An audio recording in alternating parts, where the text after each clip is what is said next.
I'm just saying, I think the pause don't need to be here, you know? Okay, yeah, that's Yeah. really now. Okay. Yeah, we don't need that's pause at all.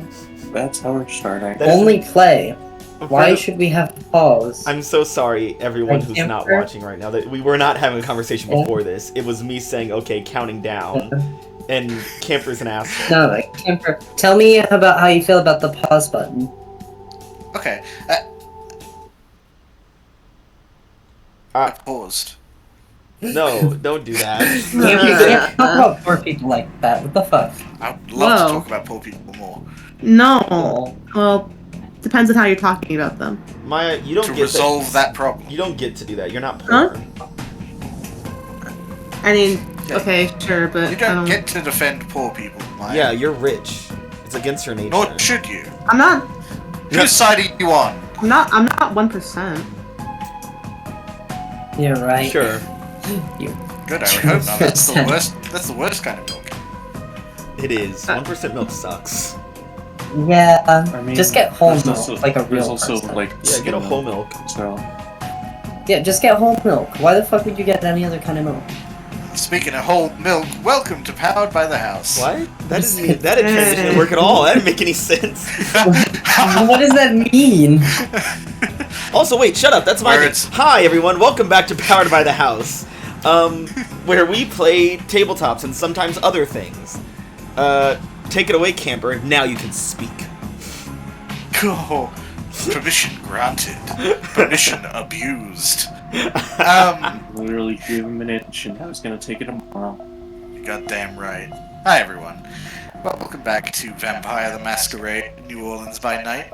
We've got the rest of the night to get through here. Unfortunately, we do not have our friend Dan. Gustav is going to be occupying himself tonight.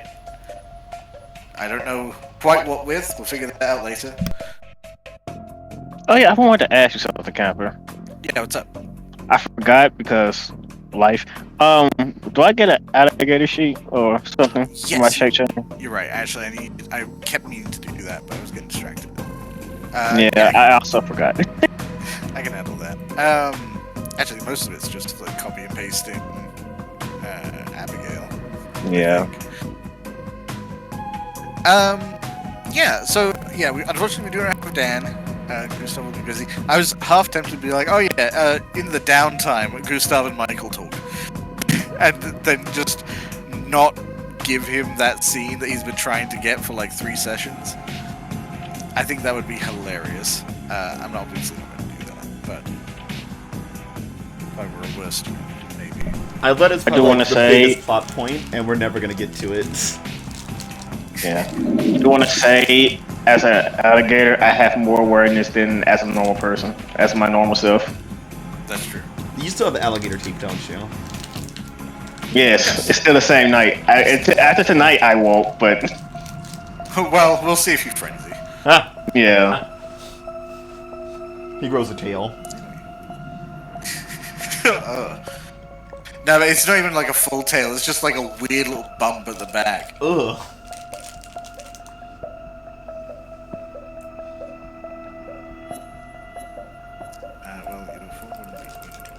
We had a lot of fun this morning. We talked about socks. I prepared to publish my first book.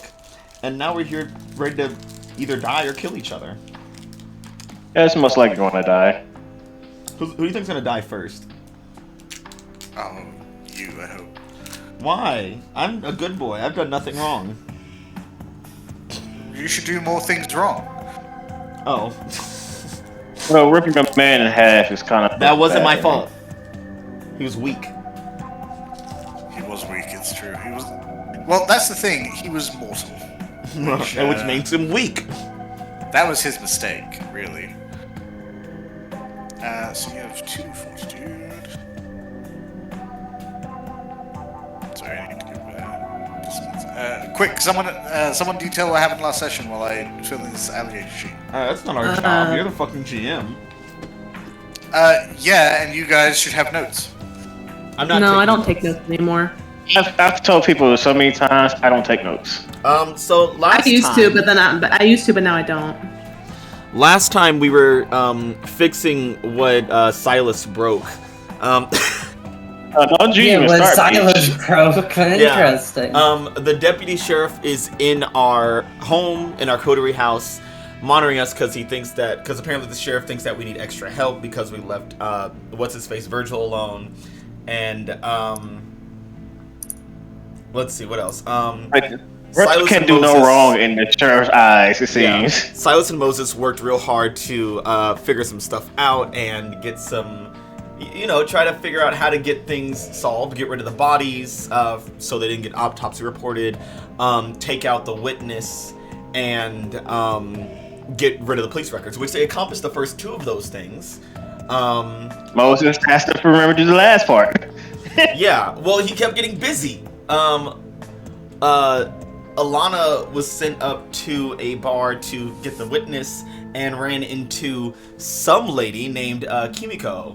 And that's probably not a problem, but she did apparently follow her home, which Lola had a red flag raised about that because she recently heard about a person that might be a danger, known as Nakamura. And those two strong style. Yeah, those two people are probably not related at all, and are probably not the same person. And what else? The Virgil was doing some of the Tremere. That was some fuck shit. Gustav saw some weird shit in the hospital. That's about all I remember.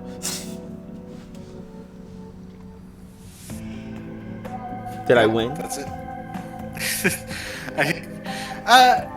Sure. Yay! Yeah, you get one of the smaller fluffy toys. Oh, I already have enough of those. Yeah, Virgil was not exactly hired, but he was given the responsibility of figuring out how to address the church problem, along with a bit more context about exactly what that threat might be through some of his own research, though Muerta was being shady, as is kind of per usual for Muerta at this point. The spiritual issue at the church might be somewhat related to a ceremony that occurred previously that bonded a bunch of clans into one. That's probably not the death of several hundreds of thousands, I believe. I think it was hundreds. There's not a whole lot came to it, but hundreds is still a big percentage. Considering there's not a whole lot to begin with. Yeah, but yeah, now that's the Hakata clan. The family reunion. They all became one. So that's probably fine. Yeah. Just a family gathering, maybe. Yeah. Yeah. Yeah, Silas and Moses were kind of trying to pull some strings from home to resolve problems. Lola and Alana. We did a lot of it. You did. You have successfully resolved 2 out of 3 of the major issues. You have, with Gustav's assistance, who now holds a boon over both Moses and Silas, the bodies have been removed. They will no longer be properly studied by a proper pathologist. So those won't go into the records. There'll still probably be rumors about it, but rumors are just rumors. The crime scene notes still haven't been dealt with. Still need to deal with the police station for that. And of course, we had our witness, who is currently, I believe, drained and lying dead on the floor. Yeah. Like these dumbasses, because Moses was supposed to deal with it, and he asked Virgil to help him. Then he had to go take a phone call and say, Virgil, fucking do this. Now that's where that happens, and now the sheriff, Lola, and Virgil are just looking at a dead body. And Alana went back to her room because she's done with this shit. And I was taking a call. Technically, to be fair, Moses is still in the room. He just remembered he had to call somebody because someone reminded him. Yeah, we're in pretty bad straits. But right now, besides Gustav, who will be busy this evening, the entire coterie is technically at the house. Wow, that rarely ever happens. Yeah. And let's see how that falls apart and everyone goes their separate ways in Chapter 6, Revelations. And then this is the part where we would play like an intro if we have an intro, but we don't, so we're not playing an intro. Oh, we Yeah, should get insert really cool like flying text and like character editing that. Shut faces. the fuck up and just start the session. I'm not editing that bullshit. Fucking We're crazy. using our imaginations, Madhouse. fuck It's your called Theatre imagination. of the Mind. I don't pay any of you, and you're not gonna. And if I did, I wouldn't pay you for imagination. It's Theatre of the Mind, and we're bringing our viewers onto the theatre in the seats. We're putting the image of what they should be seeing in their minds. Barnacles to the viewers. Barnacles, I say! Yeah, so, there's currently a dead body on the floor. I believe you were going to feed him. Yeah, we feed were- his remains to. Yeah, we were chopping up to feed him to Abigail. Right, yes. I believe Alana might have a stain. from- Yes, I do have a stain from leading a man to his demise, leading an unwell man to his demise instead of helping him. Already leading His away task. from the... If I didn't, what was I supposed to do? Not do that. They would have killed me if I didn't. What the... Probably. Yeah, I mean, Moses asked you to. Do you think Moses would kill you? yeah, Okay. I do, actually. Also, if I let them loose, I'll have the Second Inquisition on my ass at some. I'll probably lead to the Second Inquisition getting on my ass, and I know how that ends. Okay, but counterpoint, they'd be after Moses. What? It's your name. Boo! Moses would lead them to the rest of the coterie. That's true. Unintentionally, even more so than intentionally. Speaking of names, granted you don't know a whole lot about what Kimiko is, but you do know that at the very least she got Moses' name. Yeah. From Jasper. Yeah. She needs So to die. hopefully that's not Um, later. I don't know who or what she is. And yeah. I mean, maybe I'll see her around, but like can't find her for that. I didn't like get a number or anything. Camper, why would you make her a Speaking woman? That isn't the only bar of entry. Uh-huh. That isn't the only reason that Ava enjoys Kimiko. Okay, sorry, Camper, why would you make her a pretty woman? Okay, well I couldn't help it. With a leather jacket? Couldn't help it. I'm gonna ride some motorcycle. Couldn't help it. And more or less probably uses a sword? Couldn't help it. Speaking of seeing Kimiko, Lola, you are currently in the security room. Currently what? You were currently in the security room last we checked. Yeah, I think what I was doing was I went to the security room, saw what's on the fucking thing, and then I went out to be like, hey, you were followed. Yeah, I believe by the time you came out, Alana had already gone upstairs. Oh, okay. Alright. Well, cool. But, I mean, you can go upstairs and find her. But essentially it's the choice between telling everyone or just finding Alana and telling her. I mean, I probably would want to tell. I want everyone to know, but you know. Yeah. So you're gonna tell everyone except Alana or only Alana?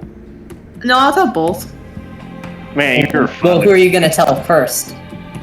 Well, I mean, whoever I find first. Yeah, because that might change things. So if you're telling the first people you find, it's going to be because Simon is standing outside in like the living area, critiquing Moses and Silas. Is he critiquing what we're doing or how we're doing it? Wait, why is he cooking me? I'm not even in the same room as him. Well, yes, true. Mostly he's critiquing Moses. Yeah, God. I'm off in another room, minding my own fucking business. Talking shit about Silas just because he exists somewhere in the building. Probably. Man, this Uncle Tom ass vampire over here, goddamn. So wait, is he critiquing what I'm doing or how I'm doing it? Which part is it?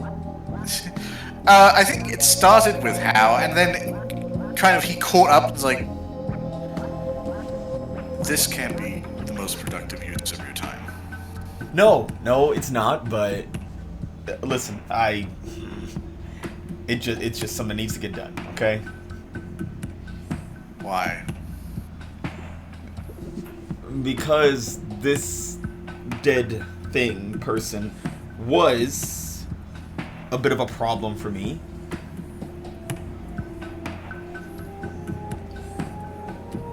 And so I'm handling it. He looks at, what are you using to carve this guy up? I'm assuming like a bone saw or something. Just because I imagine like, so you absolutely would have that available. But my first thought was like just going into the kitchen, getting like a butcher's knife, and trying to like. It's the fucking meat cleaver. We've But got you are scissors and doing we're it- just getting the clothes off first, and then we're getting the rest. Well, actually, no. Wait, Moses could probably just do it with his bare hands. It's true. That would be a little messy. But Yeah. You did Well, say there's you no put down blood. plastic. We put down the plastic. There are other bodies. Virgil has the saw. I'm just using my fingers. Yeah. So, as you know what? It's kind of I imagine like someone eating chicken and someone else eating chicken very different ways. Oh, yeah. One Yeah. digging their hands in there, and the other one just taking off bits and pieces with a knife. You know. It's like, what problem exactly did this person cause that necessitated this response? He saw something that he shouldn't have. What did he see?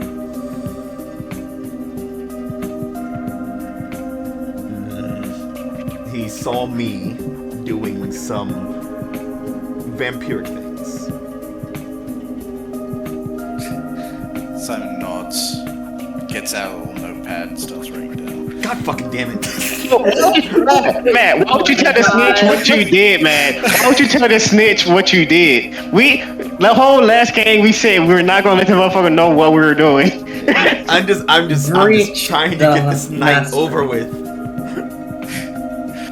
Oh, it's only just begun. Fuck. So Lola, Look, I'm glad you said just you, my guy. Yeah, you well, ain't because flip one of me. This whole Moses' thing- thing is he doesn't snitch. That's one of his like things. That's one of his. Thank God. yeah, only on himself. Yeah, he can admit to things. That's not snitching. That's just coming clean about something. But he won't say that Silas was there too. That'd be fucked. So, he would kind of half turn to Virgil's like, so you're also taking part? Well, the burden shared is a burden halved. God. And he's gonna write down his notepad. Oh my god. And So Moses the completely ignoring the servings noise. It's like, to see, Virgil, that's why I like Blah. you so much. That's why you're one of my favorites. Fucking two-faced bastard. Jesus Christ. Moses, to be fair, Moses probably doesn't even remember yelling at him. It's like, you yelled at me. No, I didn't. Shut up. Shut the fuck up. No, I didn't.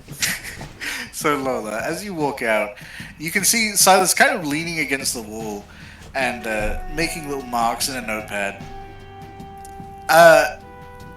You mean Simon? Simon, yes, you're right, Simon.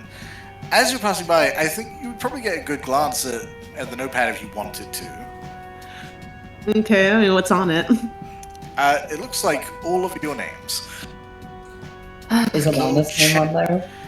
Yes. Interesting. You're in the big leagues. Whoa. Oh, you're fucked. You're fucked. He's gonna snitch on you hard. He don't like ghosts. Oh god. But currently in this room are Simon, Moses, and Virgil. Okay.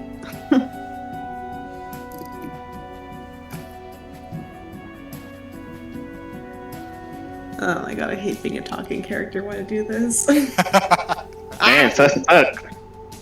Right now, Moses is giving very abrasive I hope Lola. directions. I hope Lola dies, especially so I can play someone stupider. It's like, no, Virgil, above the knee. Have you ever disassembled a body before? No, I can't say that I have. What? Oh my god. It shows. It's like, no, like this! And he just rips the fucking leg apart. Can you not get the room dirty, please? We have the plastic down, Lola. You want to help? Oh, no, thank you. Fine. But you may want to hurry it up, I believe, I believe one of us may have been followed. Who? Fucking what? By who? By what? I should go check in with the. Just gonna go find Alana. Just like, where's Alana? God. Alana just brought this, and he points to, like, the fucking torn apart dead body on the ground. He just brought him here. Oh God. Okay. Alright.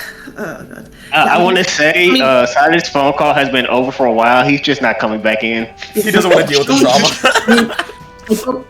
I don't know who it is. I only saw a vehicle, but given what things that I've, yes. Was it a Sabat again, or what?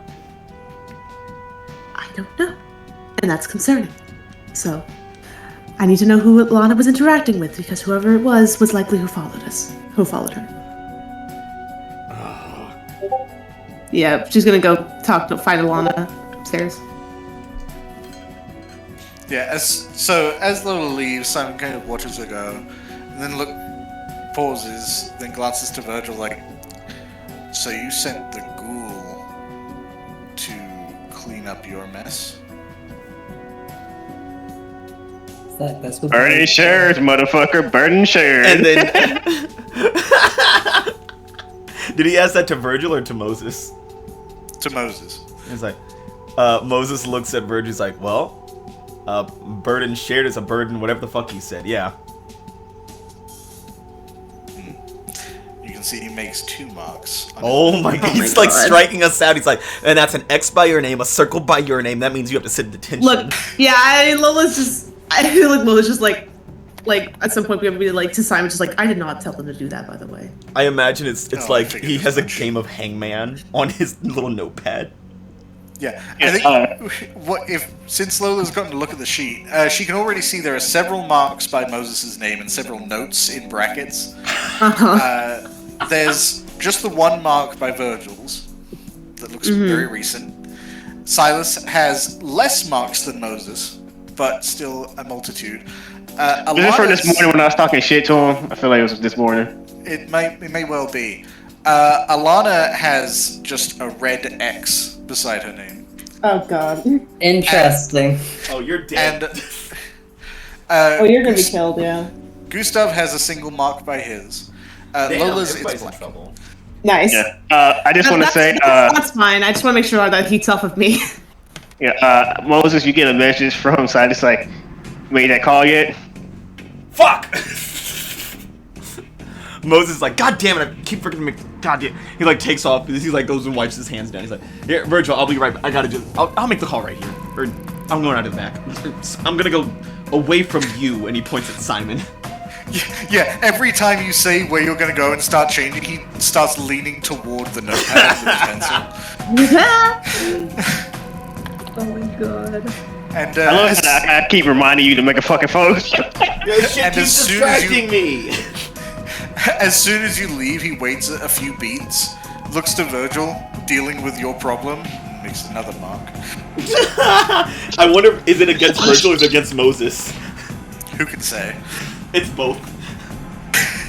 Moses for leaving him to deal with it, and Virgil for accepting it. So Lola, you are going to Alana's room. Yeah. Okay.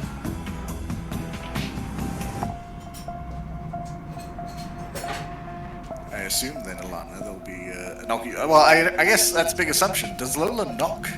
I mean, this is a ghoul. Good question. Here's the thing, Maya's too kind, so she wants to knock. Yeah, but this is kind of serious, especially because, like, I mean, because Lola doesn't know for sure if whoever followed them is, like, you know, like, who that is yet, but regardless, it's still very much like, oh, this could be very, very extremely bad. So I think she's not gonna knock. She's just gonna walk in, just like, Alana, you were followed.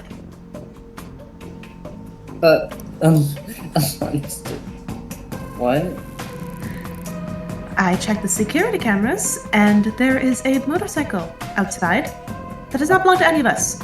Like outside right now? Where exactly was it? I remember. Where was it? The video that was frozen that you saw was essentially coming into the domain on several different screens, but the one that was frozen showed that it was essentially following her into the domain. Okay. Not right outside the house, but it was very clearly following you.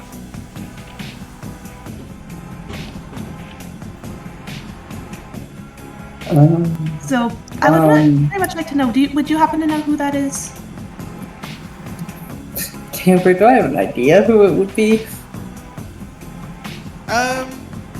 I guess that's up to Alana's I mean, did Alana... reasonability. I mean, did Alana see a motorcycle or anything? No, Alana did not see anyone following her.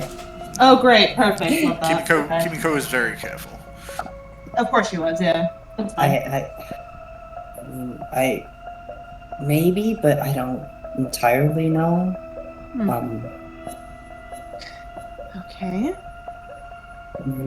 I mean, there was there was a lady at the bar who seemed interested in Jasper, but I don't see her actually following me. As far as I know, she was still there when I left.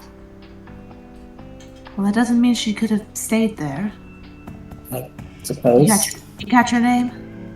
It was Kimiko. I think. Oh no, this. Like, for a second, I think she's like, alarm bells kind of go off because she's like, oh, that sounds like a first name that could be a Coney but Nakamura, but then she's also like, wait, that's kind of racist. To be fair, Lola was turned in the 80s, right? That means she grew up in like the 60s. It's like, You know what? True. That is true. I mean, yeah, but she also is like a black woman, so. But then again, it's also, you know, an Asian woman we're talking about, so. You think we can't be racist too, Maya? No, I understand. Oh, so you think black? Yeah, I think she's just like, did you catch a last name? No, I mean, it wasn't the best opportunity conversation. I was trying to get out of there. Okay, because if I do see her again, we'll ask, I guess. I do feel that perhaps. I'm asking because I recently was informed to watch out for someone going by Nakamura. Now, I don't know if that's who you are talking to, but there could be a chance, and I was told they were incredibly dangerous. Okay, well, I mean, I don't know if she's Nakamura, but I mean, I could believe that she's dangerous. She gave off a very, what's the imposing vibe, kind of. I don't know, maybe that makes it sound more bad than it. I mean, frankly, I would, not shy away from being suspicious. You never know. Yeah, that's true. I don't know.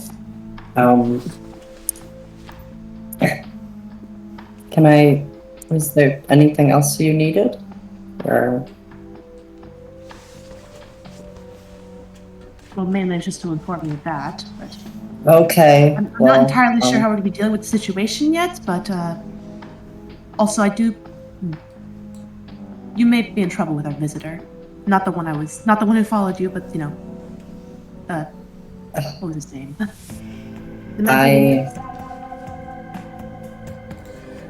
I know who you mean, and thank you for the warning. Of course.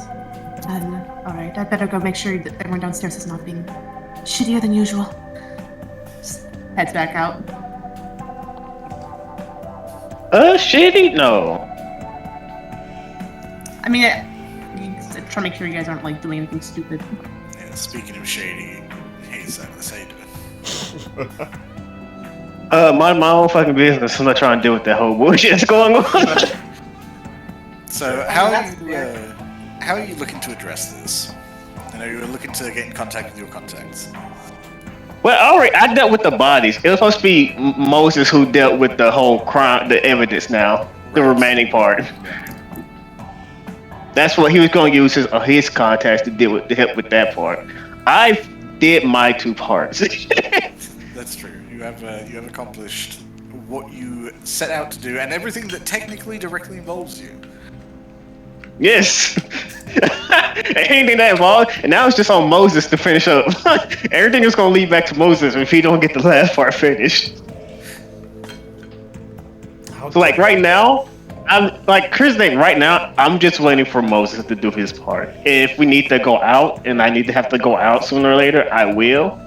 Yeah. But the only reason, that's one of the main reasons I stay in that house is because one, gator mouth. Two, if I need to go out to handle something, I will. Other than that, I might just start going on patrol in like a few. After I put like a bandana over my mouth. Oh yeah, look way less suspicious like that. Look, a hoodlum. I'm already. Yeah. I might just go into the bridge and just chill away from people. Oh yeah, closer to the Sabat with your gator mouth. Great idea. Give him a nibble. Look. Yeah, right now until like someone needs me, like I'm just idling around and just waiting if something happens. Yeah, I mean, I imagine you've probably been outside for a little while, and then you started hearing like sounds of arguments inside, which is probably what's kept you out. Yeah, 100%. Avoiding that shit. You sent a text to Moses, reminding him once again to take up the slack and get his shit done. As you're about to put your phone away, there's another sort of alert of a text. Who's it from? An unknown number, but it does display that it is a photograph. What? I know what the fuck is happening. I look at the photograph. What is it? It is a picture of Kenny, who is smiling and waving. God, fucking goddamn Kenny. Kenny. Fuck. That picture is swiftly followed by a message to meet at a certain location in City Park alone. Not to call Kenny, or he will die. Oh, Oh. great. Well, that's your issue to deal with. Yeah, I know this is my issue, motherfucker. I had a hunter around me. That's why I also didn't want to be dealing with your shit right now, Moses. Because I also have someone else after Kenny's me. a bitch. Yeah. Let's look at that. Go walk back into the house to my room and go pick up my fucking bat. Getting that aluminum bat you got from Lola's assistant. Yeah, I made sure to clean off the blood so I can walk outside with it. I'd hope so. That was a while ago. Yeah, I do have to put a bandana over my mouth. Just wear like a face mask. Just put a fucking like Yeah, a surgical mask. yeah, probably. Let's say I'm sick and shit. That's why we hear lips and everything when I talk. Yeah, that makes sense. Yeah. Yeah. Make sure to cover up the face, and then call a cab. Alright. Well, I don't do it near the base. Right. I do send out a message saying I got going to deal with my hunter shit. So be back in a while. Cool. Yeah, you head a couple blocks down, make sure that nothing can be traced directly to you. Can I ask you to just make a wits awareness check for me, please? Yeah, sure. I won't see anything. Yeah, I figured that's the case, but You never know. just in case.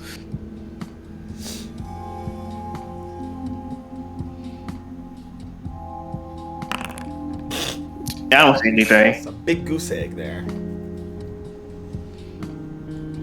You just walk by a guy pulling out a crossbow and a flaming torch, like, hey, how you doing? Good day, sir. 100% would happen. 100% probably would happen. No, you don't see anything out of the ordinary as you leave. Yeah, I don't see that person who's spying on us and all that shit. No, I don't see anything. Oh, Just, that's fine. just a, He yeah, walked make past sure Kane your dog had. himself. But it's a good thing I'm wearing a face mask. Okay. So Silas is heading to the park. Are you making any pit stops or anything along the way? No, I just read. Silas like I had an annoying ass night and it's still going. And it's just another thing stacked onto it. So he's like, all right, just get this over with. Moses, you've been reminded to make a phone call. Yeah, for like the 8th time this night. Yeah. So I'm going to. I'm gonna call the bar first. Okay. Yeah. You get on the horn. Doesn't take long for Niles to be like, "Hey, boss, what's up?" Hey, how's things going over there? You can kind of hear some chatter. It's like, shut the fuck up a second. Who was that? Yeah, it's going fine. He's still like, Nothing. Who are you talking to? Just a regular. It's not a big deal. Just tell the regular to shut the fuck up. Do you need me there? She's no. It's you can hear some mumbling off to the side, like, no, it's fine. It's she's just being herself. Okay. No one's been like asking any weird questions around there, right?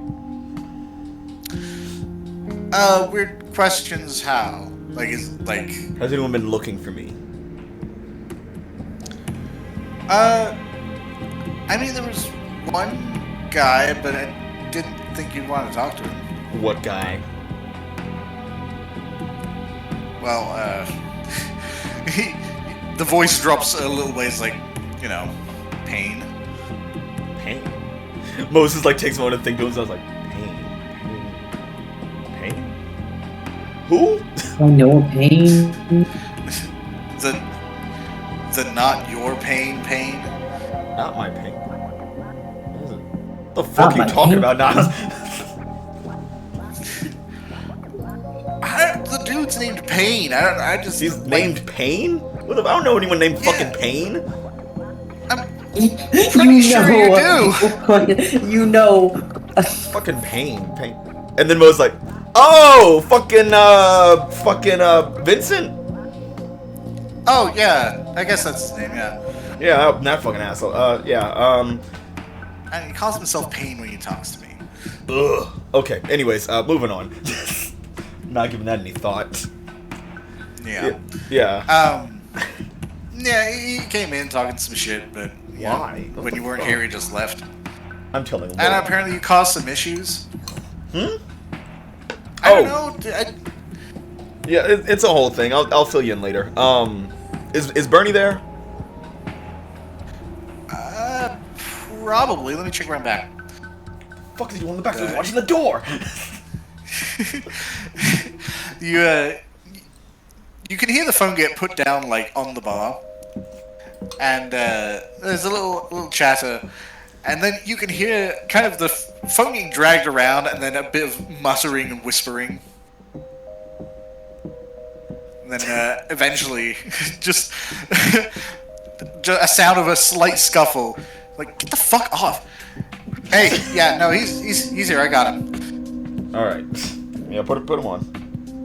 All right. And the phone transfers in. Hey, boss! Hey, Bernie. Need a little help with something. Yeah, boss, what's up? You know any cops? There's a pause. It's like, no, sir, I do not know any police officers. Okay, that's good. That Still the Bernie I know. Yeah. And I don't know of any illicit activities that may or may not have occurred in the local area. All right, good. I need to get my hands on a police report. There's another pause. It's like, wired up, boss? What do you want No. to say? No, I'm not fucking wired. No, I just need you to... What the fuck? No, Bernie, calm down. It's fine. We're fine. Oh. Okay, yeah, I know a couple cops. Okay. God, I hate this bar. Fuck Leona for giving it to me. But yeah, I need to get my hands on a report and get it shredded in some sort of way. Burned, shredded, erased, deleted in my hands so it can be removed. Okay, well, I mean, if it's getting burned or shredded, it's gonna get real hard to get in your hands. Not in that You want order, me- Bernie. I mean, you want me to make a copy? I can make a copy. but I No, feel do like not that'd make be- copies. Okay. All right. I just wanna like clear line of what I gotta do here. You know. I need the So report it's- removed. I need the report deleted. Okay, Erase so it's a from- Gonzo situation. Totally gonzo, like the Muppets. Okay. What? Nothing. You wouldn't get it.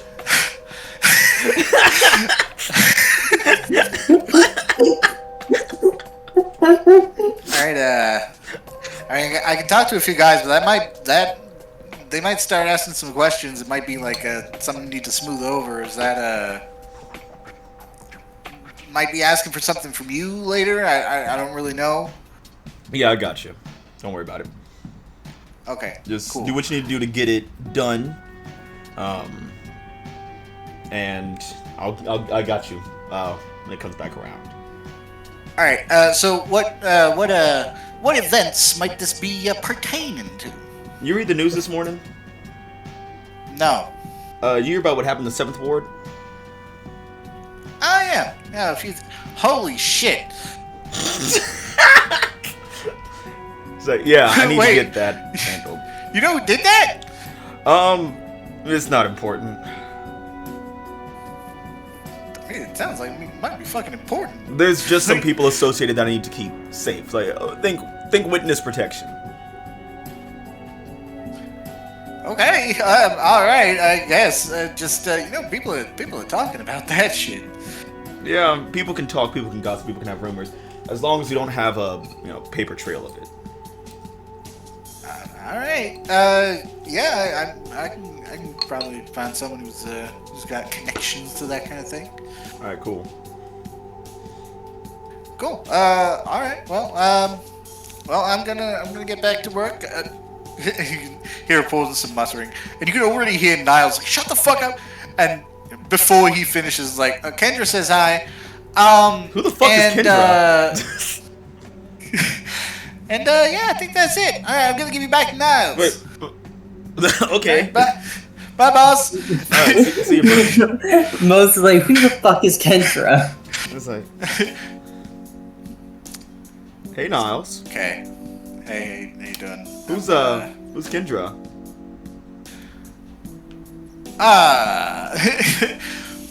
There's a moment of silence, and you can hear again that muttering, and he's just like, "That's my girlfriend."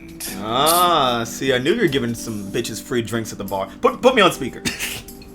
I don't know if that's a No, good go idea, ahead, go ahead. I boss. want If you leave, you're fired. If you no, Niles, sit down. I want you to hear this. If you leave, you're fired.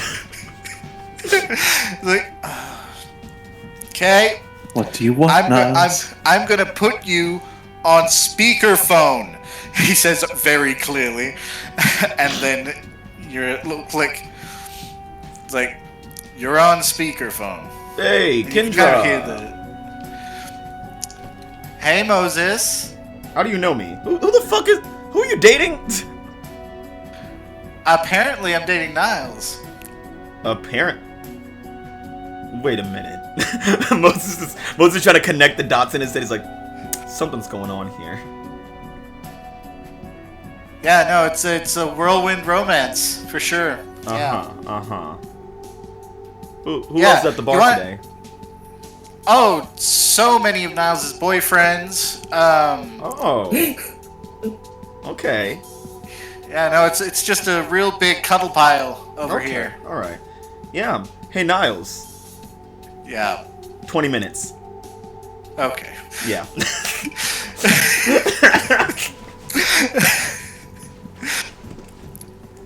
He promptly takes the phone off speakerphone. He's like, I'm sorry.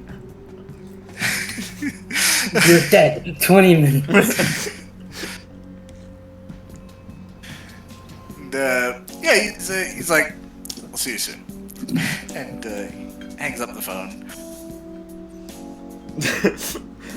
Moses hangs up the phone and walks back to Burgess like, you think we can get this chopped up in less than 20 minutes? Well, if you would help me, then definitely. Oh, look at fucking big man make moves, or he puts his phone away and starts ripping the body apart. Simon considers for a second, makes a mark. God damn it, I can't say shit! Every time I bully Virgil, he gets angry about it. It's almost like you can't win. It's like, oh, what do you like? You have a crush on Virgil or something, you fucking pussy? Is that another mark? And then as soon as you start talking shit, yeah, it's a mark. And then he considers for a second and makes another mark. Just because I don't like you? Another mark. I can't wait for the sheriff to review his notes. He's like, Simon, you can't have someone get final death because they insulted you. Yes, I can. He didn't just insult me, he insulted Clan Tremere at the same time. I feel like that's worthy of double marks. And was like, I did not insult Clan Tremere. I said Virgil. Fuck Virgil. And you know what? Fuck Tremere too, bitch. So Mark. Bonus mark for getting 3 marks at the same time. it's a new record. Yeah, you get 5 stamps, you get free death. Combo breaker. Simon, I don't think I understand this grading system. Mark. The mark. I've got a rubric, Mark. The rubric is fuck you. Yeah, it's several sheets of paper. You open it, the front page is just fuck you in 12-point font. Really tiny, and everything else is blank.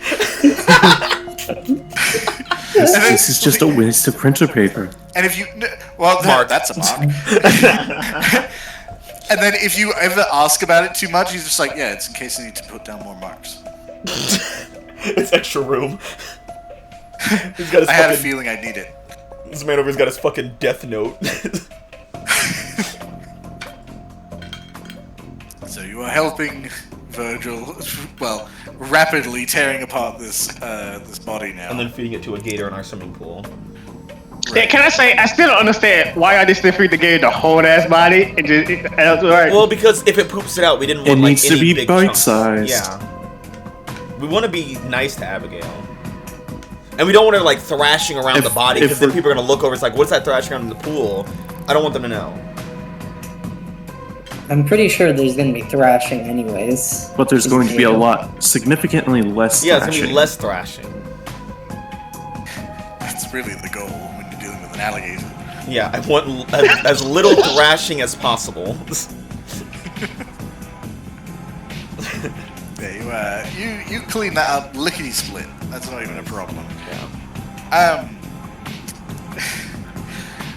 So I imagine Moses is Moses doing the feeding part? Is that Moses and Virtue use this as a bonding opportunity. It's like you feeding birds. You just throw a lamb into the water. We get like Is the this 80s the first monster body kind of you've thing. disposed of, or You know, I mean, I don't like to kill and tell, but maybe. And then as we're like throwing the chunks of man meat into the gator pool, it's just like, so you had a bad day. You're taking one. And it's like us like Kobe. It's just. wait? Do you think I could make her do a flip? Oh yeah, make her do a flip. Abigail, come on. Oh! Well, animal Listen, thing. as the little taste, thrashing yeah. as possible. Make her flip. just see Simon poking out from the window, marking down just any antics, any joy, any No laughs. color, no fun, no happiness. Literally no fun allowed. Wait, Moses, as his own form of rebellion, is gonna get his own notebook, and anytime Simon makes a mark, Moses is gonna make a mark. Oh my gosh. Just impudence makes him mark, and then you mark in return. You just start like both marking as quickly as possible. You just made my list. And Moses is just is just every time Simon makes a mark, he's just drawing a dick.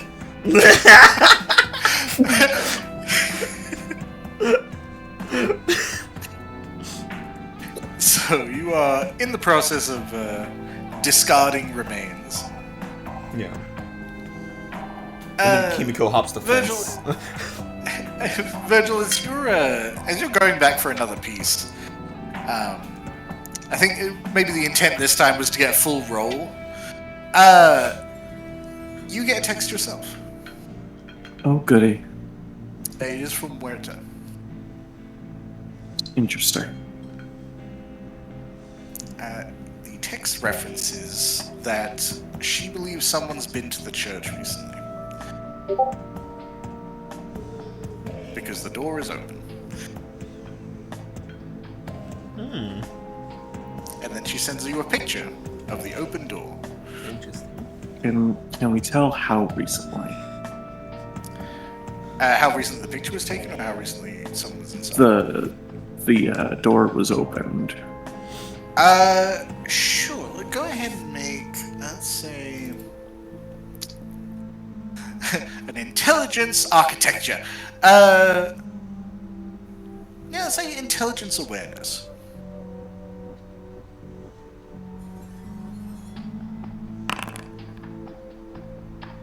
Okay. Luckily, that is not in fact a failure, so the BC does not qualify.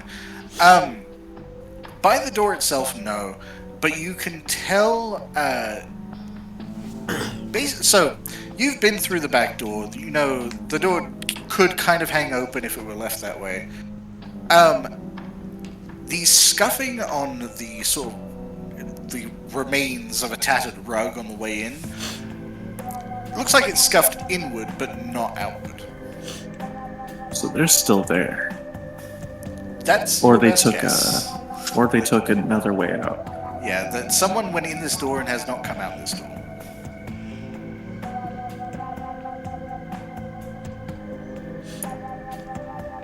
Hmm.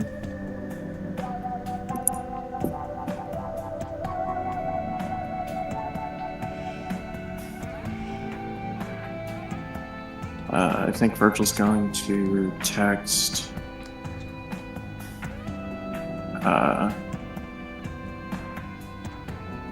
that someone is still in there.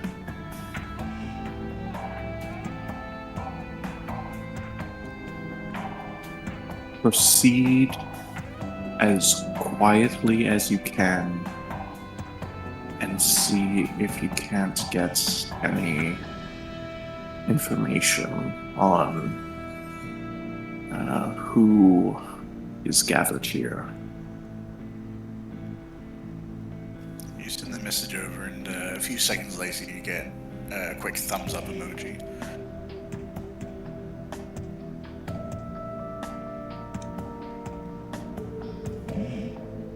I've got a bad feeling about this.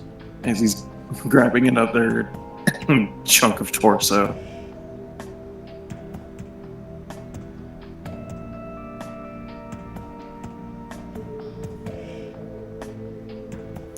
About the time that the corpse is kind of being finished up, there you get another beep along your phone. Alright. You get a picture message.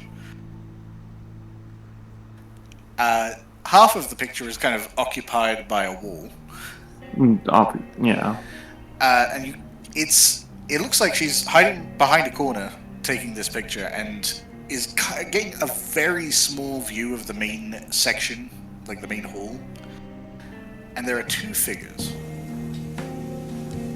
Both appear to be male.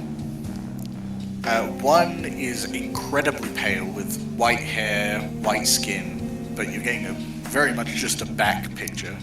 He seems to be wearing like a tank top and some jeans. The other figure again, you're only getting kind of like a back side profile. Looks to be wearing a very nice three-piece suit. His hair kind of combed and coiffed to the side, and in his hand is a bloody dagger.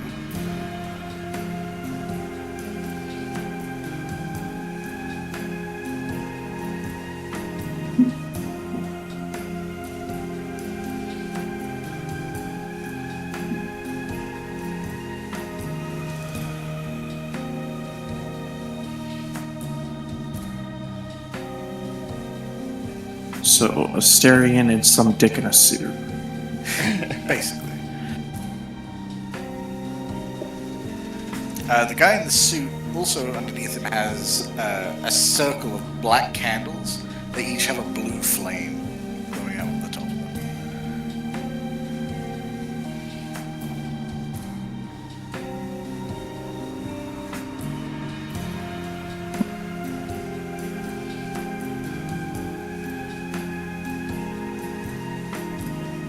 Now, I'm assuming this falls in line with a tearing of the veil.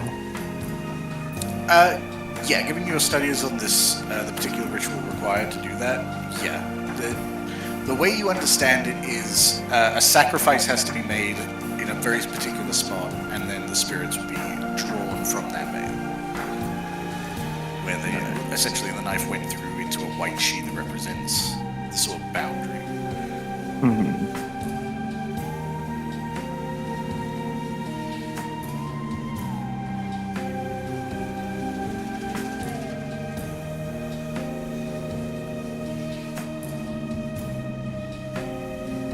Considering they don't seem very bothered with what they're doing, either they're desensitized or they're very good at doing this repeatedly.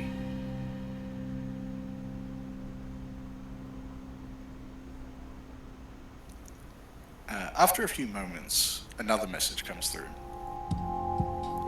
And this one appears to be the camera in motion, and the white figure has turned toward it. Fuck.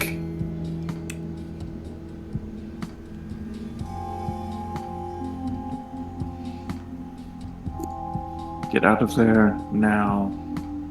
Make it to the bridge. And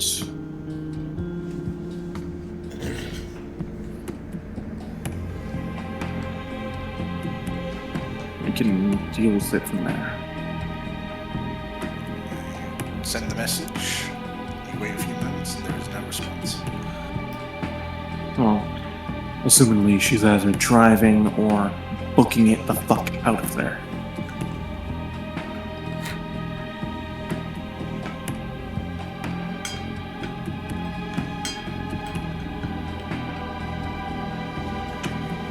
Fuck.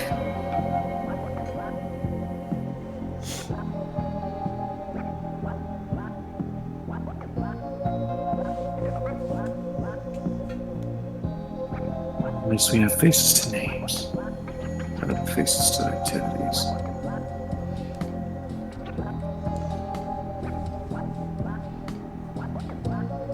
So, let's see. Where am I?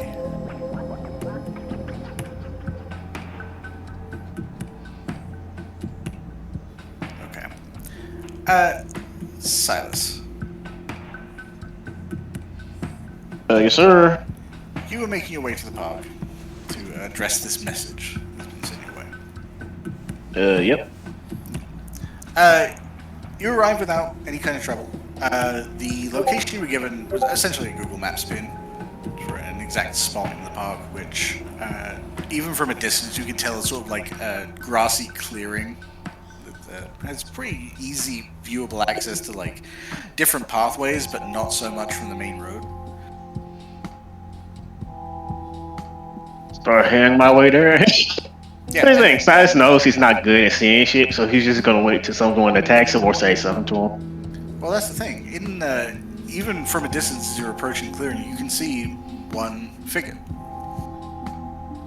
It is someone actually you saw before when you were getting onto the bus. A woman with kind of dirty blonde hair, a long black trench coat, Her hands are in her pockets, but she appears to be alone. Yeah, just start walking up. He has his bat in like his holder. He doesn't just walk around with his fucking little bat out. He has a holder for it. Sure. It probably it probably came in a box when it was delivered to you. Yeah, cause like baseball bats, you can have like a little strap holder for them that can just be on your back. Like it's basically like cinched up, kind of. Just yeah, basically. Yeah. Are you trying to be stealthy? No. Okay. Yeah. You make your way across the grass, and it doesn't take long for you to kind of register the sound and turn in your direction. You can see a pair of kind of glimmering yellow eyes, which you'd be familiar with. It's the eyes of the beast. And she probably see mine as well. Yeah, you kind of lock eyes. She does not seem super concerned. She keeps her hands in her pockets, kind of looks you up and down as you approach. There is no sign of Kenny anywhere. So, did you leave the boy alone? Is he still alive? Yeah, I wasn't gonna fuck with him. Thank God. Kid already has so much on his fucking plate. I don't need my shit getting involved with him. Yeah, I was gonna ask about that. Why are you hanging out with a kid? I tried stop being around him, but after I helped him from getting bullied, he just kept coming back. It's very hard, and I don't know. Sometimes he just found me when I was trying to avoid him. So I just said, "Fuck it, I'm gonna watch out for him, be a guardian type thing, make sure nobody bully him." I hate bullies. Okay. And and she kind of glances around just to double check, like, you came alone. Yeah, you said come alone, so I came alone. I said come alone or I'd hurt the kid, so you came to protect the kid. Yeah. Why? I'm gonna be a horrible person, but I see a bit of myself in him from before I started going downhill. It may surprise you. I used to be a fucking nerd. She kind of nods along, trying to register what you're saying. Like, noticed you also spend a lot of time with not Gangrel. That's because of fucking politics. Okay. Why did you sign up for this if you weren't going to hunt me back? I've been kind of busy, if you haven't realized. If you want me to hunt you back, I can start on that. Like, after tonight, I've been quite busy. Like, I'm fine with it. Also, I didn't sign up for this. I was just told one day that I'm now involved in this. That seems to give her pause. And she looks, wary. It's like, that's not what I was told. Politics. Yeah, no. I wasn't. I was told that someone was hunting me. Yeah, because Kayla said you volunteered. She's just like, oh, fucking course she said I volunteered. No, I didn't. She volunteered me. Okay. See, usually, the way the game would work is we would hunt each other, so I should be watching my back, but I noticed I'm not getting attacked at all. See, here's the thing. If I would have known that's how this whole thing worked, would have went along with it. Didn't know shit. No one told me anything. I was just told I'm being hunted. Watch out for yourself. So that's what I've been doing. Nobody told me I need to hunt back. Well, I was told we were gonna have to duke it out sooner or later, but nobody told me I had to go on a hunt. Okay. All right. Well, here's the deal. This is called the game. It's the local thing. I don't think it's universal for the gang world, but usually two volunteers representing their respective packs, and she seems to be genuinely trying to give you an education about like what you're supposed to be doing. Nobody else told me this shit. However, as she's speaking, you can see look like a van without its lights on kind of pull up a ways behind her, and the side open and a few people pop out. Yeah, if she doesn't notice, I just point my head to this shoulder, signal her that something's happening. Yeah, she's kind of mid-speech as you're indicating, kind of half turns, like, oh, you did bring friends. Okay, smart. I did not bring friends. She looks confused, and then you see she's looking behind you as well. Oh. Just see the big shit underneath the mask, the mask like, people always want to play games, and those are the funnest games I enjoy. Yeah, she, if you look behind you, there is another one coming up the path, not a van this time, just a single individual. With your eyes of the beast, you can tell they're probably kindred the way they're kind of hunched over and growly. They don't seem very mentally there. Ooh, I wonder what this is going to be. And you can tell it looks like they're kind of amping themselves up. The van quickly, hastily drives across the grass to get out of the park, and the three start kind of closing in on you, one from your side and two on hers. She's like, okay. She glances you over, like, this isn't something you planned. No. And I'm guessing it's not something you planned, so someone set us up. Great. Politics, you gotta hate them. I really do. So, I wish I brought Abigail. She would enjoy a good bite. She's busy. is that the gator? Is that the gator? Yeah, she's adorable. Right. Not my style. Truce? Yeah, I think a truce is good for right now. Alright. And she flicks her hands back, and you can see them start growing into massive claws as the other three kindred essentially get on all fours and start running toward you. Oh, here's the thing. I don't think my gator form is any stronger than my normal form. Let's see. So you can use protein abilities in gator form, so you could boost it a little bit. Do I get my brawl for gator form? You have all the physical attributes of the thing, so you would have your 2 extra skills. I'm not sure how to show that in the sheet. Oh no, I can just add it as a special skill. Yeah, okay. So you have 2 extra, so...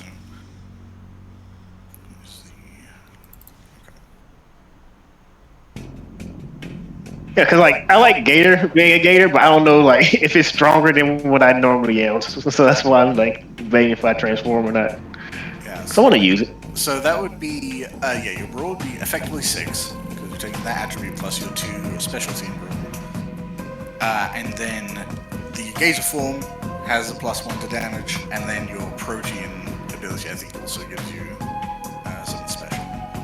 Yeah, so like, I'm a transform into a gator. So like this is gonna be fun. I haven't did this. Okay. Go ahead and rouse the blood, please. I'm about to rouse my fucking blood, man. Blood gang all day, every day. God damn it. Shut up.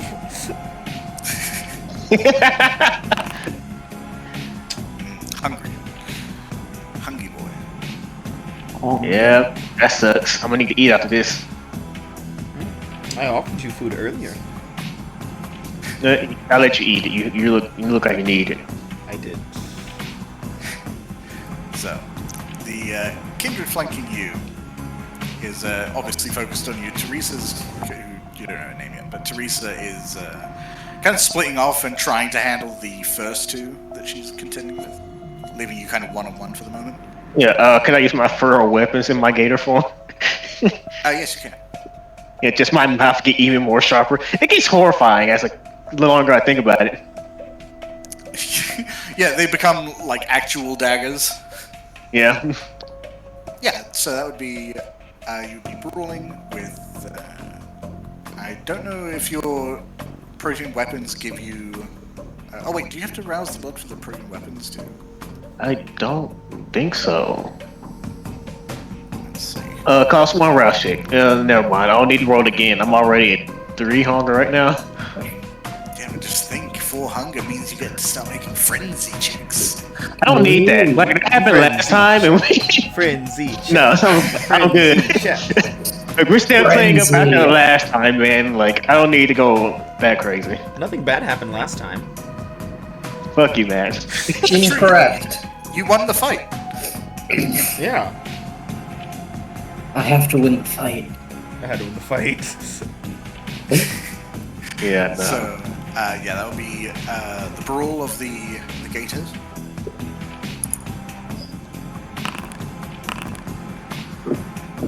You landed, which I believe was an extra 1. So that would be a whole 2 damage unless you're boosting your weapons somehow. Oh, could be me. No, I'm good. Fuck you, man. A mere measly 2 damage? I could never. Okay, so that will end up getting reduced to 1 damage against a kindred. The thing is, if you use bestial weapons, it wouldn't get reduced. So Yeah, that's I'm a kind of. Yeah, you know what? Fuck it. I'll rouse the blood. Yeah, I kind of got to. Like, if it's gonna be a hard fight, then yeah, I'll have to rouse the blood. There you go. I succeeded. Thank God. Yeah. Okay. So that's an extra 2 damage. It's an extra 2 damage on top of that. Yeah. Okay, then you deal a whopping 4 damage to this this kindred. How are you? Is this just like biting and thrashing, alligator style? Yeah, but look, here's the thing. One thing my mentor taught me: let when you go into something like this and you fight like this, go on instinct. So yeah, You're a trustworthy mentor. yeah, no, she's a horrible person, but she taught me how to fight as a monster. So Yeah, you bite down into this this effectively wild animal that's lunging at you, and you can tell there's a lot of strength behind their hits if they got them. You can tell as they're kind of trying to wrench your jaws open. Ideally, don't get hit. And yeah, this one hasn't displayed it, but the 2 fighting Teresa, you can kind of tell are kind of dashing back and forth, and there's a lot of mobility present here, which I don't think I don't have. Yeah. Because this one is kind of thrashing around.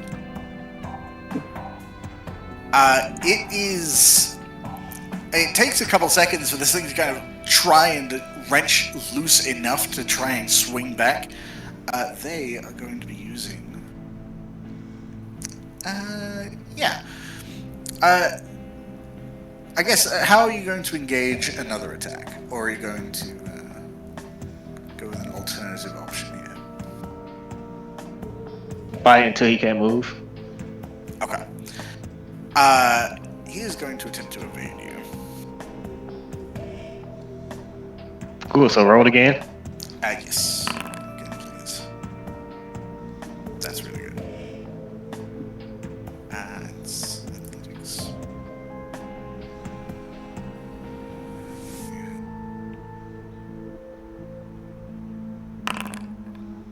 Not enough. And I think that's actually enough to start doing aggregated damage. You rip and tear as he tries to kind of dash around you and get behind you. You can tell the fangs are baring, like he's going to try and bite. But not even afraid. You tear into his leg, kind of drag him down to the ground, to the point you tear a good chunk of his leg off. He registers that pain, starts kind of howling, and like sweeping into the grass to get away. It seems like he's single-mindedly aggressive toward you. To the point that he doesn't seem to be registering the possibility of leaving. Teresa is kind of swinging and like spinning between the other two. The claws kind of rending flesh as one of them pulls out a knife and starts jabbing into her. Isn't doing much because she's a vampire, but I do love the different fire styles that me and her both have. She's more agile than I am. I'm all brute force. Yeah, hers is almost evocative of like a martial art, from what you can tell. It's very precise, very defensive and evasive, but that might also be because she's fighting two people instead of one. I'm a brawler. Speaking of brawling, the kindred that you'd kind of shaken up and bitten into is like lurching in the grass, clearly not doing well. Before he leaps through the air, trying to bring his fists down on you again. Alright, let's see what happens. God damn! Jesus. Oh god! Oh god! Wow. Who knew me being an alligator is more better than a bat? Well, he's fucked. You catch him by the head. And honestly, the way you do it like a death roll, the head just comes off. It's barely resistant. As the head severs from the body, as it does so, the body erodes slightly, it kind of shrivels up. But based on your experience with Kindred, generally they will attain the current age they should have been when they die. Yeah. This is fairly fresh. Ooh, someone's fucking around. But that guy is donezo. Does she look like she need help? She's holding them off defensively. She isn't doing a whole lot of damage. Time for Gator. I'm gonna help her take one off. I haven't got hit yet, so Ryan got a good hide. This is better than fighting guns.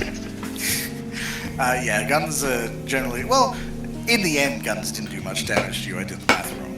But, yeah, it's quite a bit easier when you're specialized in something they are not. Which are you going for? Pessimistic or painful? Oh, painful. It's that kind of fight, I see. Yeah. As you approach, Teresa kind of gleans that you're coming up behind her, and kind of spares off to go after the pessimistic one herself, kind of trusting that you're not going to stab her in the back. Look, I'm a bad person. I don't break my word. Fuck you, Pain. I can't wait for you to get that one good hit on me, and then I have to stop talking shit. It would take a lot, even for them punching, to get through you at this point. They're not really built for this. So roll again. Yes. Okay. Well, they're landing a hit. Do I get my 3 on it? Plus 3 damage. No, you have to actually land a hit to do the damage. As you're coming up and you're like snapping away, this one seems at least a little more cognizantly aware. And as you close a snap, he like steps on your mouth to try and keep it shut, and swings down for your face. Deals. That would be a total of 4 damage, cut down to 2. Oh, all right. And you didn't use the fortune thing because you were going aggro for this one. Yeah. Oh wait, I don't know why I clicked that. Don't look at that. I was trying to look at the move and like, man, I forgot that was the wrong sheet. Yeah, he hits you hard. Not quite the same strength that looked like Moses was dealing to the mortals, but pretty fair chunk of damage. All right. I take this a little bit serious. He's like lifting up his foot to slam down on you, to try and really nail your nose.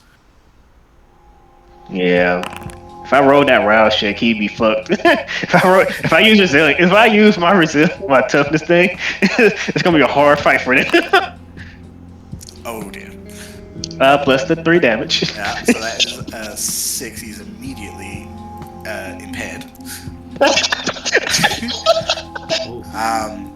Yeah, he brings his foot down to bring down on you, and you just open your mouth. It's like, and just take a quick chomp, and he retracts his leg, and that just ends up shredding him as he tries to escape from you. In the process of this, now that Teresa's been able to focus, you can see the other kindred is in the process of getting disemboweled by these giant claws going in and out of his chest. And it looks like she's pretty devoted to killing hers as well. It's just a fun fight. It's just a fun fight for Silas. Alright, let's try again, motherfucker. Yeah, Ooh, he rolled high. He did roll pretty high. Oh dear. I rolled low. So that's going to be 6 cut down to 3 damage. As it looks like the shredding of his leg. Sorry, actually no, that's not true. He does lose -2 for being impaired. So that is 4 damage reduced to 2. Because he's filled up his health track.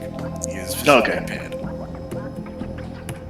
So it's only 2 damage.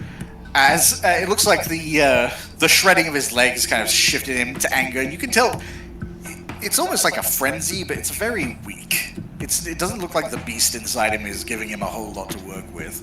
This feel like this feel like they're real new. It feels like they don't know what the fuck they're doing. Someone just threw pawns at us and thought, let's see what happens.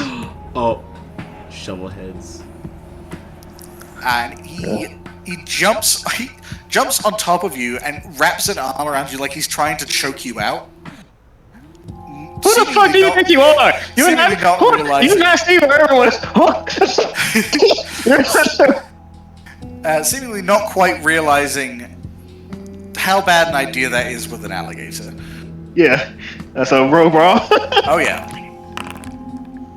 Damn, he's actually getting real lucky. Oh, sorry, no, -2. I have to put a modifier in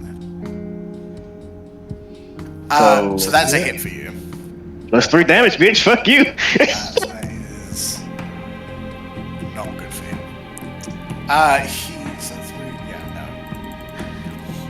You as he's rolling around with you, trying to wrangle around your head, you kind of loosen out of his grip. So he tries again, which you expect, and just grab his hand in your mouth and chomp down, and like there's a very clear broken bone dislocation situation going on there. As he retracts his arm and he just flops dead beside him. He's kind of like trying to headbutt you while he's on top of you. He's gone mad. He's gone feral. Yeah, it's a good thing I didn't roll another fill my rouse. I don't want to be like him. I'd be much worse. In the process of trying to struggle with you, kind of lost sight of Teresa. As this guy is just trying to wail on you with his head and doing basically nothing, Teresa kind of wraps around him from behind and pulls him off of you and holds him to make him easy prey. Do I need to roll the bite? No, you don't. No, I chomp. He died. Are you going to just kill him, or are you going to feed? Because right now he is vulnerable. I am hungry. I feed. Okay. How much are you going to be drinking? 2. Uh-oh. Okay. I'm not trying to go empty. I'm just gonna drink 2. All right. Yeah, you lunge up in alligator form and just sink your teeth around his neck, which again, you could behead him if you wanted to, but instead you just start draining, which, given the size of your mouth and the size of your teeth, probably looks like a waterfall coming out of his throat. And it's glorious. Like, I don't know if you've tasted vampire blood before, but if you hadn't before, now you know it is like ambrosia compared to everything else you've had up to now. Yeah, I don't think he has. Only reason he's doing it now is because like he's getting close to where he needs to feed. Yeah, you sip on this guy like again a Capri Sun, but you make sure not to drain it too much, as the blood kind of slows and you retract your fangs. But you've done plenty of damage. Yeah, I think I just stopped being alligator after that. Like, go back to normal. Yeah, as you're shifting up and the blood is entering your vitae stream effectively, Teresa just releases the guy and her hands shift back. She kind of glances around and like, okay. Who did you piss off? Who did I piss off? They were after you as well. Well, sure, but everyone's after me. I don't even know who the fuck you are. She considers for a second, like, I mean, that used to be part of the game, but I'm not really interested in playing right now. No, it's because someone sent some new fucking young blood. Those. Someone's fucking around. I don't like this at all. I don't know if they're after you, me, or both.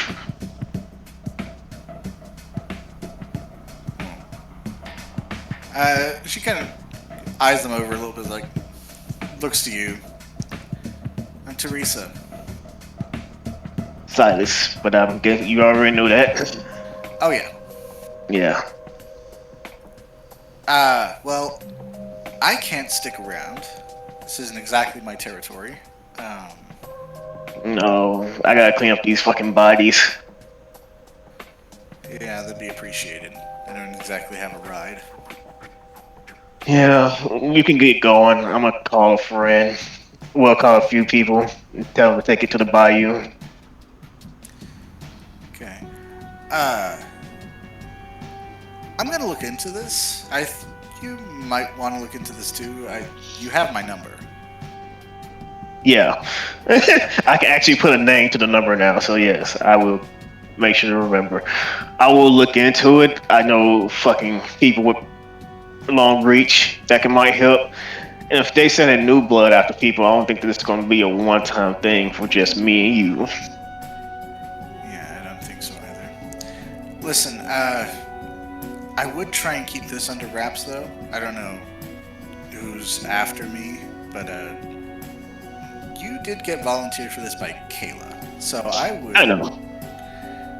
I don't know that I would talk to her. I would just keep an eye on her.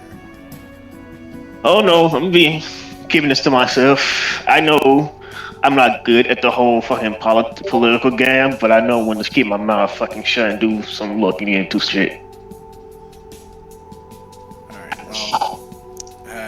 I'm out of here before more cameos show up, so. Yeah. And she'll, doesn't wave or anything. She just turns, starts walking, and then starts running, and then you see her kind of shift and morph into a massive wolf that kind of bounds off into the tree line. Yeah, let's get on my phone and call Raphael and the boys and ladies. Because clean up and pick up. Yeah. Can't leave fucking dead bodies, evil vampires outside the park. Yeah, you're the wrong kind of vampire for eating bodies. Yeah, I don't do that. Yeah, you get on the horn and give Raphael a call. No, this is some shit I gotta look into. I actually have to take notes. I hate you, Camper. I don't take notes. Suffer. Cool. Well, hope everybody else still alive. That was a fun fight. Hey, Lola and Alana.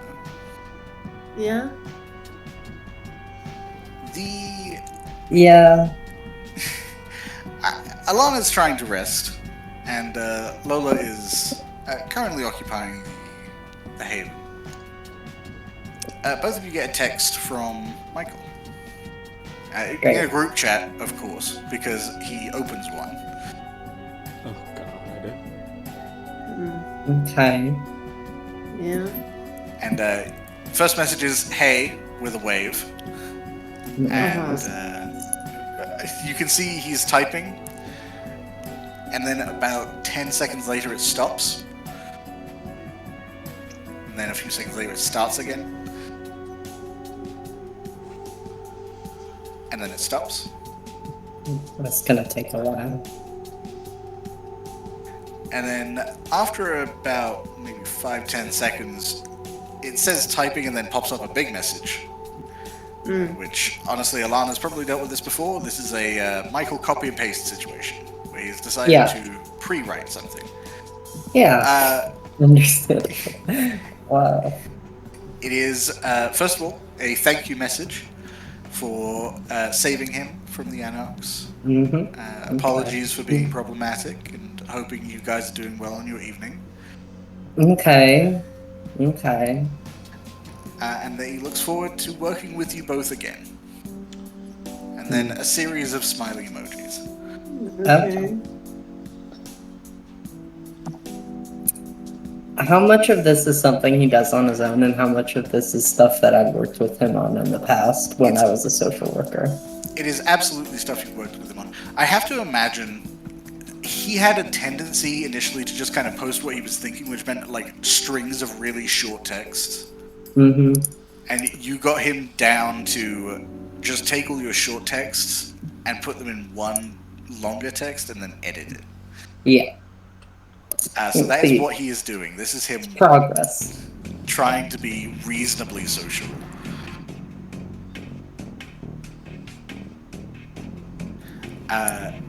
Not long after he sends that message, he does send back, also more reasons to talk to us. Okay, yeah. There we go. I mean, that's I expected that, so. And then he sends a few more smiley faces. Okay.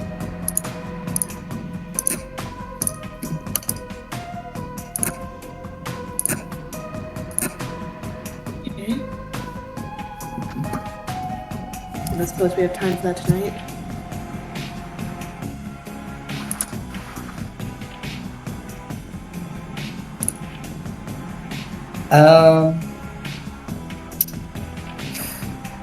I mean, I don't have anything else going on because Gustav doesn't want to meet with Michael, I guess. Yeah. I mean, Gustav just, like, vanished into nothingness momentarily, so. Yeah, I mean, I'm a ghoul, quote unquote, so I'm not really someone who gets to dictate when things happen. Ah, right. I'm the person who gets told, hey, this thing is happening, I need you to be there 5 minutes ago. Okay.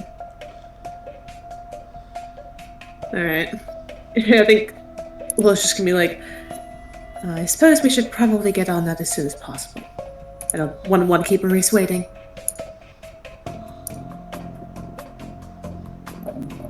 Okay. So, Sure. Where are we meeting? I mean, Michael didn't say anything, right? No, Michael didn't say, though Yeah. was informed where Oh yeah, wasn't I? Yeah. Maurice usually hangs out in the Capitol and Baroni building. It's the Elysium building. Okay. Yeah, because he owns it. Yeah. Yeah, I guess we can head over there then. I feel like Will is partially just like, I want to get out of, like, this house, so if anything happens, I don't have to Yeah, deal we're with it. gonna fucking go to the door and Simon's gonna be like, where the fuck do you think you're going? It's funny you mentioned that. Yeah. He is currently in the living room, reading the paper, but also he has the notepad next to him. He's kind of making notes, like actual notes. And seeing you two come down the stairs and like angling toward the door, he's like, what's going on? We have business to attend to. A meeting. He glances toward Alana. It's like, both of you? Yes, specifically Yes. both of us were called, yes. Belana nods. He's kind of tapping the pencil in the notepad, and then looks at Lola again. He's like, Okay. Just goes back to reading. Oh, so Yeah, she I mean, gets a you're full- adventurous. So, yeah, she's adventurous, so she's allowed to do things. Yeah, I have authority. I mean, frankly, I could have proved it even if he questioned me further. So Fuck He them makes true. no effort to cool. Yeah, argue or stop you. cool. That's vampire racism, baby. I love this I more like mean- vampire classism. I was gonna say, it's more classism, yeah. Yeah. But it's also, like, it's classism, but it's a class that, like, it's inherent to you. Mm-hmm. It's not like a monetary status thing. It's a whole thing. Uh-huh. But it is also, there's a lot of different things going on. Yeah. So are the two of you going together, or are you driving separately? Yeah, Lola, are we going together or are we going separately? I don't. You're in charge. Yeah, you're taking the ghoul in your lovely car. Ew. I mean, it makes Or are the you most letting sense the to. ghoul out of your sight? No, it makes the most sense to travel together. Lower Yeah, I feel like she has like.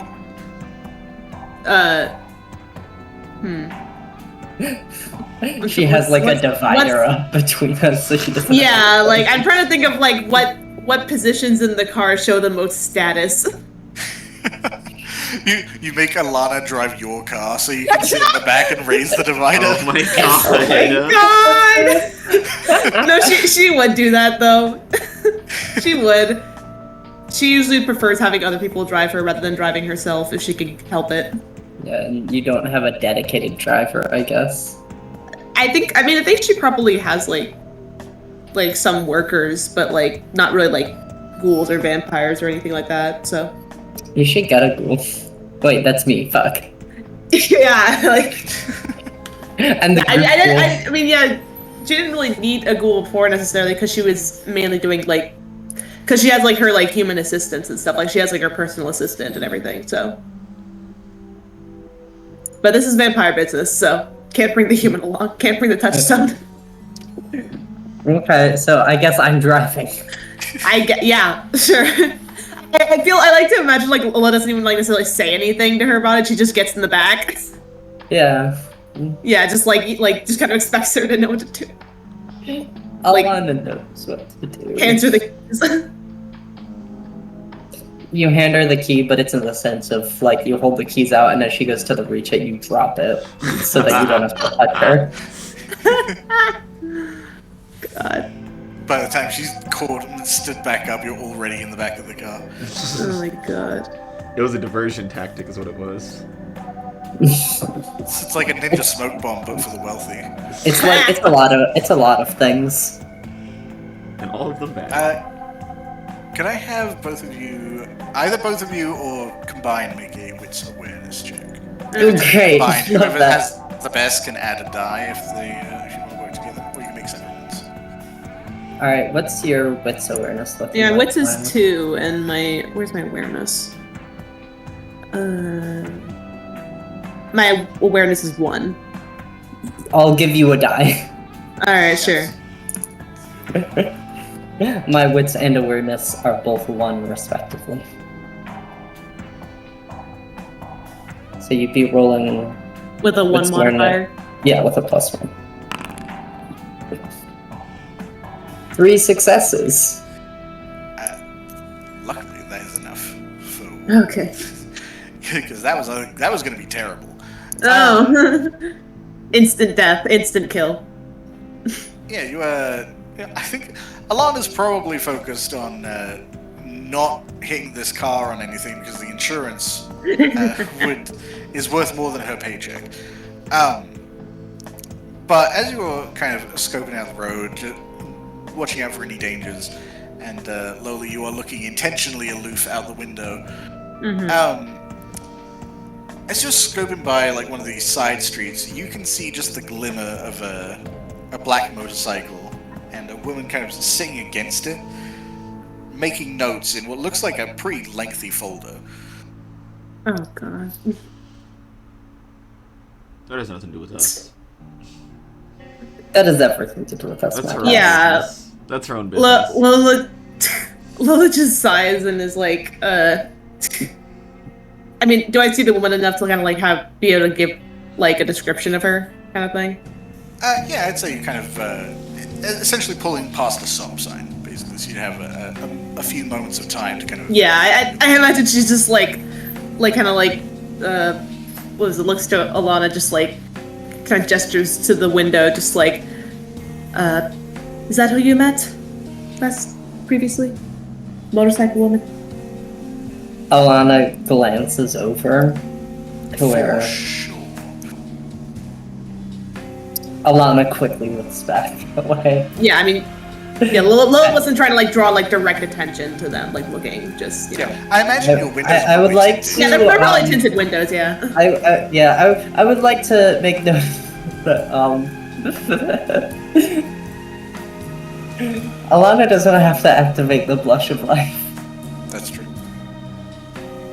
so she may or may not have a blush. Oh my god. We're all gonna die. Oh my gosh. It's fine, you can't see her face. Oh my god. Yes, that's fine. Wonderful. Okay. Do you want? I don't believe we should. I don't. We just let's keep going for now. I wouldn't want to do anything too hasty, especially if that is who I'm suspecting it is. We best stay away. Okay. I'm going to drive. Continue driving on past. If you glance in the rearview mirror, you can see she does look up, and she seems to register that you are leaving, and continues just making marks. Everyone's fucking making notes today. It's just Oh my god. fucking study club. Yeah. over here. But yeah, I think Lola's just like, well, regardless of who that woman is, I do believe her scouting us is very concerning.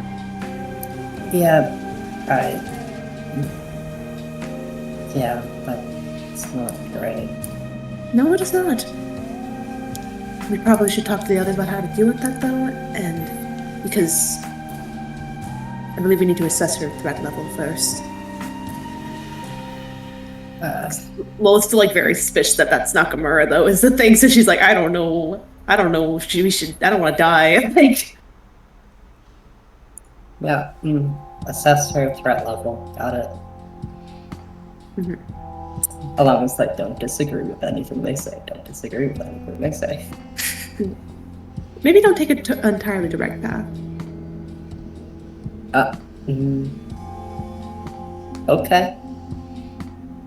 Just in I case she tries to follow us. Okay. So I'm going to try to take a non-direct route to our location. Yeah, just like as an extra precautionary thing, nothing crazy. Sure. Go ahead and make. Let's see. What would be? Let's say dexterity subterfuge. Dexterity subterfuge. Oh, no driving. I think you're better. I mean, this is better for me, but Yeah, because it's less about your skill with driving and more your skill with like navigating the road in a circuitous fashion. I'm gonna assume ingenue does not apply here. I don't think it does. No.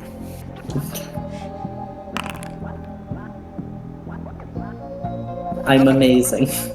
You are. Jesus. You do take some pretty tight alleyways that almost kind of scrape against the wall, but you're capable enough to avoid that. You spend a good, probably about 20 minutes, more driving around than actually making your way to your destination, just to make sure that you haven't taken a consistent path. Yeah. You are fairly certain no one followed you. Okay. Though I was also fairly certain no one followed me last time I drove somewhere. That's so. I mean, last time you got less successes, though, I think, so. Yeah, well, I don't know that. Alana does not have access to the fucking roll log. Man, that would make life so much easier. Yeah. So- Yeah. Why can't my characters just know it's a game? Yeah, can you imagine you make like a creative piece and you're like, I'm really proud of this, and then you see you rolled a 1, like, maybe I won't put this online. Yeah. Oh my god.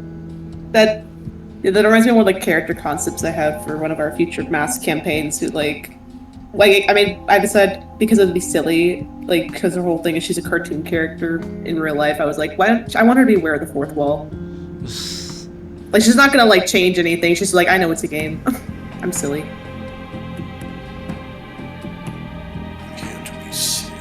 Yeah, but this is not a silly game. That's in the far future. This is serious. Yeah, this is a serious game. This is a serious game. Serious game for serious gamers. The most serious. Yeah. So yeah, you're fairly confident you're not being followed. Are you still making your way to the building? Yes. Okay. Yeah, you pull up to, I imagine, the same way with Elysium, just not right outside the building, just for presentation's sake, but like across the street, and nothing seems to inhibit you on your way up. As you're approaching, you can already see Michael standing outside, looking around, trying to see if he can see you, but he has no idea what direction you would be coming from.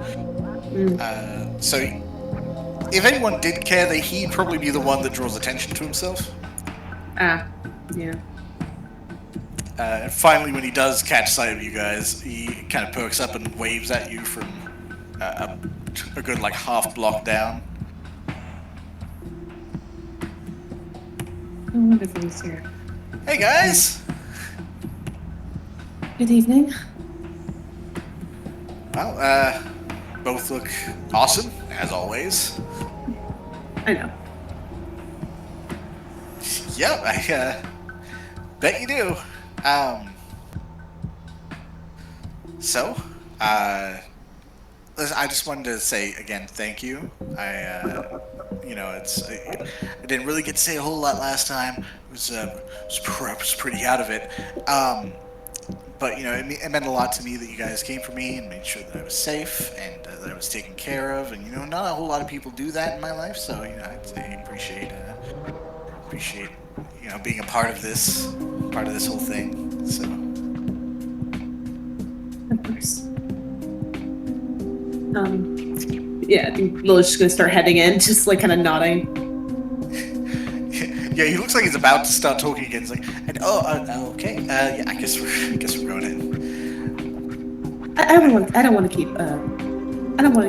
Why do I forget Maurice? Sorry. I don't want to keep Maurice waiting. Yeah, no, you would, right?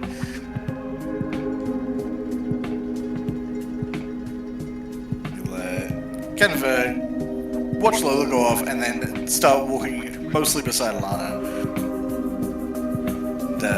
Keeping a very clearly conspiratorial low voice, like, so, I mean, how's it going? You're kind of integrating, right? Yeah, yes, I suppose. Awesome. Smooth sailing. That's what we like. That's what's cool. Just playing cool cat. Yeah.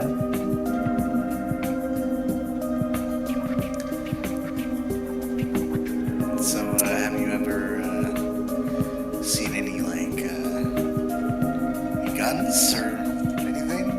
Have I seen what? Oh no, I just What? because I mean, I don't know. I always get kind of paranoid about this place specifically. No guns. Okay. Yeah, it'd probably be fine anyway. The rest aren't here, so. Yeah, Right. and you're here and you weren't here that time, so. You look a bit confused, like, I wasn't here, was I?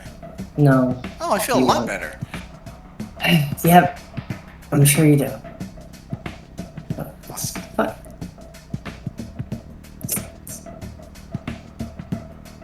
It's just... Yeah, we're fine. I'm fine. Michael kind of glances you over, like, you sure? You said that a lot. Well, if you say it enough, eventually it will be true. I mean, I guess maybe. I feel like I say a lot of stuff a lot, and people just kind of get pissed at me.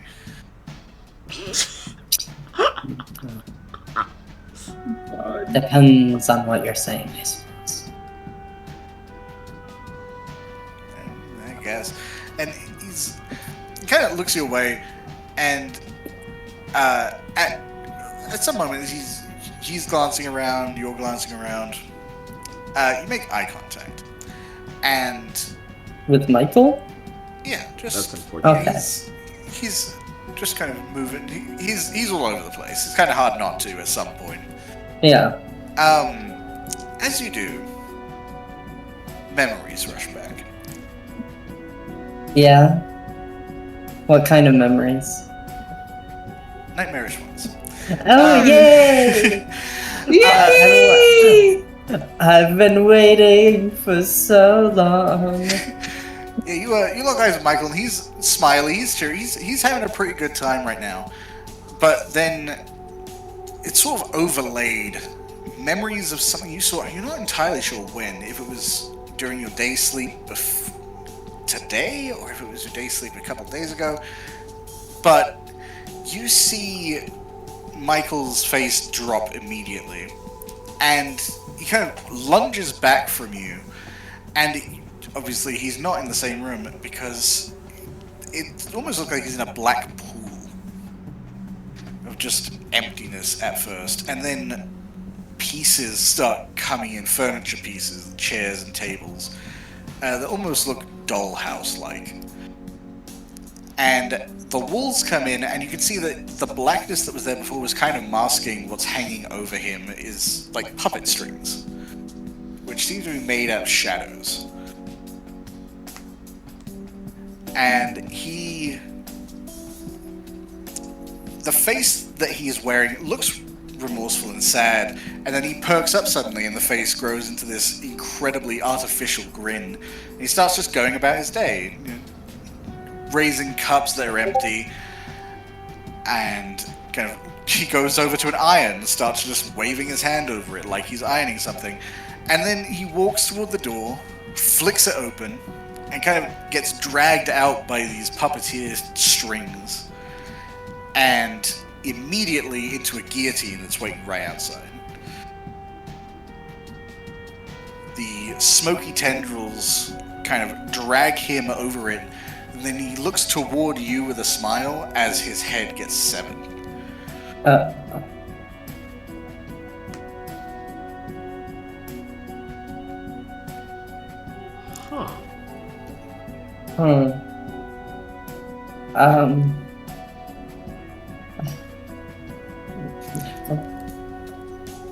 Are you coming? He's like holding the elevator door for you, and it seems you've been standing outside. Yeah, coming. Looks him up and down as if she's trying to, where are the puppet strings? Where are they? He's still smiling, like quirks an eyebrow, looking at Lola like, it's a fancy place, sometimes we get nervous. Good. Yeah, it's...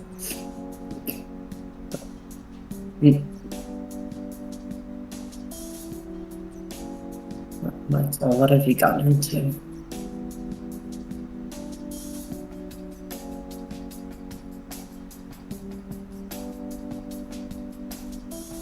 Are you saying that to him or to yourself? I think she's kind of saying it out loud, but not necessarily to him.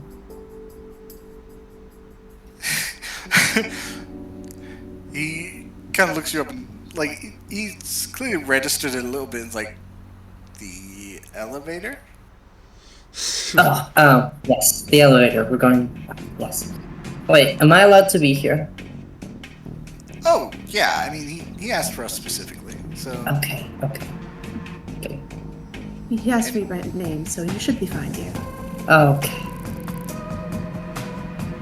You get into the elevator, no lowies. What? Is that like a slur for ghouls? Well, last time you guys came here, the higher clans got to go up in the elevator. The lower clans had to take the stairs. Oh right, I forgot about that. I got to take the elevator for some reason. Well, because you were a ghoul of a Malkavian who was technically a high. Malkavians are high clan? Yeah, they in historically speaking, they were like advisors, like seers and stuff like that. Fascinating. So, nobility-wise, Malkavians kind of drift between them. But, yeah. Interesting. I feel like Malkavians are on the lower end of the high clans. Yeah. They are the court jesters, but they're still in the court. Oh god. Fair. Yeah, Okay. The elevator ascends, and you guys have been here before.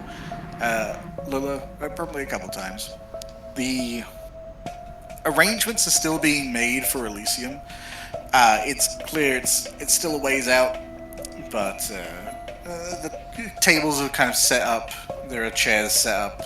Not quite as grand as it was the first time, but there is clearly a meeting section that's designed for like the inner court itself.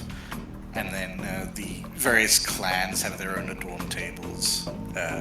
Obviously, it's unmarked, but you know the layout. Currently, it seems to be mostly mortals, various workers, but you can see Maurice kind of at the end of the room. Right now, he is sitting in a chair, legs crossed, and reading while everyone works around him. What's he reading? War and Peace. Oh god. It's a French novel. Oh. Okay. So I was gonna say he's reading Interview with the Vampire. Don't think it'd be that on the nose, but it would be. That seemed like a more Malkavian thing to read. Or a Toreador. I could see a Toreador doing that. Yeah. But as you enter the Grand Hall, he kind of glances up, gives a smile, just he dog ears the side of a page. Bro, just remember the page number, jackass. Sure, I guess. And then he just tosses the book off to the side, so it lands heavily on the stage. And makes his way over, like, good evening, everyone. Lola, Good evening. lovely to see you again. Always a pleasure. He turns to Michael and holds a hand out. And Michael eagerly shakes it. He's like, yes. And Alana, lovely to see you as well. Glances away from trying to sneak a look at Michael and about to notice that.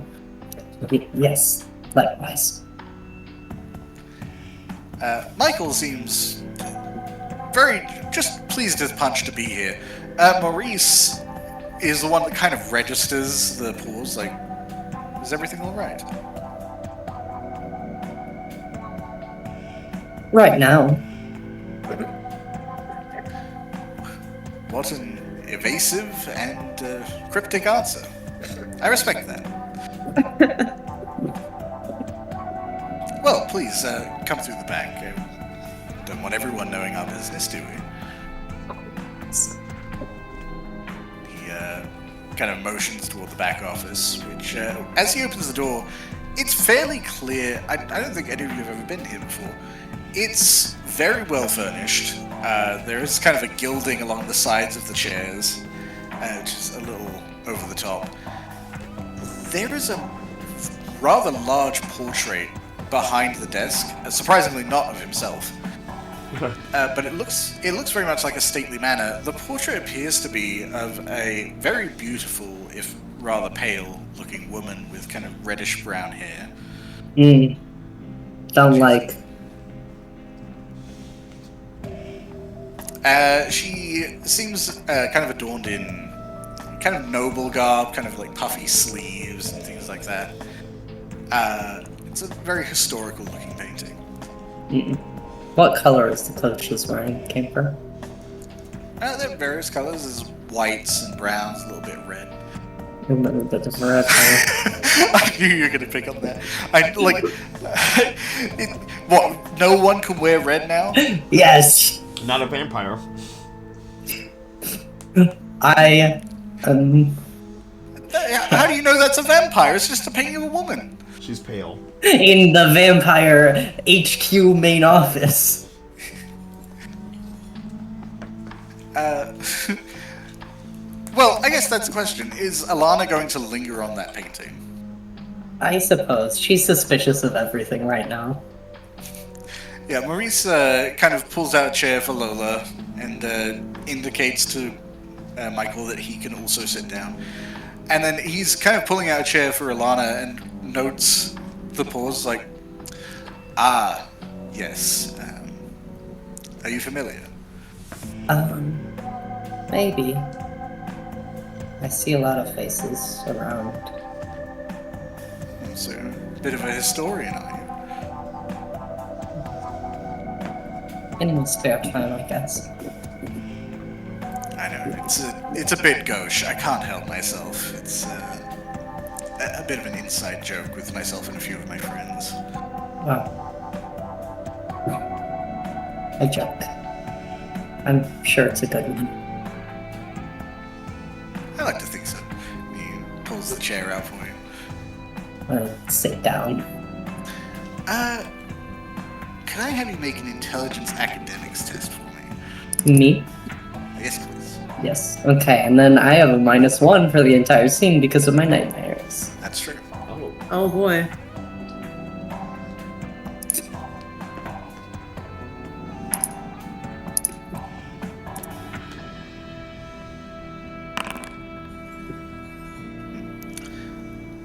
You have no fucking clue who that woman is. Yeah, I don't know. It's not a random lady.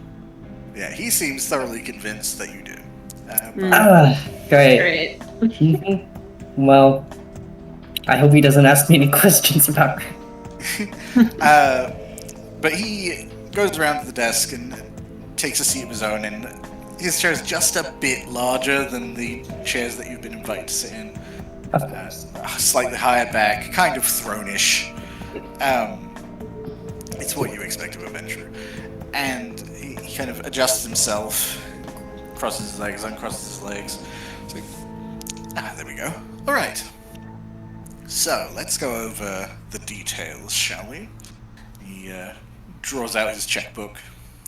He's like, pauses. He's like, do they still use these?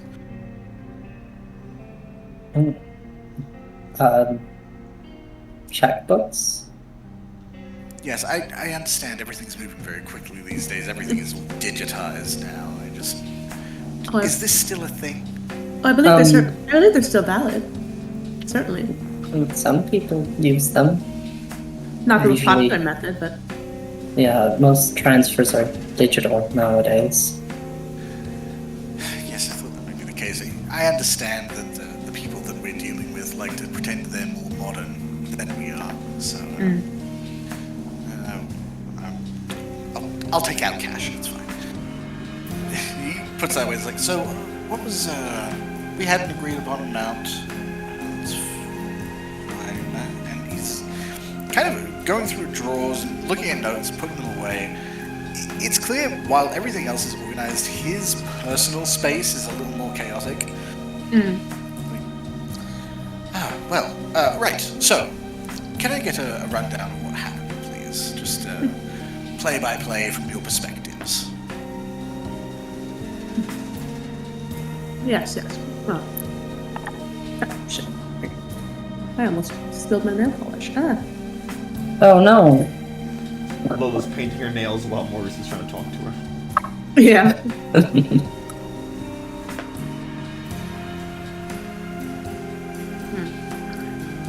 That was a bit ago. I'm trying to remember exactly what happened. I think I can recall most of it, but...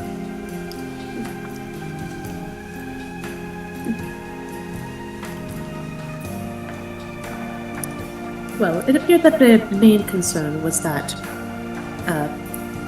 Michael had been trespassing onto their territory, but it appeared that Michael had not realized that he was trespassing, or indeed why he was.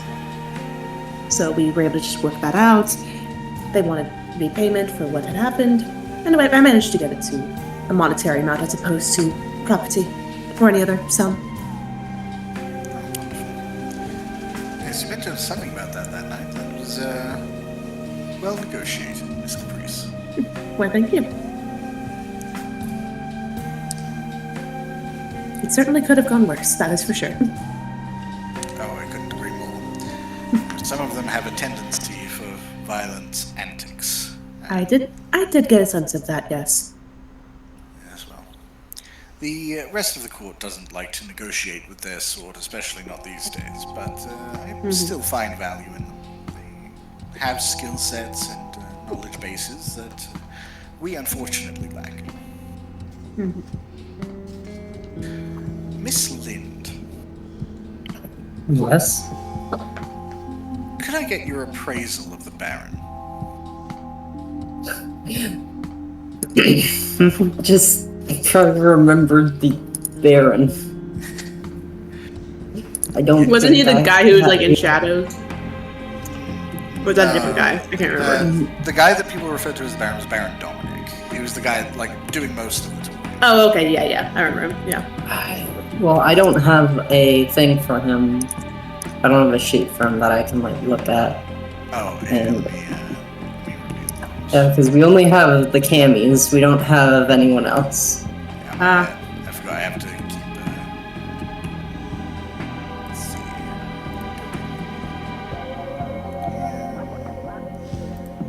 I'll just reveal everyone that you saw there.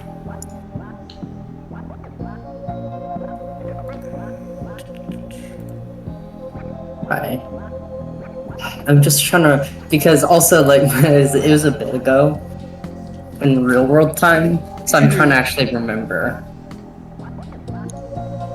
Yeah. what he was like.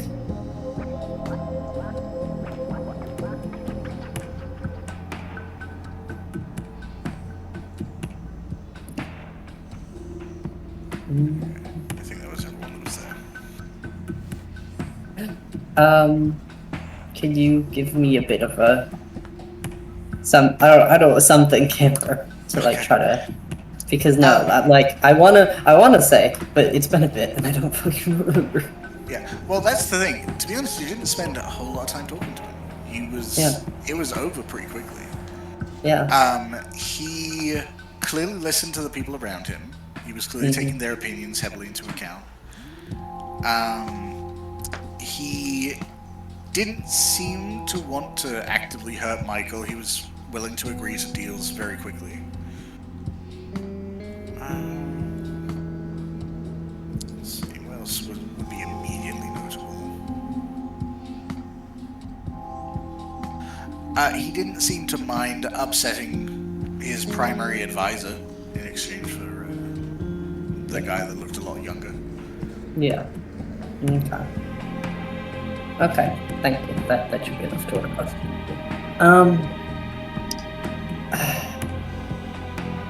Well, I can't say I've got an in-depth opinion of him. The entire meeting was rather short, but I did notice,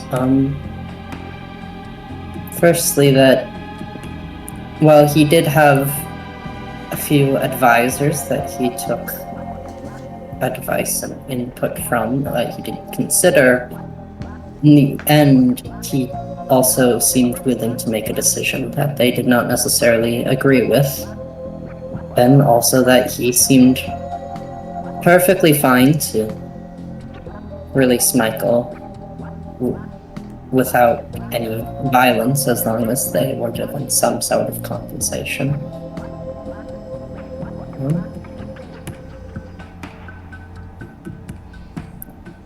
Other than that, I'm not sure what else I could say.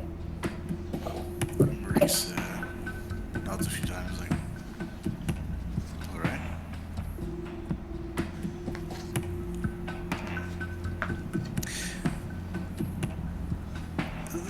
The reason I asked you along, obviously, besides your connection to our subject here, kind of indicates to Michael. I understand that you're a people person. Yes, I try to be, at the very least. Yes, Michael wouldn't stop talking about it. Mentioned that you were very skilled at understanding people. I think that's a very valuable skill in this particular arena that most of us contend with. It's interesting to see it in someone of your stature.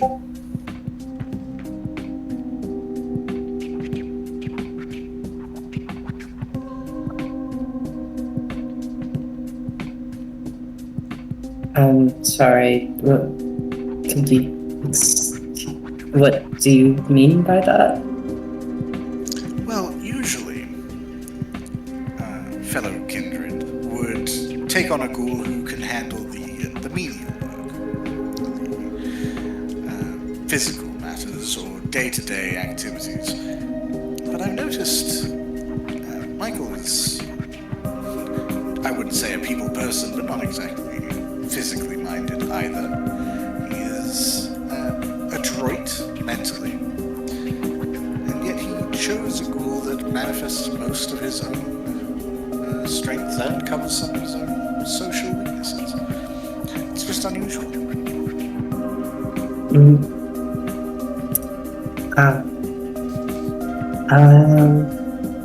I suppose so. Kind of glances towards Michael, but I'm sure he could speak to his ghoul-making choices more than I could. When you look at Michael, if you think if he could be sweating right now, he would be. Hello, Dan. Dan! Whoa.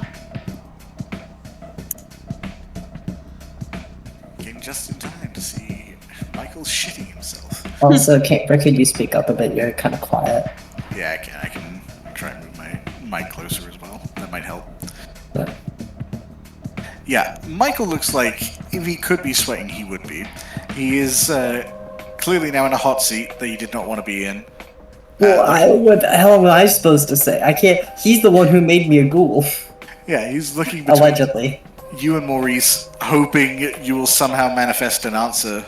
But now that the spotlight's been pointed to him, Maurice just slowly turns toward him as well. It's like, yes, it would make more sense for the ghoul not to speak for their domitor, wouldn't it?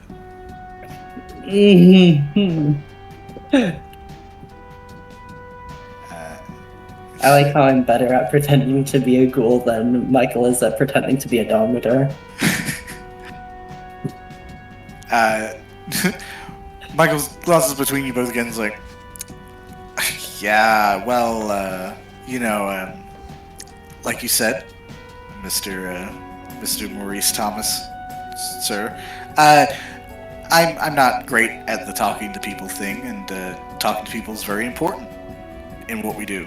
You know, convincing people not to talk about other things also super important. And you know what? I think I like to specialize. I think I like to do what I'm good at, and so I like having someone around who also can do what I'm good at, but better than me in some ways. Is he saying that his ghoul is better than him? That seems to be the case. And you know, I think you know, we had a conversation before about how I think Alana's, you know, potentially good promotion material at some point in the future, right? And so, you know, I wanna teach her how to do cool stuff, good stuff. She's good. Not cool stuff, because that would be unprofessional. But he is reaching. Yeah. When it says something similar, I think he is. I think Michael is. As. It's okay, Michael. Yes. I am sorry for putting you on the spot like that. Yes. Michael is not as good with the social interactions, and so I handle those. Sure, he has skills that I, as a ghoul, do not necessarily have. It's perhaps not in the same way where some ghouls are more physically oriented, but we do complement each other in a certain sense, I suppose. Maurice has not taken his eyes off Michael. It's clearly trying to figure out what the fuck is happening here. There's like a degradation in front of him. It's like, yeah. Michael is just constantly putting himself down. Could I have you go ahead and make a manipulation subterfuge test for me? Okay. Can I add, Anjuna? You can, just don't forget the night. Yeah, so it's only gonna be a +1 instead of a +2. Yeah. Okay, that's not bad. I'll take it. And then that would be wits insight for him. Okay. We've actually got a pretty good chance of this.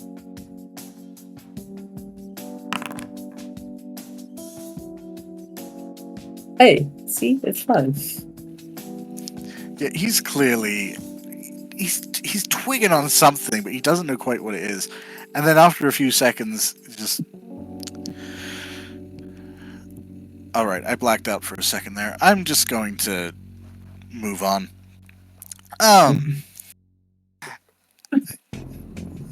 I appreciate all of your efforts. Mostly those that didn't get captured. I understand there are some details that Michael would not reveal.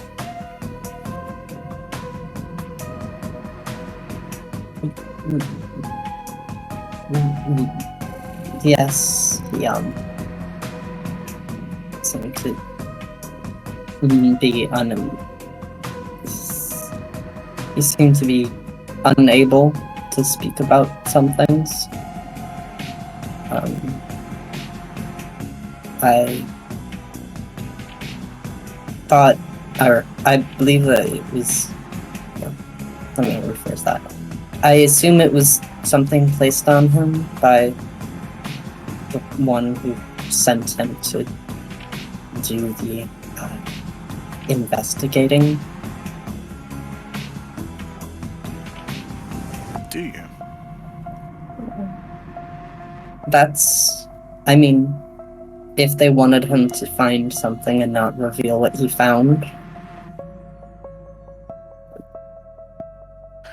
And what led you to that belief?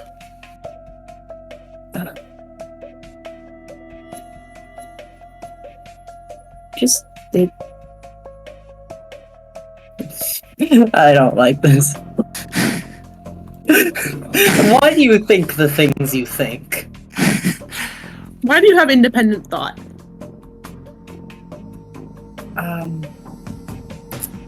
I suppose it was just an assumption. An assumption. Yes. Founded on nothing, or?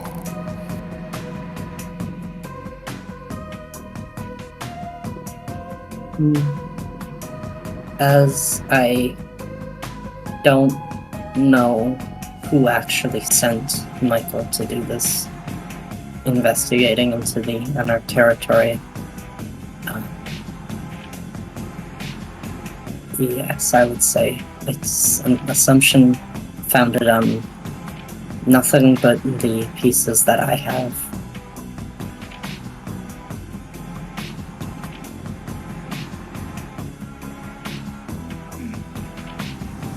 I see. Well, I appreciate you both coming. Obviously, Lola, consider our favors squared. Glad to hear it. I will speak to the two of you another night. Michael, could I keep you for just a few more minutes?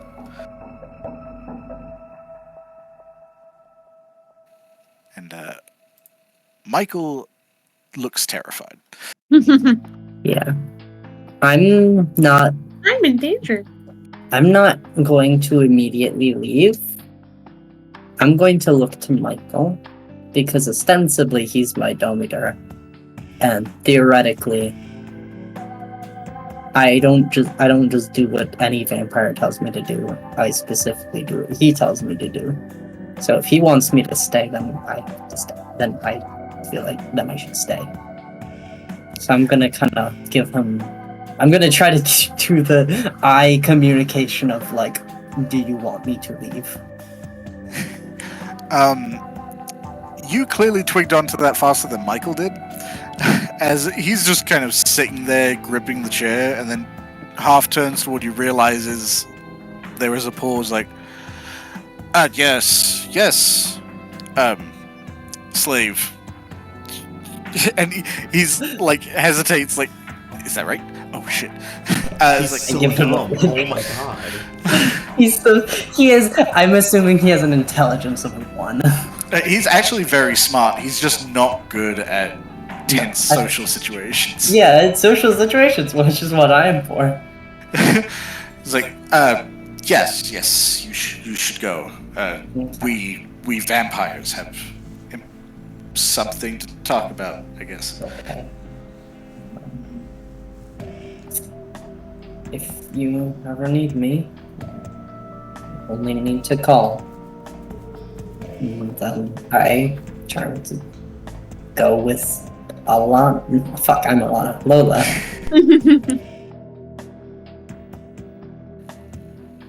Yeah,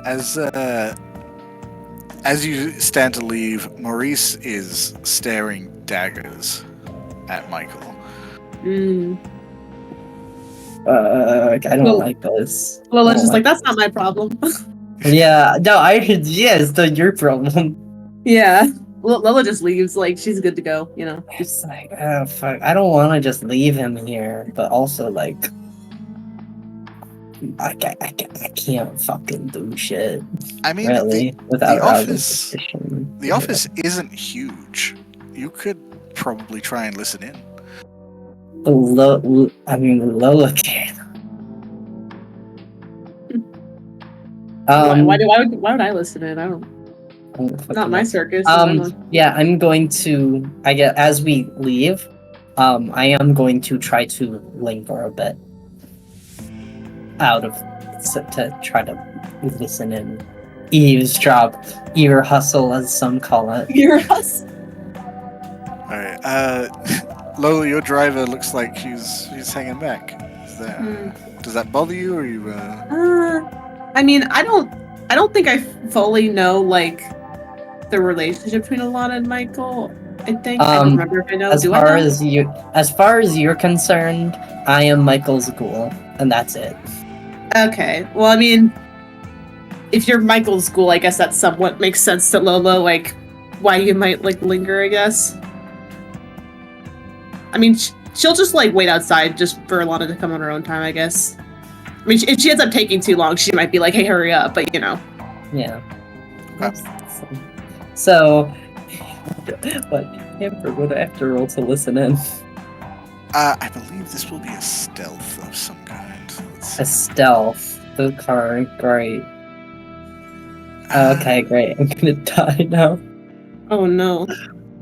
So about that Tsumitsu, I was thinking about. I figured out what business they run. Okay. Unrelated. I'll talk about that later. Yeah, it's probably dexterity stealth to just try and physically remain quiet while paying attention. It was either going to be this or an awareness thing. Yeah, I just looked at your pool. And I have a -1. I don't think Ingenue's going to help. Probably not. Well, I don't know. It depends. If I get caught, it'll help. Yeah, if you get caught, it will help. Mm. Okay. So what I will say is you aren't caught immediately. Okay. You- They're gonna say all their shit, and they're gonna say, and you can tell Alana that she can leave. Now you kind of sidle back up to the door. You think very quietly. I knock my heel against the door. And you can hear at first pretty quiet talking. You can tell it's Michael's voice because there is kind of that hesitation between sort of syllables. And at one point, Maurice starts walking closer to the door, which freaks you out a little bit.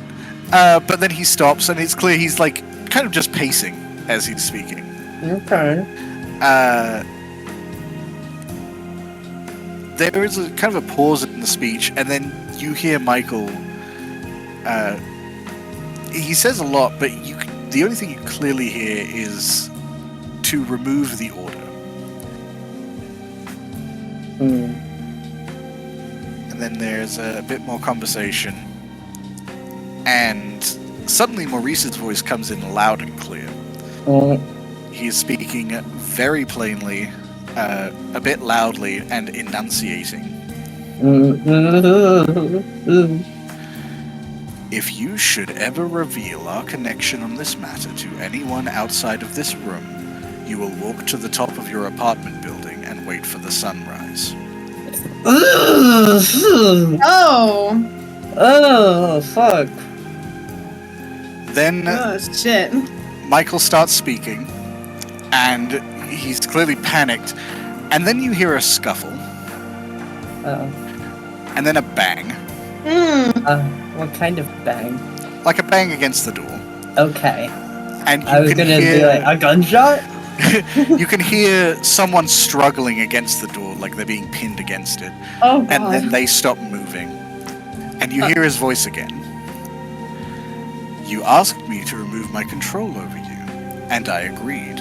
I removed the order over you without any caveats, and you thanked me. We are even, but you willingly agreed not to disclose any details of our meeting with anyone. And then there's a soft footfall as whoever was on the door is put down. And then you hear Michael being like, again, I'm so grateful. Jesus. This is toxic. And Toxic. as you're Sucks. registering what you're hearing, someone places their hand on your shoulder. Like, ma'am? Yes? This is not someone you recognize. It appears to be someone in a suit. Yeah. You've probably seen them hanging around outside as sort of like It's Hitman. basic security. Oh, shit. It's security. I'm guessing. Is there something we can help you with? No, I was just on my way home. He's looking you up and down like, you came with Caprice. She left. I didn't notice. I'll have to go catch up then. Hold on. Go ahead and make a manipulation subterfuge for me. With engineer? Yes, please.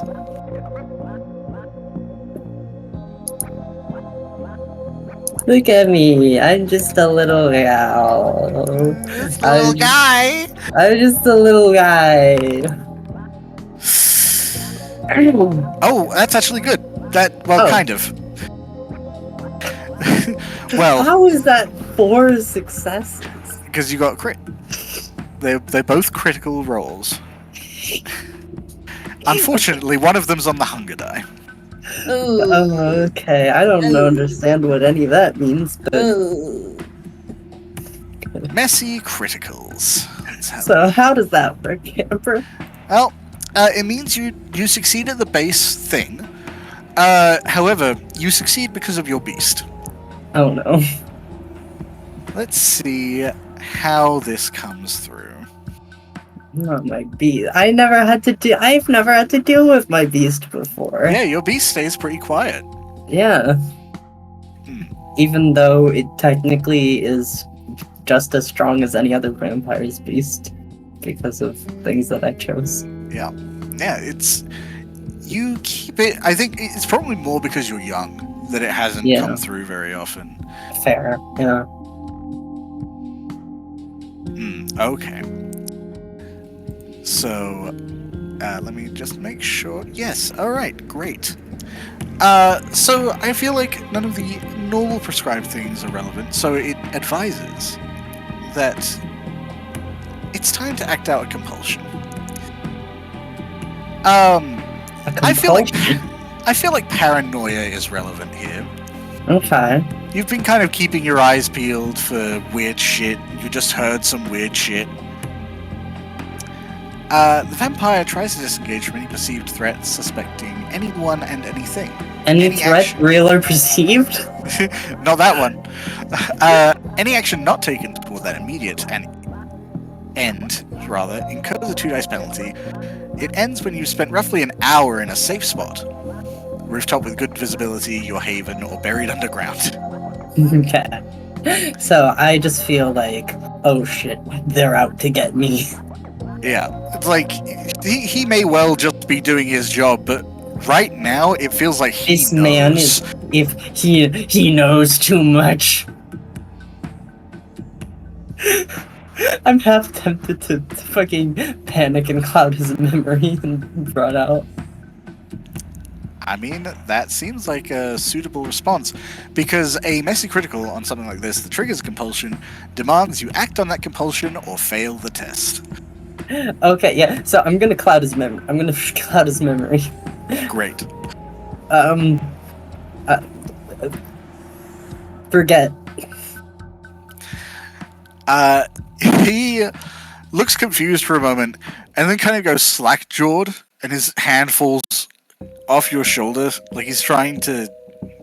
Like he's looking at his hand, not really figuring out what it is. I bolt.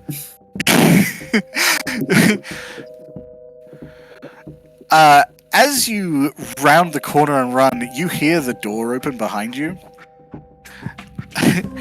And the last thing you hear is like...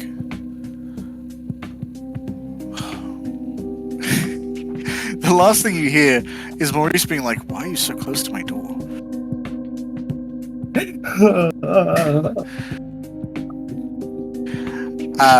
But you managed to get outside. The wait staff looks... they do give you some weird looks as you're bolting through the hall.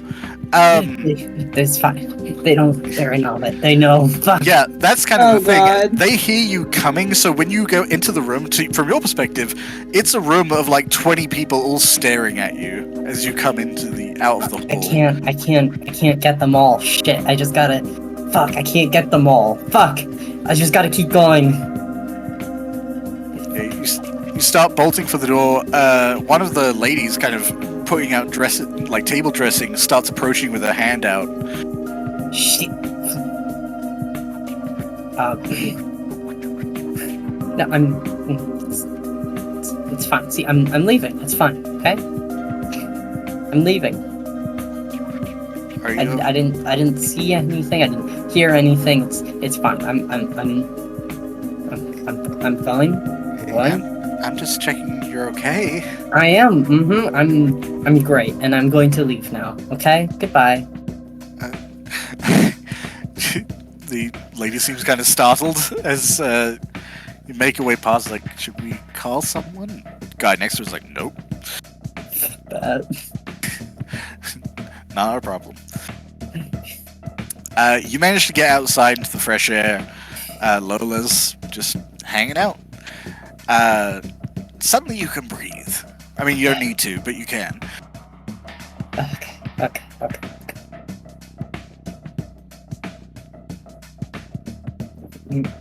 Lola? Yes.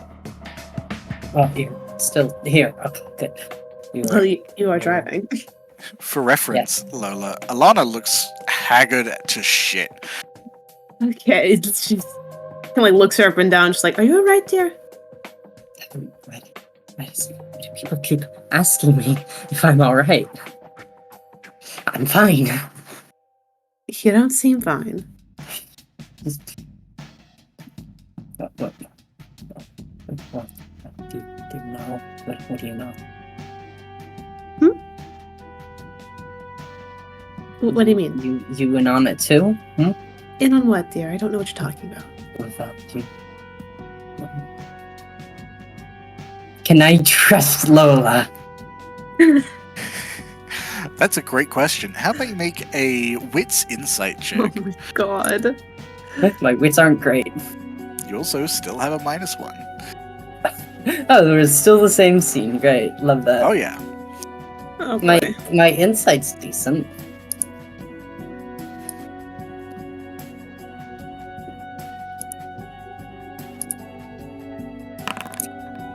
Not at all. Oh fuck! She. Oh my god. You know, he told you. You're both. They're both Ventra. It makes sense. You know. You both know. You both. No. I What? have to. I don't. Alana, dear, why don't we just head back Goodbye. to the Coterie and, Hey, Alana, you have the keys. oh my god.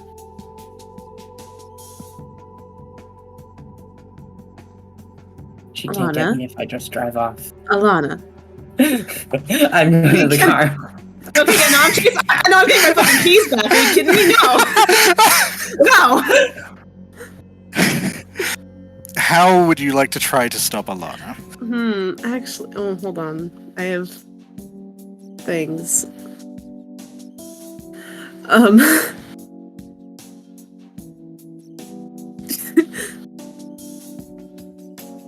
I was like, I kind of just want to try and compel or something. Okay. Yeah. Just please, stop, calm down. Oh my god. So Well, you could say. yeah, compel won't change her emotions. It'll change her physical. You can compel her to a physical action. Yeah. Okay, so that's gonna be contested though. Yes. Yeah, it is. Okay, so what for? It's a charisma dominate versus intelligence resolve. Okay. Intelligence resolve. Yeah. You're quite good at that. I know. You do have a -1, but still. Okay. So, what order is Lola trying to give? I mean, I think first of all, because she's trying to run off with my fucking keys, Yeah, I just, think. I mean, it she's telling her was basically to stop. Yeah, Yeah, stop.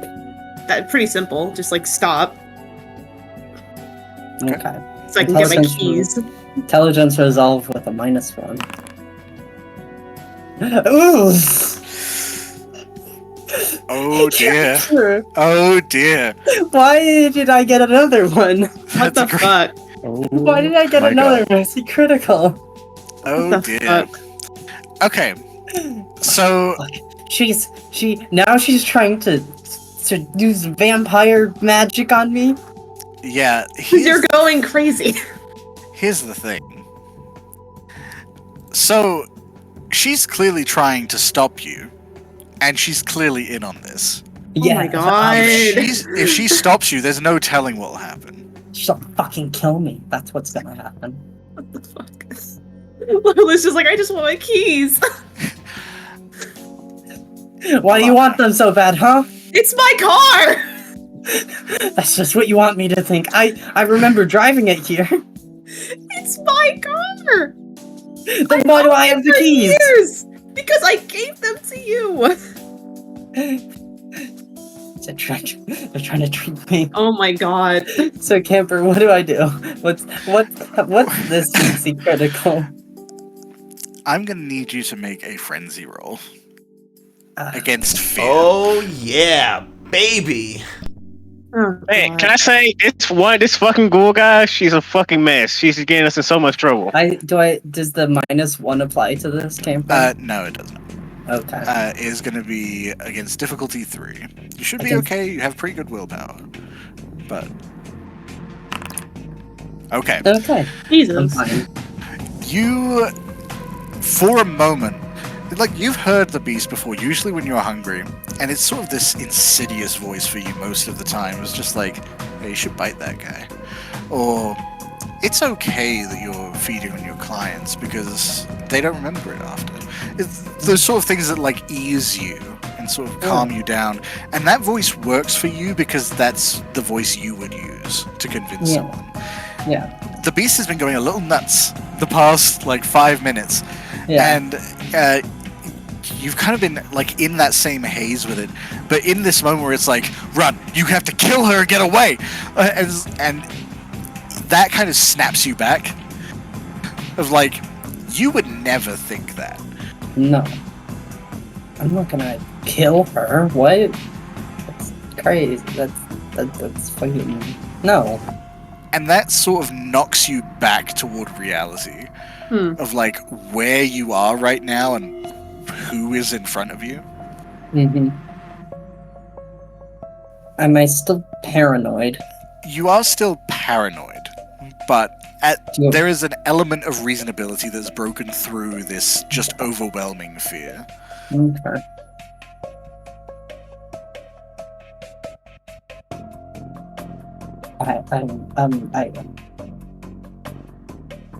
So instead of stopping, I turn around and I look back at her.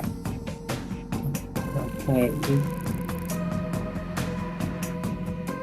You're this.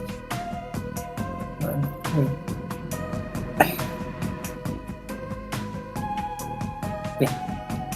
Okay.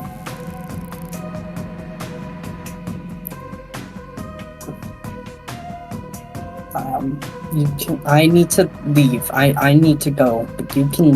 You can take the. You can. The keys. You can take the keys, and you can do your stuff. And I'm going to go now. Yeah. And Alana holds out the keys for Lola to take. Okay. Like, I still don't really trust you, but I'm also not gonna fucking steal your shit. Yeah, I think Lola just kind of like cautiously comes up because she's like, okay, well, my stop didn't entirely work, but I guess she's coming to her senses. But also, still, what the fuck is going on? Just kind of cautiously takes her keys back, like, thank you, dear, but really, what happened in there? I can't. You. Do you need help with anything? Are you okay? Like, genuinely? She's trying to be like comforting, you know, like. I can't tell you. I can't tell you. You might know, or you don't know, but you do. I don't. They could be listening right now. They could be watching. I understand, dear. I understand. I can't tell you right now. I can't. Okay. All right. How about you just take some time to calm down, and if you ever are able to talk about it, you can come back until you can talk about it. Okay? Yeah. Mm-hmm. Yeah. Okay. Well, I'm going to head back to the Coterie. I don't know where you were going to go. Do you still need transportation, or are you just? So in my paranoid brain, though somewhat with reasonability, Camper, what would I think is the more sensible option? To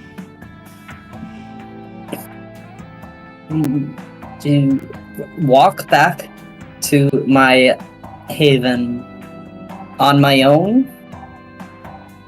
have Alana drive me there, or have Lola drive me to like the Coterie one and then get my car? It's a pretty long walk to your apartment. Yeah. It would take less time for you to walk to the Haven and grab your car. Okay. Not sure if I can trust. If I get in the car with Lola, I don't know if I can trust her to take me to the place I asked her to take me. Yeah, that's not even a consideration, I think, at this point. Especially because she just tried to mind control you. Yeah. Because you were going crazy. Oh my God. Was I going crazy, or was I seeing the truth? I don't. Okay. Yeah. Lola presents mind control for a lot of shit. Okay. I'm just gonna. I'm gonna walk. I'm gonna walk. All right. Please do be careful, though. Yeah. It's me. I'm always careful. Always so careful all the time. Okay. Oh, and if you ever see anything suspicious, please do let me know. What? The worst thing to ask. Sorry, right this very 'cause second. She was talking about like the kind of, I mean, Lola's still thinking about the fucking Nakamura shit, so If I see anything you want to know, you want me to tell you if I see.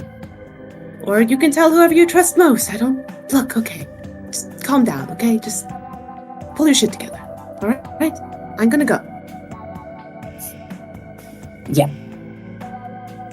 You can do that. Lola can only do so much comforting. She's like, I cannot deal with this shit right now. Look, I can be sweet for a little bit, but this is getting annoying. I'm leaving. Goodbye. Yeah. Yeah, so Alana is going to walk to the Coterie Haven to get her car and to then immediately leave. Excellent. I'd like to imagine Alana leaves. Lola's probably getting in her car and sees Michael walk out, look around like, oh, where'd everyone go? Yeah, I mean, Lola's not fucking waiting for Michael at all. She's leaving. Yeah. Just leave him there looking like, Yeah. Hello? Oh. I don't care about that bitch. Kidding me? I guess they were busy. Oh dear. Well, we have, it didn't get much mention, but Dan is here. Yeah, and we have him for another half hour. Here's the thing, though. Like, if you want to have that meeting, he kind of can't because the person his in between is crazy right now. Oh God. I don't need Alana. No, I mean, from what I'm aware, she already told. Yeah, Michael, I let Gustav know, or not Gustav. I've let Michael know that Gustav wanted to talk to him. Yeah. So Gustav. Yes. Where is Gustav kind of stationed right now? Because he is expecting to talk to someone tonight. Probably yes. about vampire stuff. Exactly.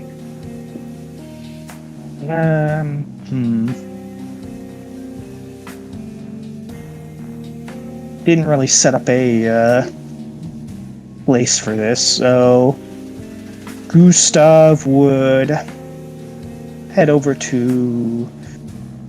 I mean, I don't think he's been to the domain this evening, so he'll head over there for this potential meeting. Okay.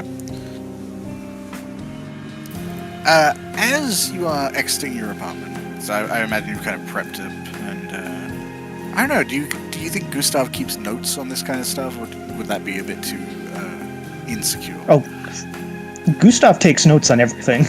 Okay. Yeah. Yeah, you went back, got your notes because you want to make sure you're thorough. As you open your door, there is a face waiting for you. What fish? Oh, yeah. Okay. Souterrain is standing at your door, already smiling, and holding what appears to be a manila folder.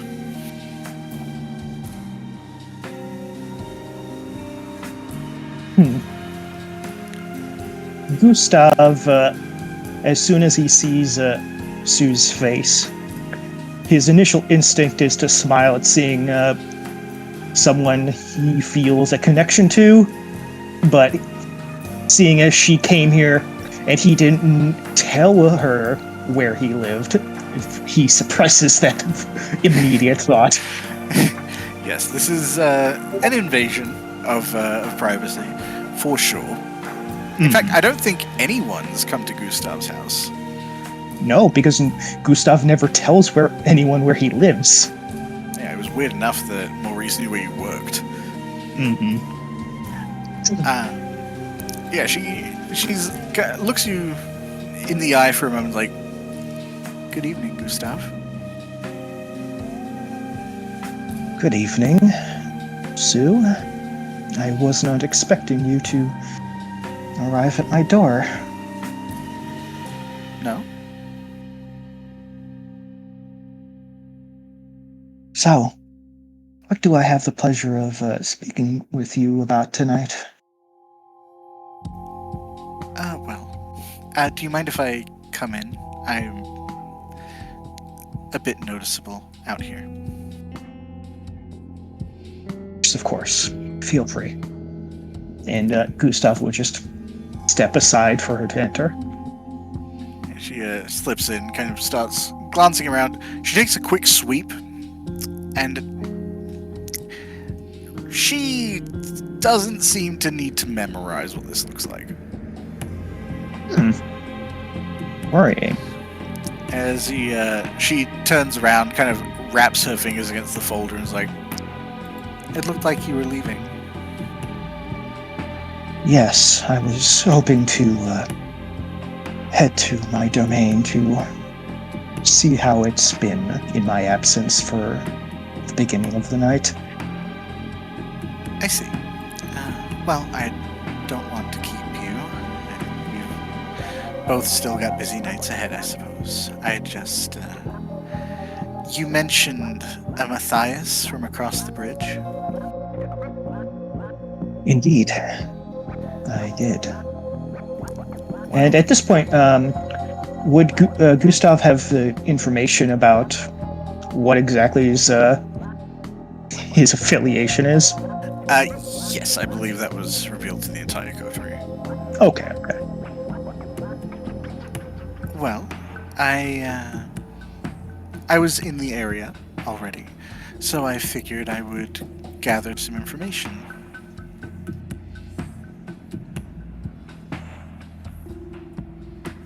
What kind of information did you manage to gather? A few photographs, some basic details that I learned, and some known associates. Well, that is quite something. All the information that we can acquire on those not of the Camarilla would be useful in our endeavors. I thought you might think that. And she holds out the folder toward you. Gustav does not immediately put his hand out to grab the folder. Of course, I'm going to assume that this information won't be free, will it? A smile crosses her face that seems a bit almost cheeky. She retracts it back to her chest like, "You're learning quickly." I've had a lot of time to figure these things out. Well, I was going to consider this a favor that would be called in at a later date, but I feel like we formed a trusting enough relationship that isn't necessary. I think we can probably do something a little more even right now.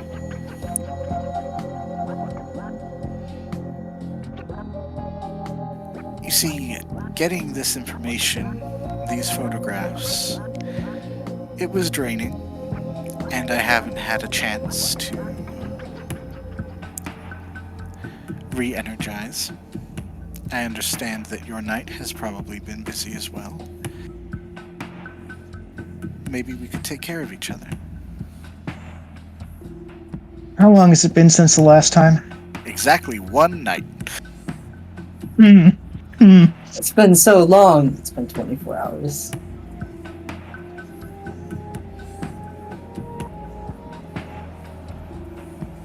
Well.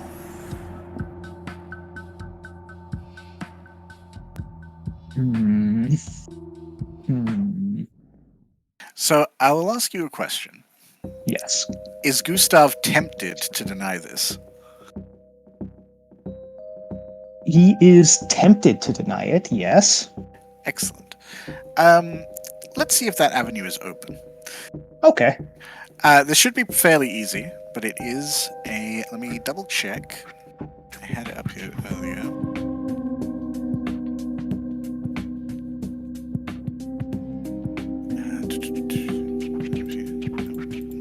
I hate the layout of this book.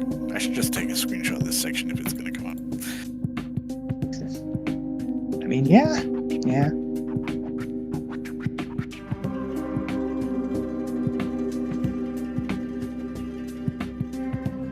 Okay. That is going to be a resolve intelligence check. Resolve intelligence. Okay. It's difficulty 1. Oh, difficulty 1. Okay. That's not that bad. And that is the strength of your bond. And this is your attempt to be able to resist. Okay. Yeah, the temptation not to resist is also there, but that can't bypass you. You're a man of reason.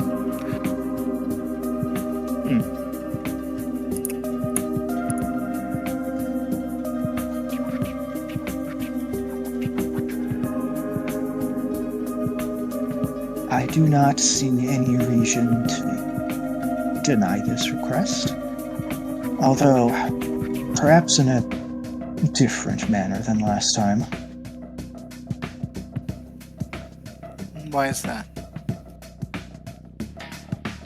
Well, I must say that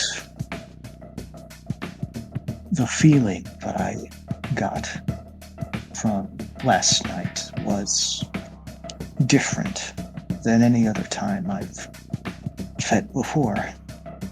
It's a new phenomenon, you see, and if I'm going to subject myself to things that I've not thoroughly studied, I would much prefer to get all the information possible before indulging, you see. She kind of nods a little bit. And is like, but you've been around a while. And this is a new experience. Don't you think you should leap at the chance to invigorate yourself? At this point, Gustav would smile. You're correct that I have been around for quite a while. And I can also say with some certainty that not everything new that I encounter is something I wish to be involved in.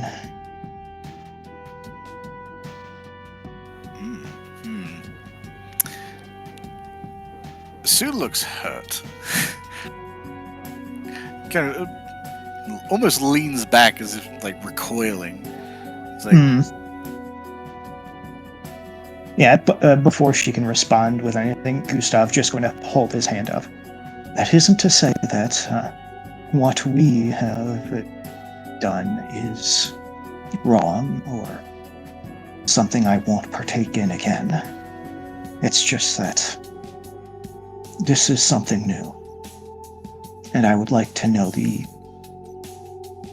effects of what I am doing before I go further. It's nothing personal. Go ahead and make a manipulation persuasion check for me. Oh, good. Okay.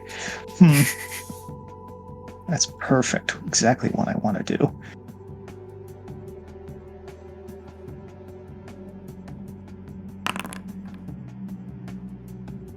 Okay. Not bad. Yeah, that isn't bad. And she isn't super socially inclined. Oh, okay. Yeah, it seems like the initial sting of like her assumption of what you meant kind of lingers for a moment. And then she glances down at the folder. And then finally kind of shakes it off and smiles like, "You're right, of course. Sorry, I get it. It is a new experience for me as well. And one I enjoyed, and I'm not used to enjoyable experiences with other kindred." At that, Gustav will certainly smile. I can certainly say the same. I will look into... I wish to look into this more. Once I am fully aware of what we are engaging in, I will come to a decision. And when I do, I will come to you immediately. And if what I find is agreeable, I will not hesitate to indulge with you again. Yeah, Sue's head kind of tilts as she's absorbing what you're saying, and she finally nods like, "I am amenable to those terms." And then she holds the folder out to you again. At this point, yeah, Gustav would willingly put his hand out to grab it. She releases it, and as it enters your possession, she quickly lays a hand on top and it's like, "Just so you know, there's something in there that might be important to you. A few things. But don't give it up too easily. It's leverage." See, Gustav nods like solemnly. I will make sure that whatever is enclosed in here will not be spread idly. And she gives you a nod and releases a hand from the folder. Like, "Well, you were on your way to something. I don't want to keep you busy. Just, you have my number." Of course. And you have mine. She quickly nods her head and makes for the door. She kind of passes you on her way to the door, and when you turn, she is gone. Yeah, Gustav, knowing she's probably still, like, within earshot, is just going to say, let's not make this relationship all about transactions now. It doesn't need to be so formal. There's a few moments of silence, and then a gentle 2 taps on your door.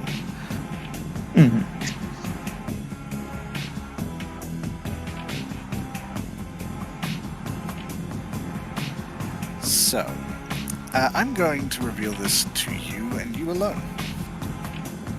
Oh boy, okay. There is now a thing called Sue's folder in the journal. Oh, let's...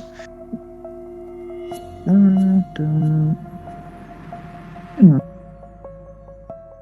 think I might have seen a couple of these people before.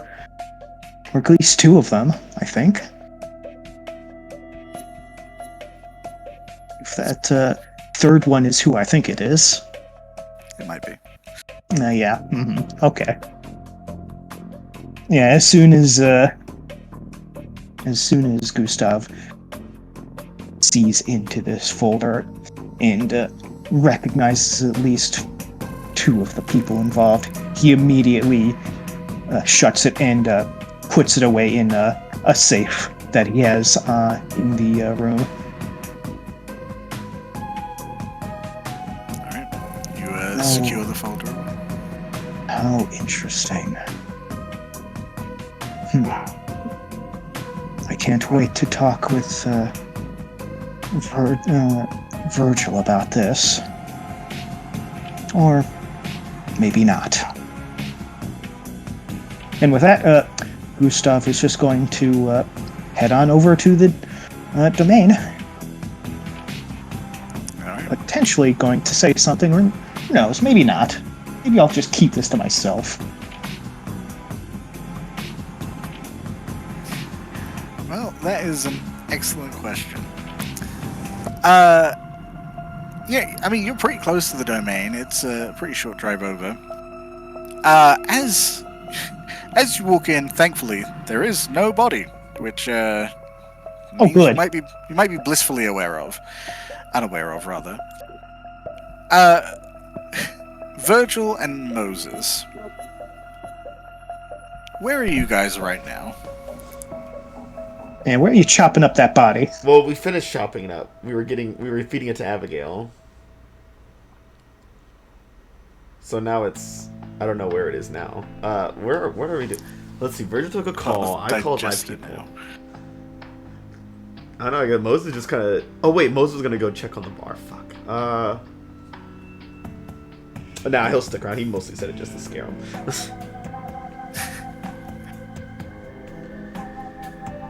Yeah, I mean the night is a bit out of order.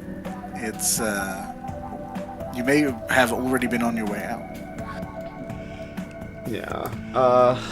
Moses has kind of been lounging around, cleaning up the house a little bit, so it doesn't look like we just chopped up a body and all the plastic is like put away somewhere safe. I think Moses is getting ready to head out somewhere, but he hasn't like left yet. He's kind of just like dragging his feet. He's doing that thing where he got ready like 20 minutes ago and is. And now he's like, is there something I forgot? It's probably something I forgot. And then he's just kind of like walking around checking everything.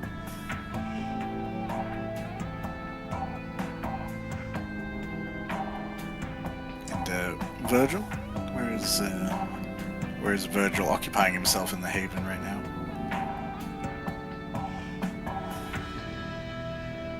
Virgil. God damn There, you, Marcus. Oh, he's BR. Doesn't seem like Be it. right back. Fuck. You you piece of shit! You want to hop with me? I have nothing to do. I don't want to go with you. You're killing people over there. I've done enough of that this week. I finished killing people. And you want to know something? I'm cleaning up the bodies. There's not a lot of mess. You see the difference? Moses? You know what See the happened fucking to ours? We had the police showed up, bitch, so fuck off. Raggedy gator fuck. Look, whenever I deal with you, I'm most likely to be dealing with people with guns. It's not a smart idea. It's not my fault. Yeah, so I blame you, Sherrod. at least for the moment, Gustav, you see Moses kind of lounging, and you can already hear kind of clicking and clacking from the security room. No. Well, it's good to see that nothing untoward has happened here tonight. Correct. Looks to Moses. Lola told everyone that Alana was followed, right? Or She told Yeah. everyone in the room, yeah. yeah. Yeah. I was like, Didn't tell me. Yeah. I was Well, you like- weren't there, yeah. I was like, Yeah. I don't know. Alana has like a stalker or something. A stalker. Yeah, I don't know. Lola mentioned something about seeing someone on the cameras that was following Alana around. And did anyone go out to interact with this individual? Well, me and Virgil were here putting the body away, so if it was anyone, it was probably like, I don't know, Silas, Lola, Alana, who all left, so, Hey, I sent the message through the group chat. oh, okay. Yeah, I have an excuse why I wasn't here. I say I was still my hunter shit, so yeah, it's not my fault. Yep.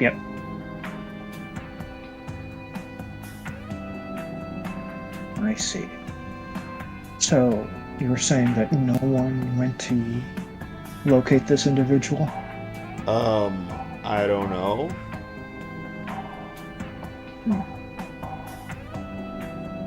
I mean, Who is currently on our surveillance? Well, I look around. It's like me and Virgil. It's probably the fucking deputy up there.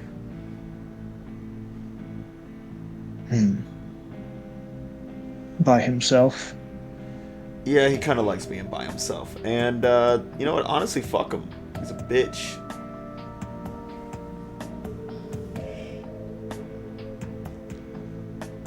Well, no matter what he is to you personally, he is still the deputy to the sheriff. Oh, no, I didn't say it So personally. No, he is objectively just a bitch. Be that as it may, do not actively antagonize him, no matter what he may say or do. Might be a bit too late for that. Well, then I suppose I will inspect what damage has been done then. And with that, Gustav heads over to the security room. Don't antagonize the deputy. You should have told us that before we met him this morning. Yeah. He antagonized us. He That came in should here be- looking for a fight. Fucking bitch. It should be self-evident you shouldn't antagonize him. We didn't even know who he was Nah. until someone said, oh yeah, that's the deputy. I literally did not know who this motherfucker was. He was with Virgil. I was already the murder in his favor. Already a red flag if he's Yeah, with you Virgil. came in, Virgil Yeah. let you in this bitch? Nah, that's too far. Yeah, Virgil been letting people in this motherfucking house. Like, I leave for 5 Oh. minutes. And I come back to you fucking throwing strays. I mean, you were gone for A like bit you were more gone than for like 5 20 minutes. minutes. You were gone for Yeah, like 20 Marcus, minutes. you have no concept of time Because- whatsoever. because I've been trying to move a couch. So I'm gonna also BRB again. Just we need to Oh my finish God. moving the couch. Oh my god. He dropped the couch because he felt someone talking shit and ran back to the mic. or somebody throwing strays. I'm like, what the fuck did I know? I gotta say something. So, I mean, at this point, throwing strays at Virgil is kind of a tradition, right? Yeah. it's a Coterie tenant. So, Gustav, you enter the security room. You can already see one of the cameras is pointed at your car, because it's a moving vehicle in your domain, and the guy sitting at it, which I don't think you met, is just kind of like tapping through screens, switching cameras, leaning on a hand. He's got a little notepad beside him. He's kind of keeping track of vehicles and like license plate numbers and things like that. He's very studious. Fucking nerd. Yeah, Gustav will knock at the door frame as he enters, I know make you're himself there. known. Yes, of course. But it is always courteous to make your entrance known to those who may not. What do you need? Good evening. Gladys? Oh, not the C word. I was hoping to inquire about tonight's activities while I was away. I've heard that there was a individual who was stalking our ghoul. He doesn't really turn back. He just kind of flips on a few cameras on frozen frames, and you can see a woman in like a tight-fit leather jacket that's kind of zipped up while she's riding, and a black helmet. You know, driving around the domain at different locations. One of them, obviously, initially being right behind what you would recognize as Alana's car, because it's always at the house. She doesn't go back to her apartment very often. And he kind of taps one of the screens with the butt of the pencil he's using. It's like, she's been scoping the area out. Is she currently still in the area? I'm not sure. She uses the alleys to avoid the cameras. I think she spotted them a while ago. Understood. Understood. I currently have my own eye in the sky, so to say. So, if they see anyone of this description, I will make sure to let everyone know. The chair kind of half rotates so you can look at you. Kind of scopes you out real quick. It's like, where have you been? I was dealing with matters pertaining to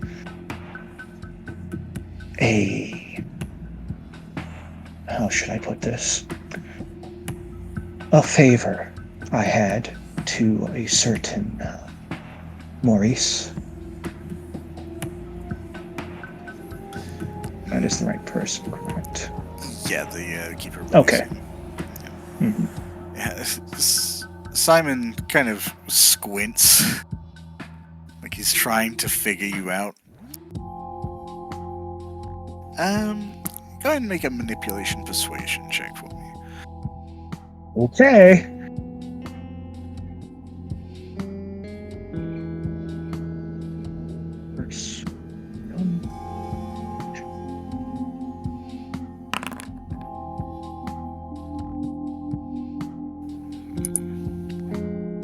I'm not technically lying. Yeah, that's why it wasn't a subterfuge. Simon's squint just kind of tightens up.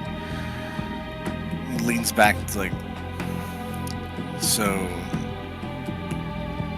the abandoned child is working for the keeper of Elysium now. I do like to think of it as performing a duty for services rendered. Of course, you'd like to see it that way. Objectively, he's a bitch. Moses was right. I'm always right. Yeah, motherfucker, so truly he is a bitch. Well, if you can make yourself useful, do.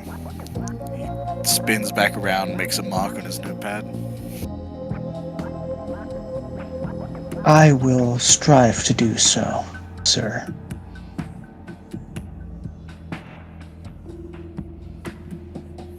And with that, Gustav will get out of his way, I suppose. Camper, I want to say you did a tremendous job making this character because he's very punchable. Yeah, that's what I was hoping for. Every time he speaks, I just want to just hit him. He is canonically based on Randall from Recess. Just less. Oh my less god! I it's feel just a it. Full-on I snitch. feel it. Yeah. Fucking hate this. He can't last in our coterie because some of us don't snitch. That's my thing. It's my humanity. I'm morally obligated to not snitch. Yeah, I think you'd actually get fucked over by it twice because it's also a coterie tag. So you'd end up with 2 stains. Just Is one of our for coterie snitching. tags don't snitch? Yeah, it's like don't reveal the coterie secrets. Oh yeah. Yeah. And he's not in the coterie. Super He's not. snitching. He's basically a member of the coterie. He's like the buddy you never knew you had. No. He's the rat. He's the rat that's crawling around our walls that we trying to kill, but we keep getting the fuck away. He's a buddy in the same way that cancer is a friend. So, Gustav, you were waiting to meet with Michael. Yes. Whenever he gets back to me, yeah? Yeah, I assume that like you gave some kind of contact information so he could reach you. Oh, yeah. Everyone should have Gustav's number. Yeah, you would receive a text not long after you get back to the Haven, actually, just being like, "Hey," with a big wavy hand. I was told you wanted to chat. Gustav will quickly. This is a new number, I'm assuming, from Oh, yes. Michael. Okay, Yeah. And he did not introduce himself. gotcha. Yeah, Gustav's just going to quickly put him down as AM, and then, yes, I did wish to speak with you urgently. You just get back whoa with a period. And then the next one's like really formal period. And then you can see it starts typing and then it stops. And then after a few seconds, it starts typing again. It's like, sorry, working on that. Where would you like to meet up?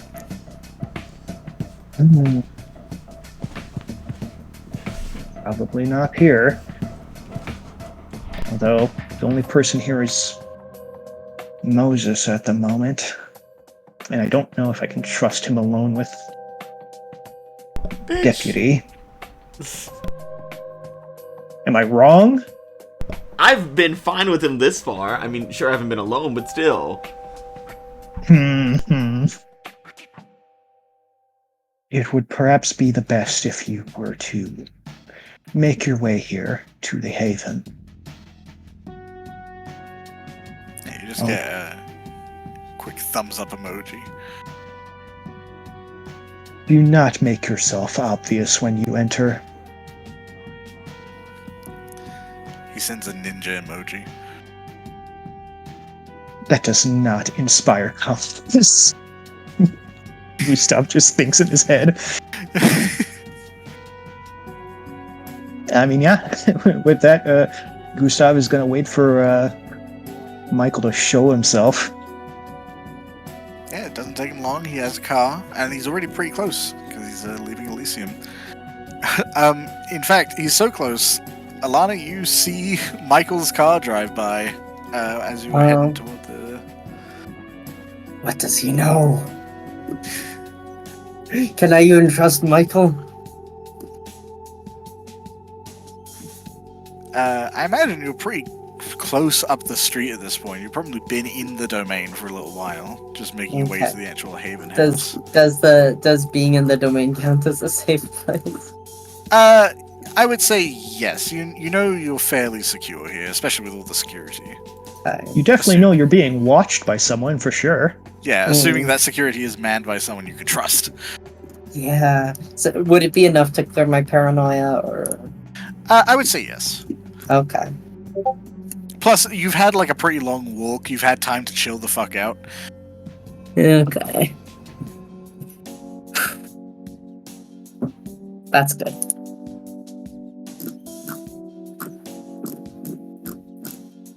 So you are currently walking alone in the domain. Mm-hmm. Not paranoid anymore, so that's good. But I'm in the domain, so theoretically I'm safe. Yeah. As you're strolling up the street, kind of just recentering yourself, recalming, you hear a whistle as you're passing by a side street.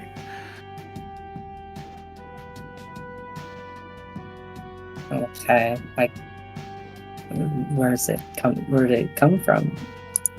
The side street. It's kind of like a little section between two houses. It kind of turns into an alley, except they're pretty short houses, so... Okay.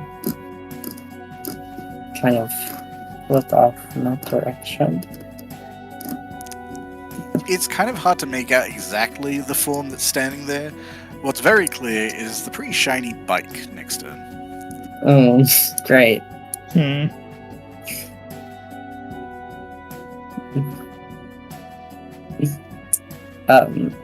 Hello? The kind of vague figure that you can see kind of raises a hand and starts waving you toward them. It's probably a bad idea. Probably. I'm gonna go over. I'm gonna glance around a bit. idly put a hand in my pocket where I have my fucking mace or whatever. Yeah, the once you're out of the street and your eyes are kind of adjusting to the much darker pitch in here, it becomes very evident that it's Kimiko standing by the bike. She's got her like kind of little folder prepped and sitting on the bike stand. Yeah, You're gonna die. I might not. And she just appears to be waiting for you to close in. Yeah, kind of walk a bit closer. I have the look of like being like, it's the thing of like seeing a person that I recognize but I'm like surprised to see Kimiko. Is that you? She doesn't respond verbally at first. She's just taking the time to kind of evaluate your approach. And then once it's clear you're not like making immediate hostile action, she goes to pick up her folder, flips through a few sheets. And then she brings out her phone, starts scrolling through that. I mean, I didn't expect to see you over here.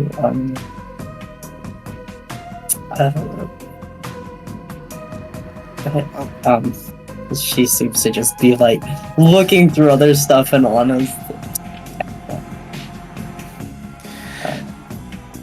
like, did you talk to me or it's like you called me over here and now you're just looking through your fucking phone, like. Yeah, it seems to be taking her a second to bring out what she's looking for, and as you're speaking, she just looks you in the face. It's like deadpan. It's like Alana Lind, 27 years old. I have a school record. I have a work schedule. Okay. Well, it's kind of backs up a little. That's I mean, there's interest. I think, and there's a bit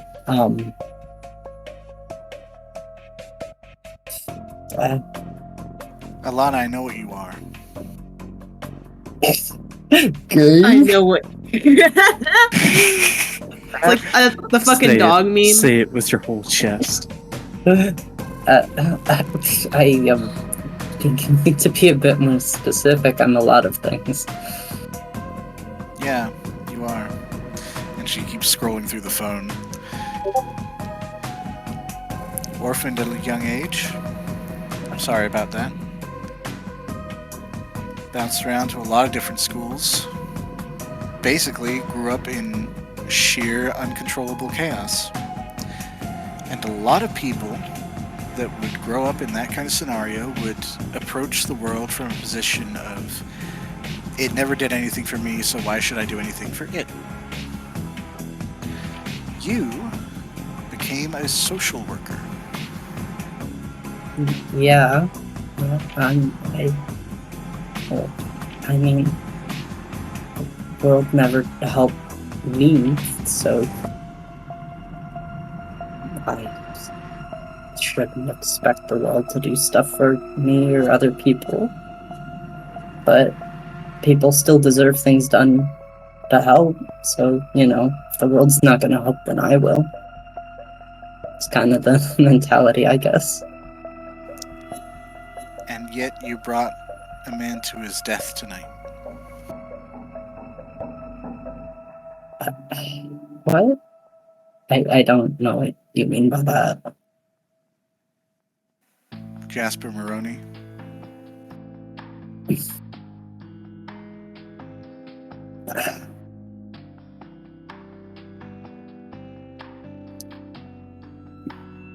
I brought Jasper Maroney home.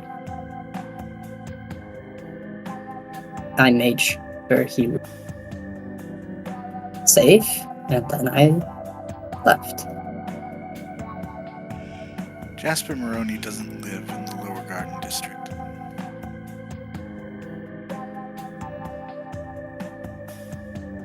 I know. I checked.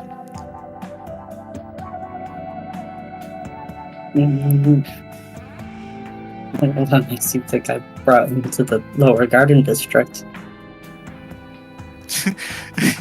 She looks at you like unsure if you're still playing dumb. I'm just a little guy. So I'm just a little guy. It's my birthday. Alana, I know when your schedule changed. I've not spoken to anyone because obviously that would start to make people suspicious. But I've seen this shift before.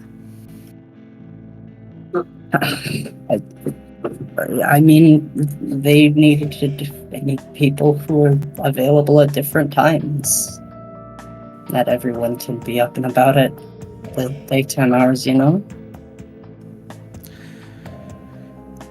Okay, let me say this a bit more clearly. I know a social worker doesn't make enough to live here. I don't live here. Just visiting some friends. Look, I know that what you are is something that you have to hide from people.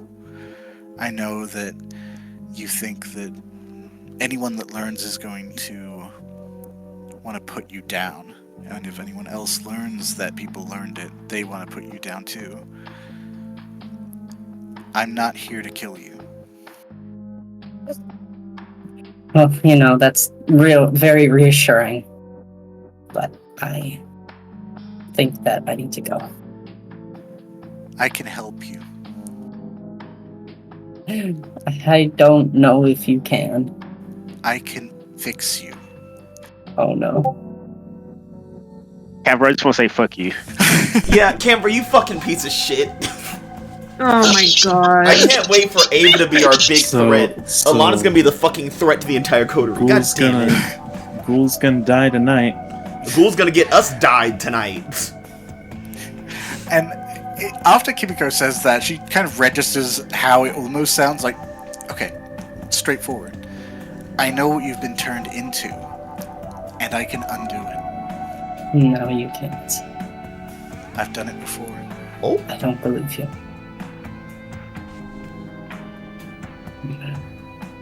Okay. Okay, I won't. Okay, but if you want to talk straight, I'll talk straight. What I am is a one-way street. There's no going back. There's only going deeper. And if I go and if I tried to go in either direction, I die. And I like being alive. So I'm gonna do the things that keep me alive. Alana, I've been dealing with situations like yours for a long time.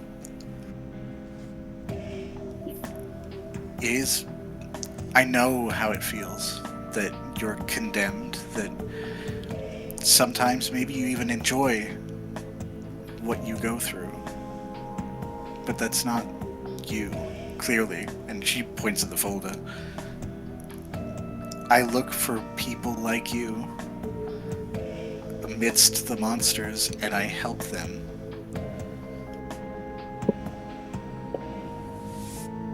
I can get you back to where you were before. How? It's a process, but it can be done. And say you do this process. Say you somehow turn me back. How does that keep me alive? Because you'll be back to your day-to-day. You can walk away from this. No. And if I walk away, they will come after me. well, that's the cool thing. When you're out, you can tell me who would come after you, and they won't.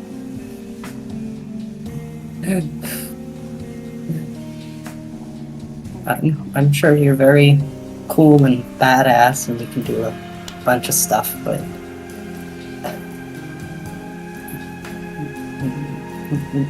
No, you can not. That's. No, you're just one person. This is. No.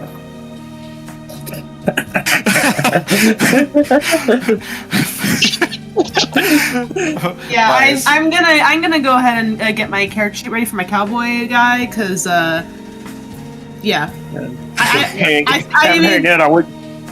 Yeah, no, I mean, if Alana's succumbing to the gayness here, I know fucking the venture's going first. Yeah, it's over so. for our asses. We're done. We're fucking done. Yeah. It's fucking Anyways, washed. it was nice knowing you guys. Pack it up. We're done. Well, Get ready for goodbye, the plagues. Goodbye, Niles. Goodbye, Moses. Goodbye, Bernie Bush.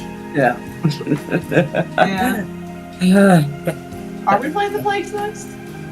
I thought we were playing a Masks campaign now. I don't fucking know. I don't know. I'm pretty sure we're doing masks. No one knows what we're doing. That's the point. Yeah. I love that we already gave up. We're talking about a new game. Yeah, because no one can The stop. points are made up. The one thing that will get us story's all made killed up. is Ava being a fucking lesbian. Yeah.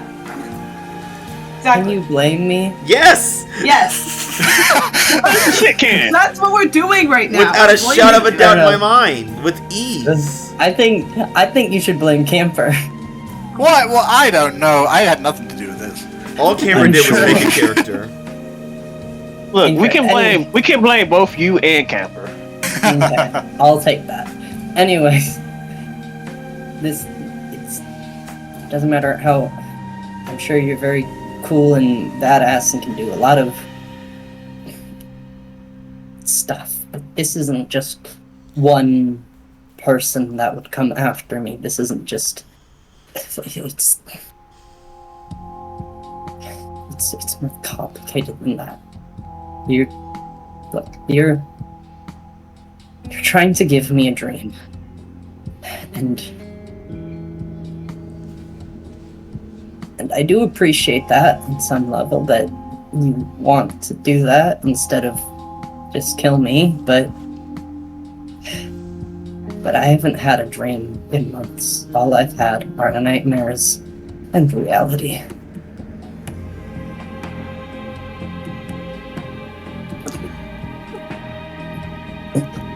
Kimiko kind of glances down. She's clearly thinking about like how she should respond. And finally, she steps toward you, a little more into the light from the alley. It's like, my sister went through this.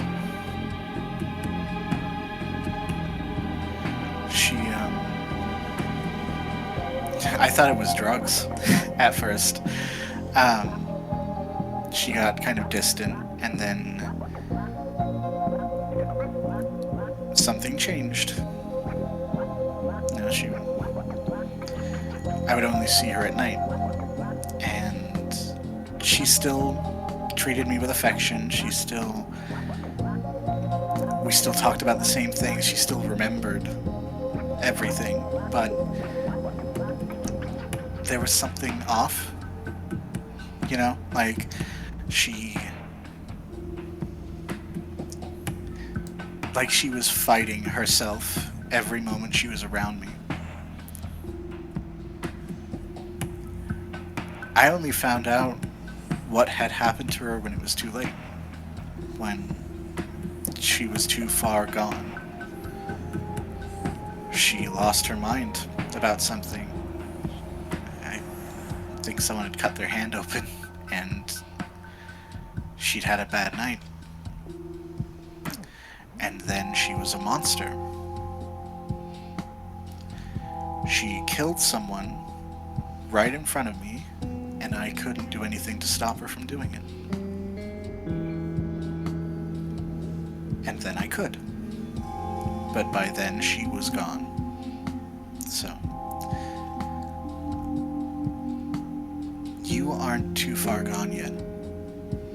I've looked at the timetable. You're okay. It doesn't feel like it. And I know how terrifying this is because I could see it in her eyes. After the fact, I could see everything. In hindsight. But you don't have to be afraid of me. my job, everything I do, is to save people like you who can't save themselves anymore. And it's to destroy the things that do this to people.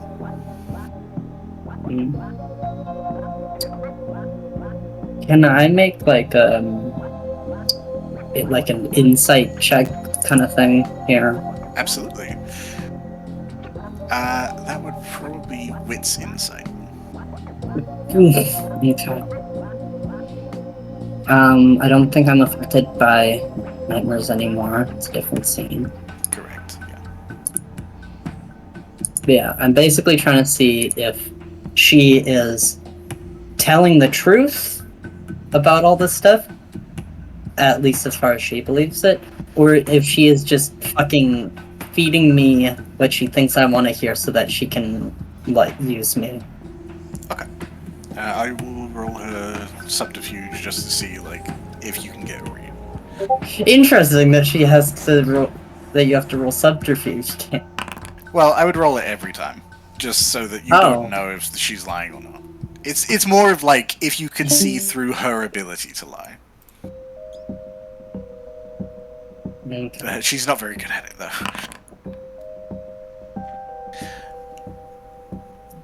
Is she lying to me, or is she? Does she believe what she is saying? You're fairly confident on a personal level that what has happened to you is you're dead. you don't come back from that. She but also I'm not dead is the thing. Right, that's the thing. You have a lot of traits that other vampires don't have. Kimiko seems to believe completely that she's telling the truth.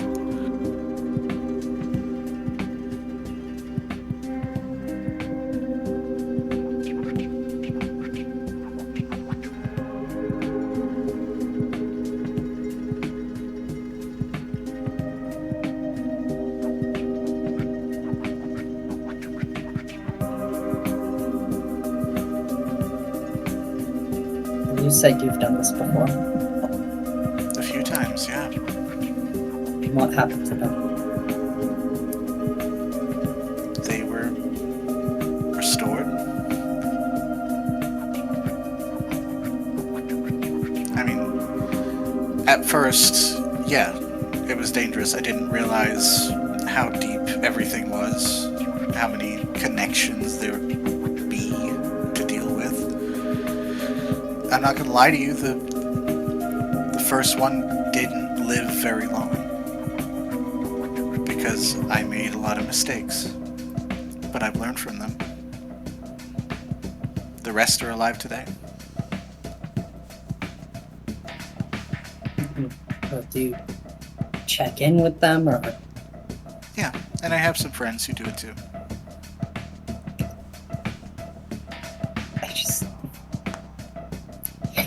I need to know. Do you want to know how it's done? I just need to know that if I do this, it's going to work. You said it yourself, the world doesn't help me. So why would that change now? Well, based on everything I found about you, it was because you didn't actually need the help.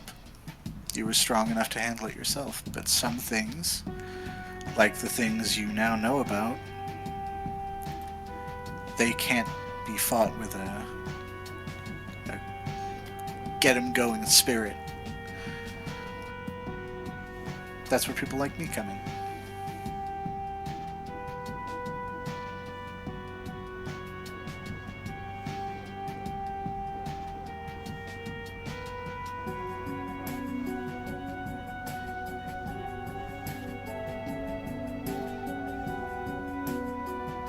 How many of them would have to die?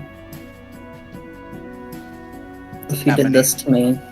how many of the people who I work for right now, who think they know what I am, how many we do have to kill to make sure that I'm safe.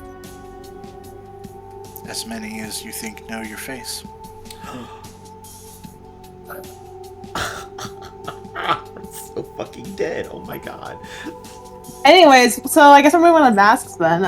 Yeah. To be clear, Kimiko is smiling when she says this. It's clearly an attempt. It's been the same smile the whole time, trying to comfort you. Oh no, that bitch is She crazy. thinks this is comforting.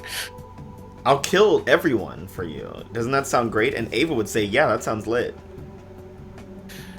Alana.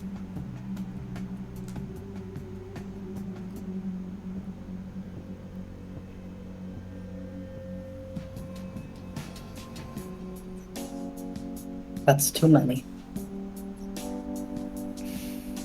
Alana, they're not people anymore. Not really. Something changes in them. It strips away the empathy, and it's only a matter of time before anything that might seem like a person about them is gone. I know that. I call it the beast. The monster that lives inside of them. Exactly.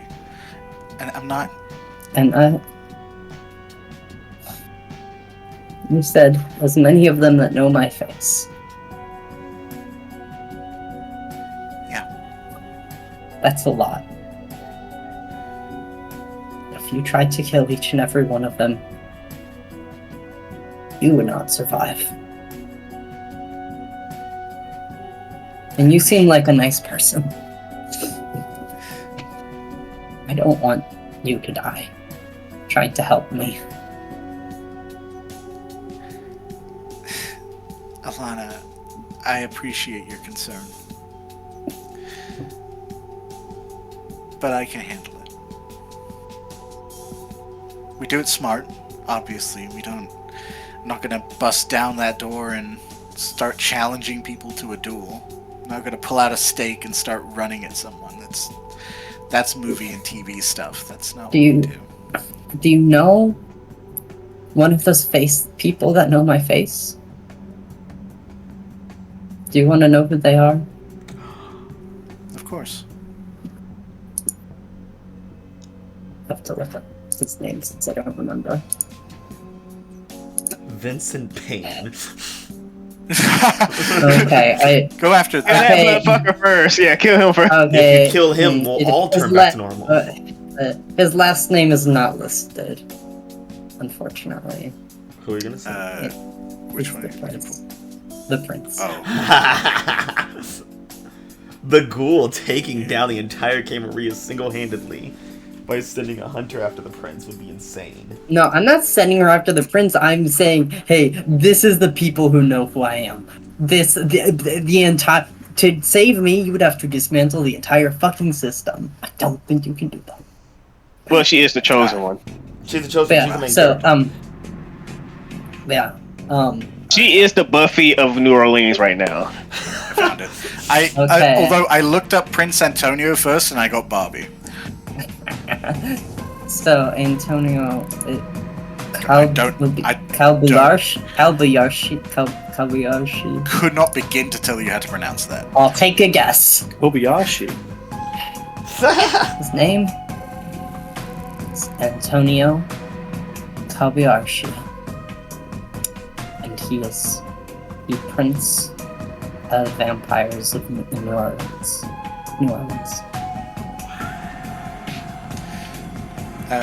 What fuck? The people who know who I am, one of the people who know who I am, sits at the top of the whole system that fills the city.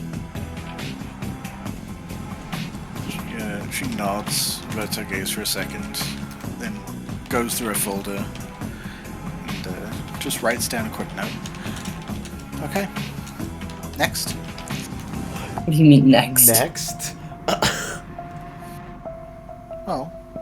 I mean, we can. If you have more, we can go through the list now. Well, I'm not telling you this to give you a hit list. I'm telling you this. Look, I am a lost cause. You cannot save me. Please do not try. I am asking you right now, do not try. Alana, you have no idea how many people have said that to me.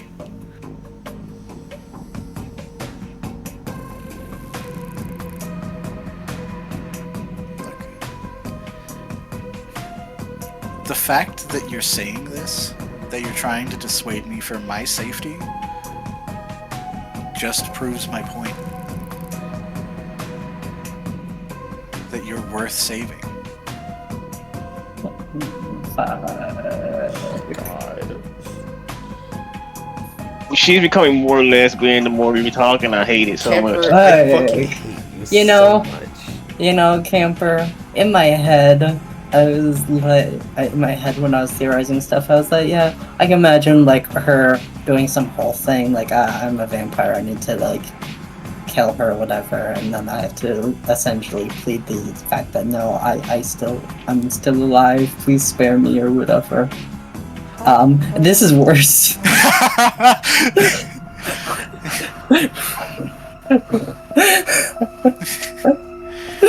So, kudos to you, okay.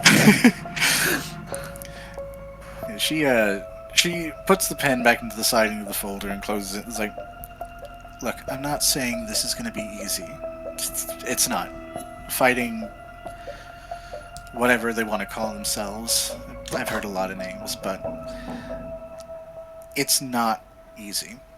People get hurt, and some of them like collateral damage. Those are the real monsters, and they need to be killed first. But they aren't immortal. Not really, and I think you know that. They're vulnerable to all kinds of stuff, and I know what those things are. It doesn't matter what kind of titles they have, it doesn't matter who bows to them. They can die. Trust me.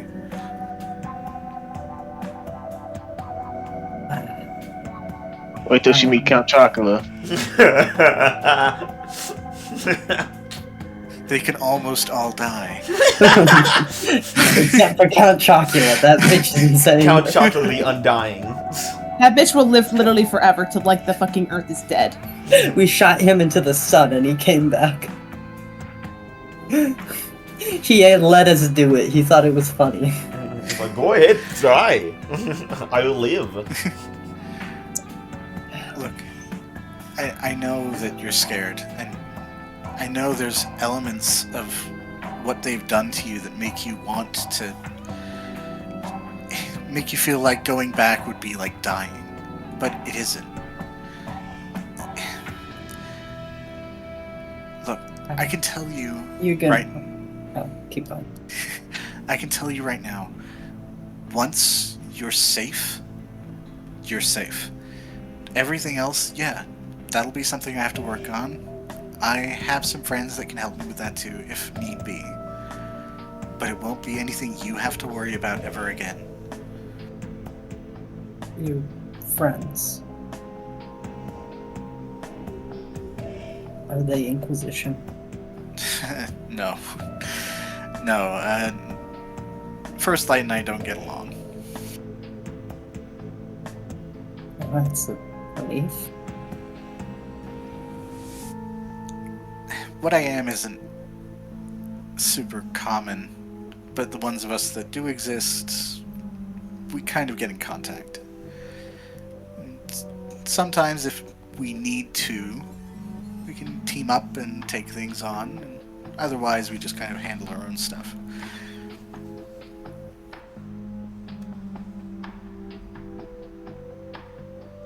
You know what? Sure. Okay.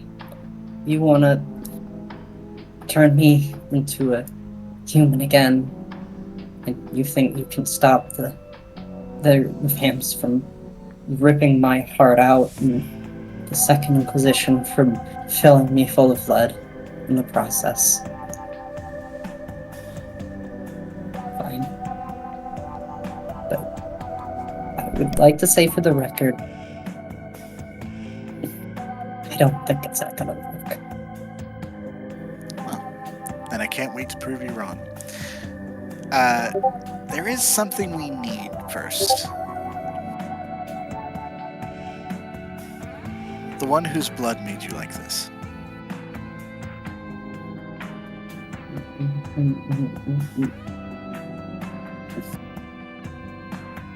No, but no. Like just some of his blood. Oh no, we need him. But he's Look, Alana, I know you feel beholden. It's natural, but he did this to you. he's not well. He's not gonna get better. He's been making progress. You said it yourself. They call it the beast. Any of them can come across as anything they want. Maybe some of them even really believe the image they're putting out, but it's not real. They wouldn't do this to people if they were good people. He hasn't killed anyone. Do you really believe that? I don't. I mean, I want to. Feeding doesn't necessarily mean killing.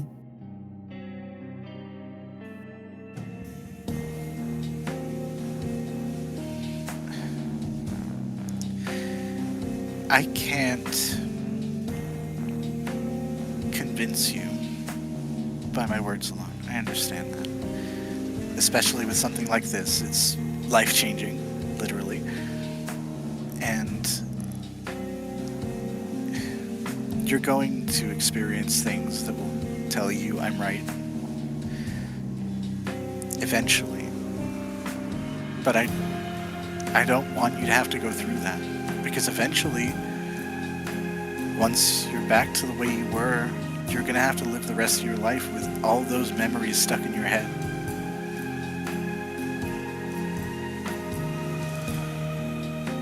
And what that's like.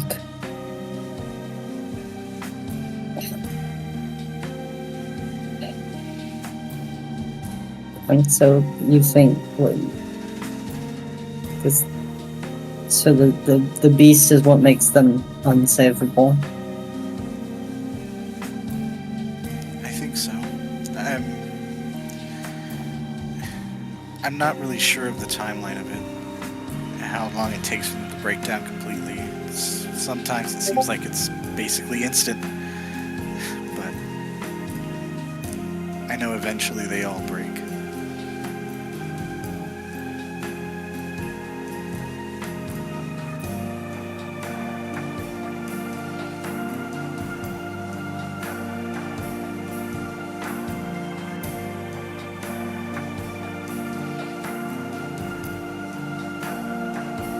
You think I'm quick enough to...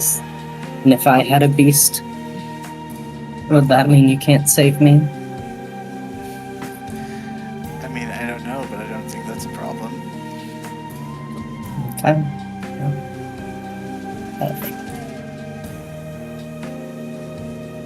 And look, I'm not asking you to trick him. I don't know. I'm not asking you to like trick him and bring him to me in handcuffs or whatever. Just give me a name and address. I'll take care of the rest. Of my clients. I can't tell you that.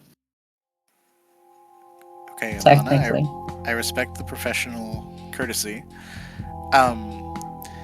Pretty sure he probably used that fact against you to get access to you.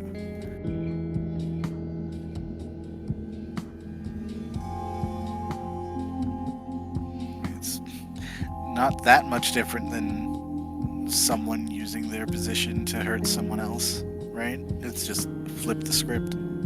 I mean, he didn't think he was hurting me. He thought he was helping me. And my sister thought she loved me.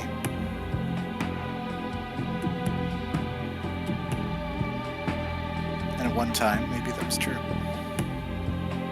But it becomes a facade. Eventually.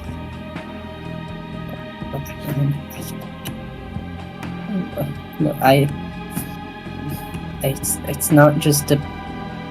It's not just like a professional thing, okay? It's. I am. It's what I have to hold on to in all of this. I can't just. I have a duty to help these people, and I can't in good conscience throw them to the wolves. Kimiko raises her hands and steps back. It's like, okay. I won't make you name him. I won't make you point him out to me.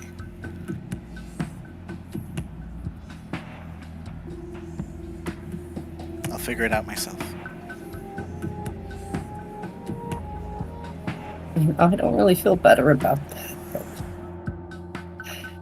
I know. But you will. Once it's done, it'll be like a bad memory. Just wish I could have some good memories from this. Oh, that's what we're doing this for.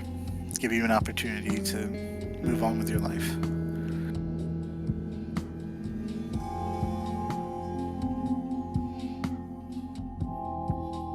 And maybe once you're out, once you feel what it's like to have a normal day for once in your life, you might be more open to telling me more. But right now we have a priority. I'll get in contact with you once I have what I need.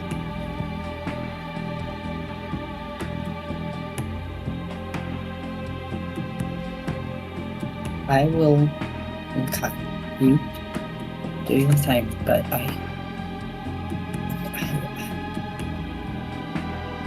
I'll do what I can, but I can't promise that I can protect you.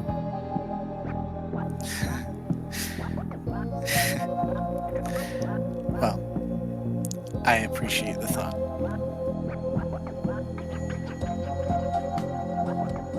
She starts packing the folder into a side bag on her bike, like zipping up her jacket. Like, I'm glad I met you first, before having to find out about the others.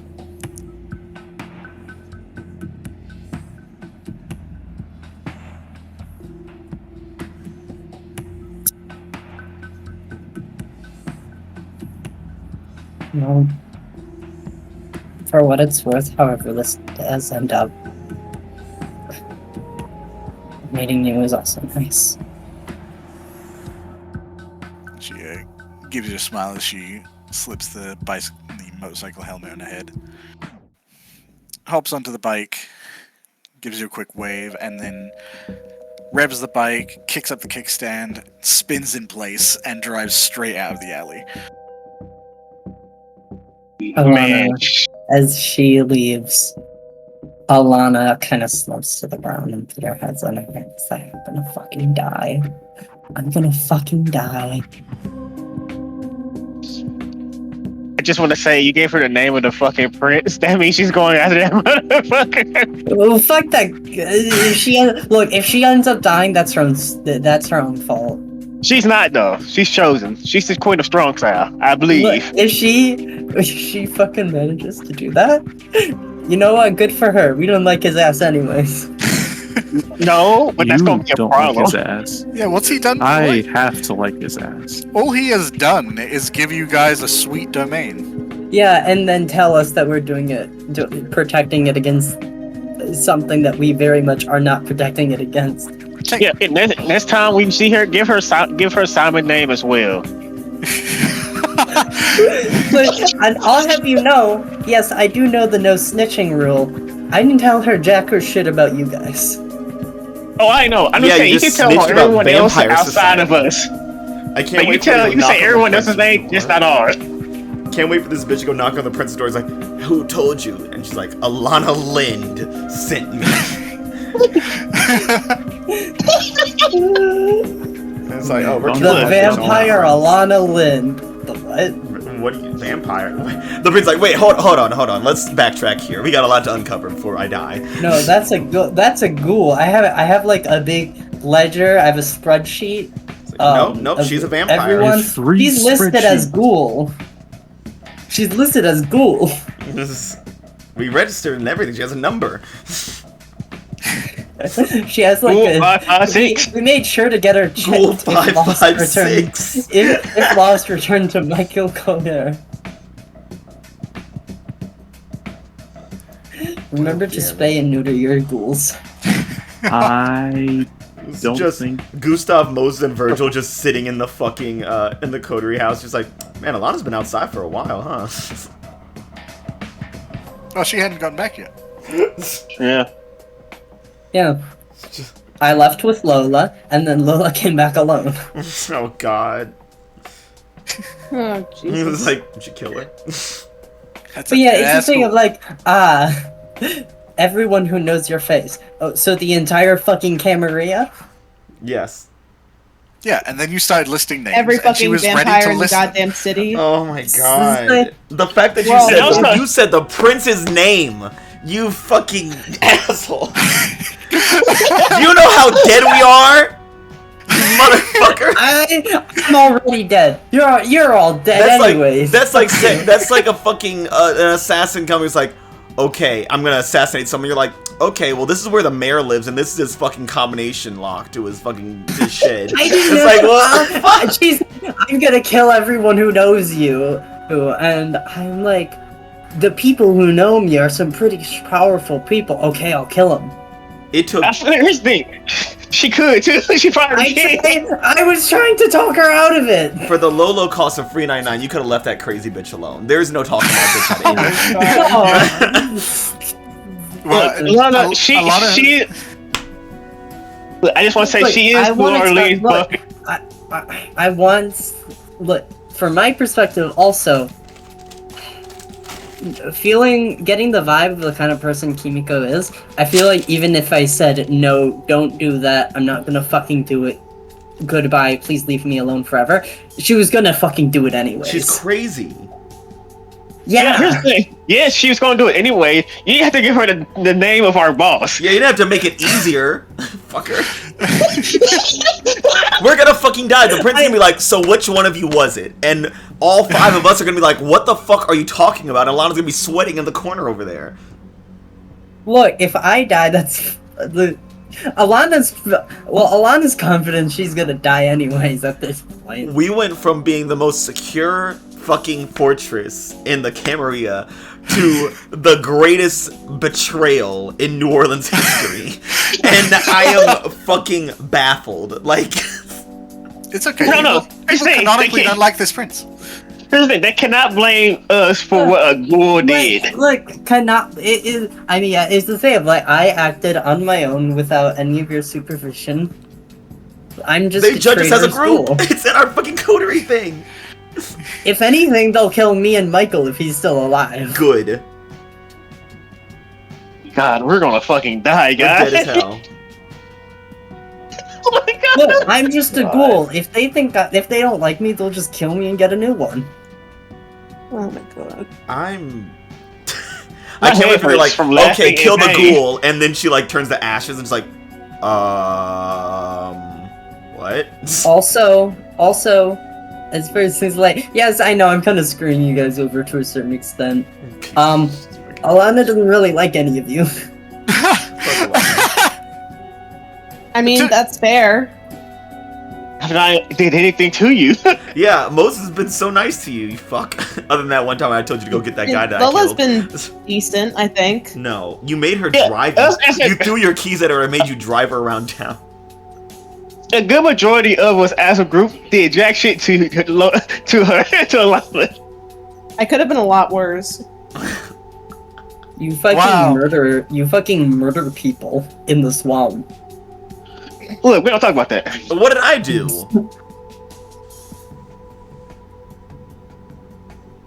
You, Nothing. Exactly. you are unhinged as shit. What? I'm a business owner. Also, you can hate crazy people, but you can't let someone else kill a crazy person? Oh, Yeah, that's yeah. What the hypocritical. fuck's up with that? Oh, Moses needs help. Moses is a danger to himself and others. I need therapy. Leave me alone. Yeah, that's what I'm saying. And Michael is But the problem is, if we try to give you therapy, you probably just kill your fucking therapist. Maybe so. Fuck him. He shouldn't have been fucking calling me things. Anyways, Yeah, Moses this- killed this- somebody out of self-defense. Honestly, of all y'all, the main person who like Gustav is okay, I guess. Fuck, Gustav's insane. Gustav's seeing a fucking red ghost bitch every other night, and he's making blood bonds. Exactly. He's probably the And worst he's one the here. best- and he's the best I got. No. Oh, dude. Gustav probably caused one of his coworkers to lose their job earlier tonight. Shut the hell up. Capper, I'm glad you did this to us. You threw a lesbian a bone, and she took it and then destroyed herself and everyone else with it. Throwing a queer woman antagonist into the mix is like throwing a pipe bomb in the room. Yeah. Who says she's an antagonist? She's the protagonist. Of her Yeah, own she's story, Buffy, yeah. guys. I've been saying this. I've been Everyone's saying this the a long time. protagonist of their own story. We're all the fucking She's the antagonists. fucking Izuku Midoriya, and we're the Nomus over here. She's gonna beat the shit out of us. She smiled, talking about killing all of you. How could she not? She be the said, good guy? this bitch grinned and said, and? What's next? It's like, no. Yeah, she is the hero of the story. We are the villains. That's not. Let's not get this She's twisted. over here playing Monster of the Week, and we're fucked. Yeah. Well, Man, my head hurts, guys. That's just How God. My dare head I hurts for besmirch real. Gustav's good name. Gustav's good name? Undead, clanless doctor. Run away. you okay, Ava? She died. After I made my impassioned thing about how y'all are fucking classist murdering creeps. Classes? Well, you you look down on me and you're very nice. I didn't look I down don't on even you. look. I look down on nobody except unless you're shorter than me. That's the only time I look down on you. It's a general thing. I'm not talking about you specifically. There's a comma. We're the murderers. Yeah. But we have people who are kind of rude and demeaning towards me. We have the people who are unbalanced murderers. And we have the people who are fucking obsessed with, like, ghost portals and weird visions of things that lead to my death. So your own sire. So the person Yeah. who made you is also an. I'm Like, still he was- on the whole thing of why are the murderers so bad? I mean, like, we're not killing you, bitch. Mind your fucking business. How about that? Let me look at this little thing that says murder is bad. Well, am I murdering you? Get over it, pussy. Look, we got a whole thing of don't kill innocents. Yeah, we didn't So kill if anyone we who was killing innocent. somebody, Yeah, that so guy if was we a kill criminal. somebody, they're not innocent. He was a criminal. He Look, probably- For, We for are- reference, just earlier this evening, you guys were carving up a body and feeding it to an alligator. carving up a criminal's body and feeding it to an alligator. Anyway, so after all that, my sound went out, so I had to restart. Yeah, I think we should stop giving the tangent and get off the game. Yeah, we have Oh, yeah, we're like playing we the have like game. 30 minutes left. Yeah, we have What's next, camper? at least a few scenes to get to. So is Dan speak worthy, or are you still constrained to text for the moment? He can speak, but only in Simlish. Dan, the crazy man. Dan, if your spirit is here, say something. Text only. Okay. Okay. Trying to think of how to. I'm trying to handle the Michael thing in text only. It's gonna be tough though. Yeah. But I really want to do that. How do we do Michael just in text? We can't pull that off. We don't have that kind of technology. I mean, technically, we do with the part of theater. Oh yeah, the theater thing on the thing. Yeah. No, just do it as a visual novel. Okay, Dan said we don't have to. What I'll do is, I think next session we'll do like a memoria thing, like a flashback. Yeah, we can do we can do that. Because I think there's important information in that scene, and important like interactions to be had. Gustav Michael cut for time scene next week. Yeah. Yeah. I want to see the director's cut of episode 6. Oh my god, no you don't. Well, it's supposed to be merged with episode 5. That's the thing. Yeah, this is already the extended edition. Yeah, episode 6 is just a deleted scenes feature of episode 5. Man, Capper, you go. I feel like if the longer this game goes, you can have more of these double episodes. Yeah, it's very possible. A lot of things can happen in a single night. Okay, let's check in with Moses. Hey, it's me. He's got somewhere to be. As you were heading out the front door, Michael is like mid-knock. It's like, oh, hey, how you doing? I closed the door. I closed the door and I turned back. I'm like, who invited Michael? Some Gustav eventually answers. It's like, Do your best Gustav impression, Camper. I don't think I will. No, I think you should. I think this would be great for you when Dan targets you later in the future. Oh god. Oh no. See, I've practiced a few accents for different characters. I've not practiced any of you. Look, for Moses, it's just loud and abrasive. That's all I got, really. Yeah, that's about it. That's really it, yeah. Gustav descends the stairs and, upon your question, says, he's here on my behalf. Oh, that was really good. That was really good. You just gotta add a little more creepy in it. Yeah, that was pretty close. It's only- like, oh, okay. Yeah, and he, Mose opens the door back and was like, hey. He's like, he was mid-knock again, like, oh, hi. Oh, put your hand down. What are you doing? You trying to fight? Like this? No? Yeah, it'd be a stupid way to do it. Yeah, Gustav's right there. See ya. And he, like, pushes him in the door. Like, it's one motion, like, pushes him in and closes the door as he walks out. Thanks, I said... Fucking Malkavians. So you're making your way to the bar. Yeah. You again, it is basically just a few blocks away. Moses doesn't really drive often. Like, so he just kind of walks. You traipse your way through the lower garden district and see Gustav's creepy undead-looking bird flying out. Moses by doesn't know alleyway. about the bird, so he sees the bird and he immediately's like, bird? He's like, no, I don't have time for this. Just pick up a rock and chuck it. Oh. Yeah, you actually you see it take flight from an alleyway. That as you glance that way, you can also see Alana kind of perched under it, kind of curled up a little bit. Just in an alley? God dang it. Yeah. That's where I last was. Moses is just kind of like looking down the road where he's supposed to be going down the alley. He's like, oh my fucking, everything's a goddamn distraction in this fucking town. And he starts walking over to Lana.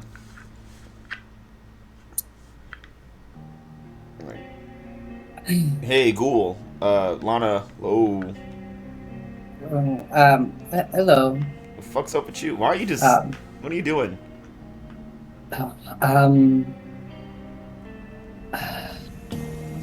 you know, cool stuff. Mm-hmm. Okay, why are you in an alley doing it? Oh,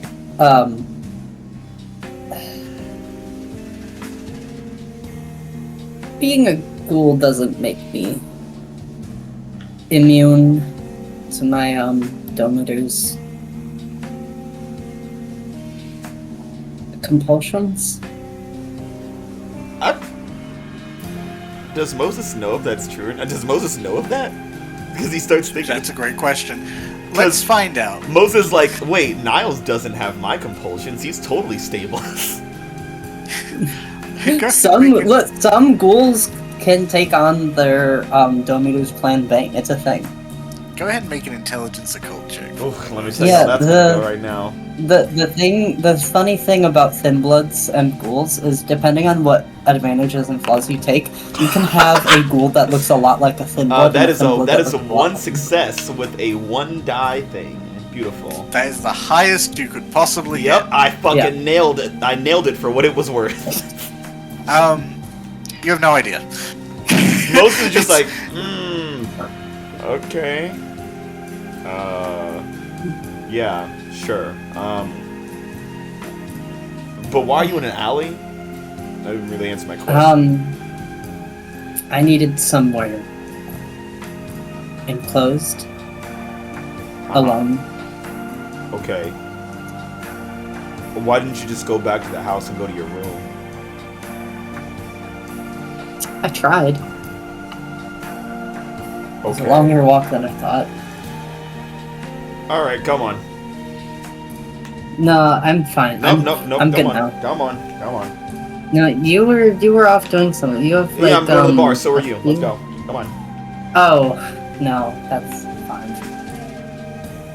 I don't need to do that. Why not? You don't like my bar? Your bar is lovely. I just... How would you know? You never been.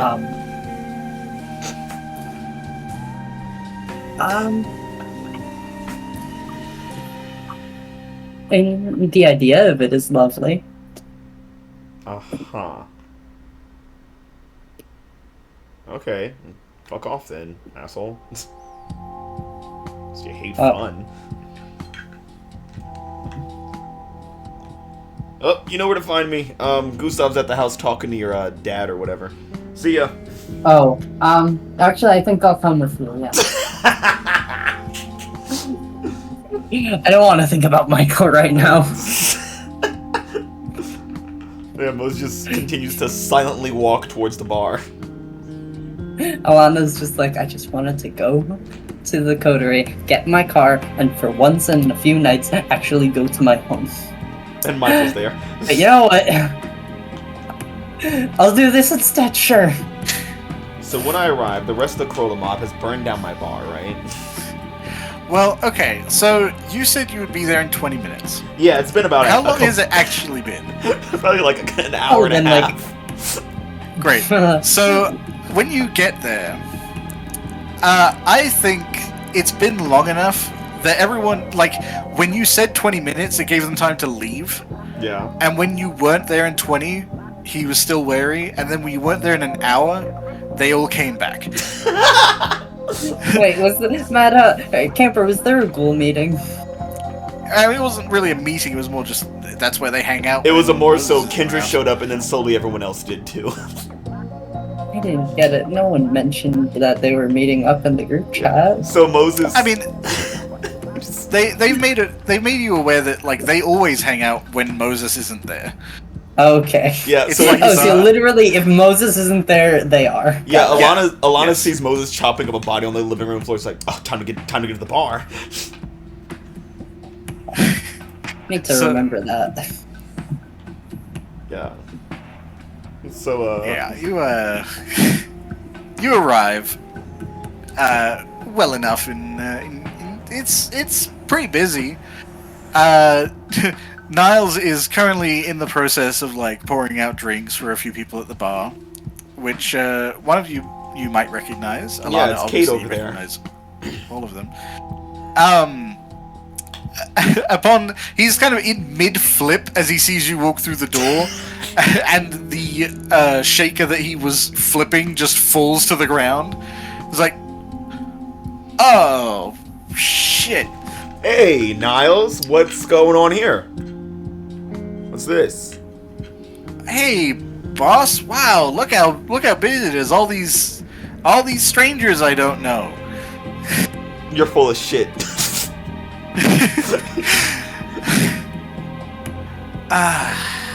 Hey, Alana. Hey, Niles. Wait, how do you know Niles? Cool stuff. What? And he looks at all the people by the bar. He's like, "Are you? What? Have you been?" The three closest to you all spin around in unison. Unison? Yeah.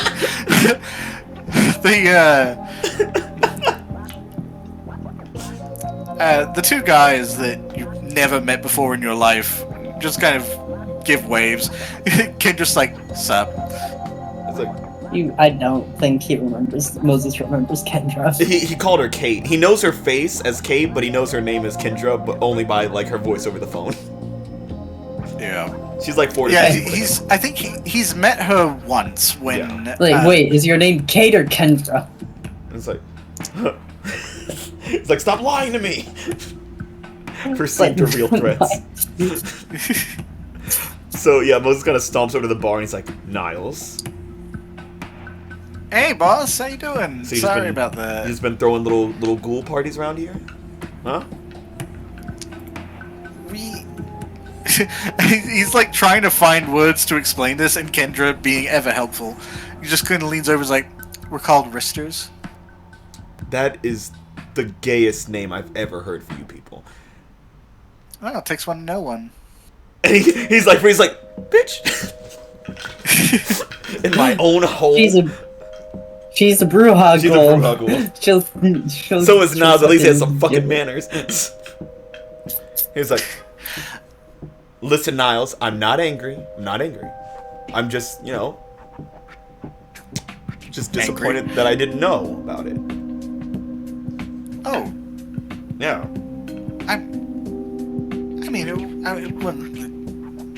I was gonna say it wasn't that we were keeping it secret. No, we totally were. It's nothing against you personally. It's just, not all of our close friends know about this, and most of us want to kind of keep it that way. Oh, yeah, I don't fucking like those people either. Kendra kind of leans over and is like, wow, you just made this super dramatic, huh, Niles? Niles makes everything dramatic. Yeah, he does. Everyone's just laughing at Niles. Alana, as this awkward situation is happening, do I think about the fact that if Kimiko wants to help me, she's probably gonna try to kill literally everyone in this room? Yeah, that might be a thought that crosses your mind. Yeah. I couldn't possibly say. And look at them all having fun and laughing together and drinking drinks and just having a good time, like a bunch of friends. Maybe the ghouls will get out because they're not vampires, they're just ghouls. No, they're informants, and they're gonna die too. While everyone's laughing at Niles, and Moses is kind of half berating, half just kind of explaining, like, hey, that's kind of hurtful that you thought I'd be like I'm that. hurt that you thought that I would be a cop about this. You're having ghoul parties? Without in my bar? Without me? It's a party at my parents' Party house. Moses bar. As that's occurring, Kendra kind of catches your eye and gives you a wave like, hey, you can meet the new chick. There's a new chick? Hold on. You She camper. She kind of leans over and picks up a peanut and throws it down the bar. It's like, hey, Nikki! And the girl who was at the bar, kind of keeping her face down, kind of perks up and looks over in your direction. What the fuck is that? I don't think I've seen her before. Oh, you have. Oh, I have? Was she one of the Anarchs? You have a picture of her. Sure. Oh shit. Who do you know? Who do you be bringing to my bar, Niles? Damn. That's... Fuck. That's Sebastian's girlfriend. Oh.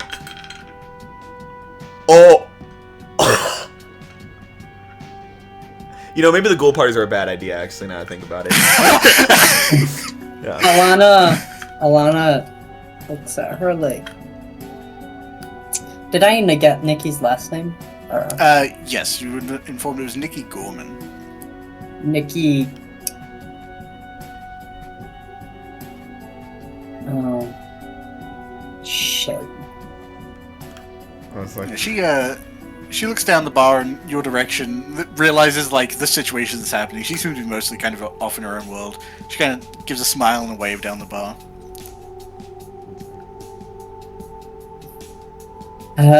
Today is just not going my way, huh? so, Alana, Katie, Niles, and you three are... First of all, not Katie. What? Kendra. That's what I said. So who are the rest of you? No, it's fucking not. She's like... It's not what she's clearly... said. She's clearly not about to let it go, and then the guy next to her puts a hand on her shoulder. It's like, just please. Stand over here. This is my bar now. Niles kind of, like he's waving a rag in their directions, like, Alana, Kendra, Tomas, Timothy, Nikki. And Moses sits there and blinks, like, in his head he's like, oh, that's a lot to remember, fuck. Yeah, you weren't gonna remember if I gave you time.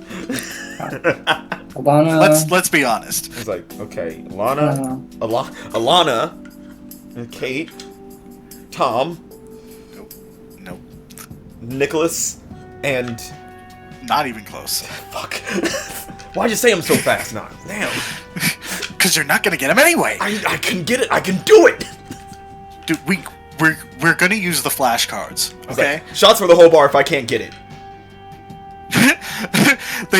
There is a cheer from everyone in the room. And he's like, it's coming Not out of your just paycheck. at the bar. It's going out of your paycheck, Niles. Fuck you. It's like, god damn it. And Kendra's like, fuck you. I'm gonna go over to Nikki and say, you're... Nikki Gorman. Wow. Oh, no, that's right. Your guys, and she, like, points at her head. Like, okay, I get it. Nice trick. Do you know, Sebastian Michelle? She goes white. It's like,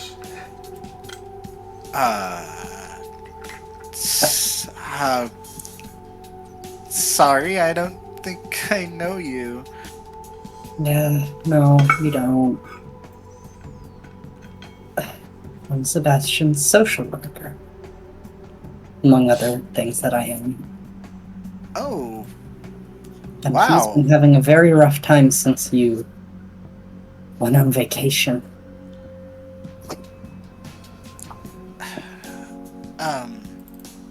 Look, if you don't want to actually be with him, that's fine, but I need something that I can actually tell him. Other than you went on vacation, but he doesn't believe it, and his entire world is falling apart, because it's not doing him wonders. Yeah, I'm so sorry. I wish I could help. I can't, though. What do you mean you can't? Well, that's how he likes them. What? Who? My friend.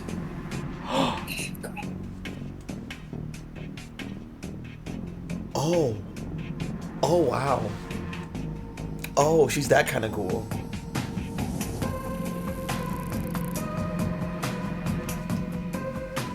Right.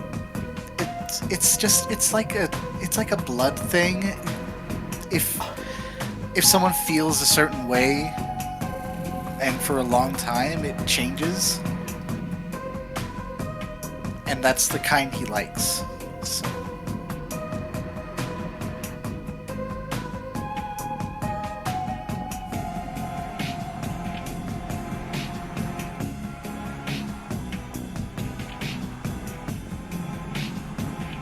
then you're just fine with that? Well, I mean, Sebastian's nice. But you know, doesn't give me blood. Yeah. Okay. Okay. No, I get it. Thanks for the insight, I guess. Sure. You said you were his social worker? Yeah. Probably technically shouldn't have told you that, because Oh, I don't mind. it's a confidentiality thing. Oh, well, hold on. And she reaches into her jacket and starts pulling out her phone. It's like, it'd probably be faster if I send it to you. You're in the group chat, right? Yeah, I guess. Yeah, 1 second. And, she scopes through that, and then, oh, okay, yeah, that makes sense. And she, you start getting pings. And what's now appeared on your phone is several pages of notes. Okay. She's like, okay, bring up his brother. That really, like, gets to him. If you could just, like, slide some of these details in there, kind of reinforce the what's it called? I can't remember, but like that feeling, that would be super helpful.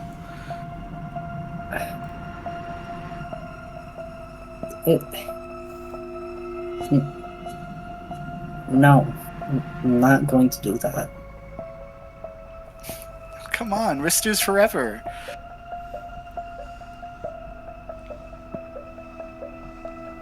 If you help me out with this, I can help you out with something.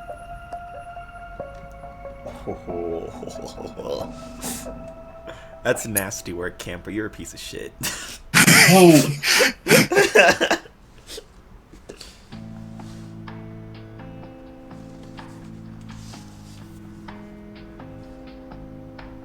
I don't want your help.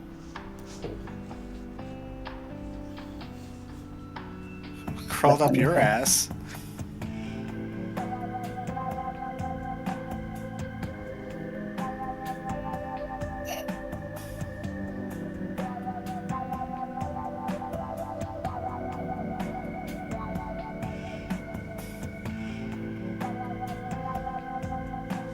Bye. Spy. Okay.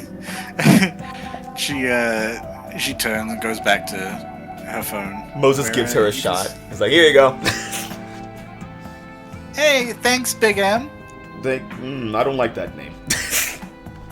No? Okay. Nah, That's no. fine. We can workshop it. Nope, we'll just keep it with Yeah. Moses.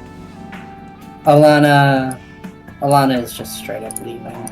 So, yeah. Sorry guys, I need to leave. I need to head out. I have.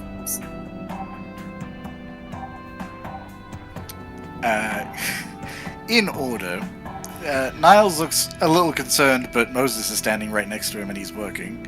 So he just kind of gives a wave. Kendra waves without looking. Skip him for a second. He doesn't Timothy matter. kind of spins and waves. Nikki does not respond. She's still in scoff mode. What about Tomas? Tomas does kind of glance up, and seeing that you're leaving in a worse state, just kind of taps on us like, I'll be right back. Don't think I'm stealing stuff. Moses is like, you better not be stealing stuff. Niles is like, I don't think he legally can. Well, what does that mean? He's a cop. Ugh. I know. You brought a cop's kid in here? like the deputy or like the. But we don't tell him shit. No, he's Like he's the sheriff. Oh. Alana's not actually saying this because she's not in the state. So. Kendra is, for sure. Yeah, this is Yeah. Kendra. Moses, like his face just curdles up. He's like, oh. Don't worry, he's chill. Okay. As long as you don't tell him anything secret. Okay. Like all those people you killed tonight, Moses. Yeah, I sure did do that. It's like, wow, this is getting... No, Moses would be like, he was like, that was yesterday. Yeah, Kendra's like laughing along, like, what? It was like, another shot. Alana, as you make your way out the door, you hear the door open and close behind you again. It's like, oh, wait up.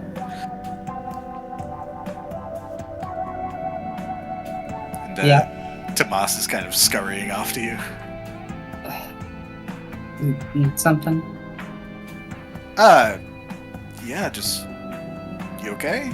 You, No, not really. Okay, well, do you want to talk about it? What is there to say? The guy who it is literally my job to care for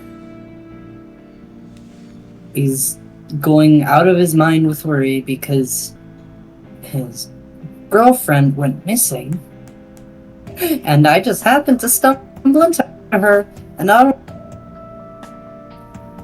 Is what he's going through. She's actively encouraging it and is asking me to make it worse. And I have to find a way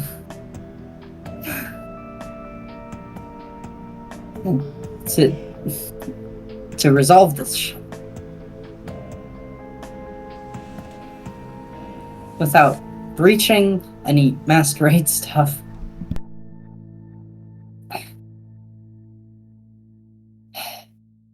Okay, well... So yeah, no, I'm not doing great. I mean, yeah, that does sound like it sucks. But... I mean... Doesn't your guy have you do all kinds of weird stuff?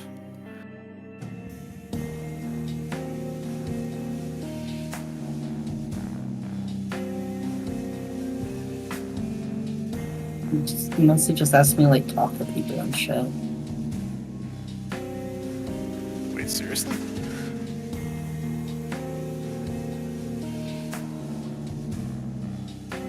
Yeah. Damn, okay. Well, I guess you're one of the lucky ones. I know it probably doesn't feel that way right now, given everything, but... You gotta understand, we don't... It's hard with Nikki. I know, I used to know her before the whole, before the storm and everything. She doesn't really have a choice. No, I get that. I get that, I do.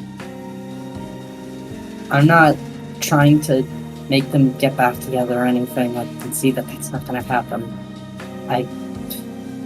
But...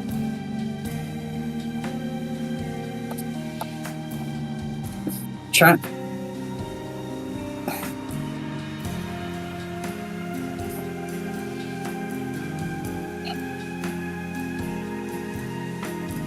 I don't know what I can do.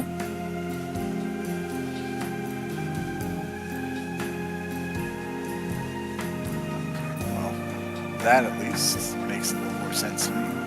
It's not as specific.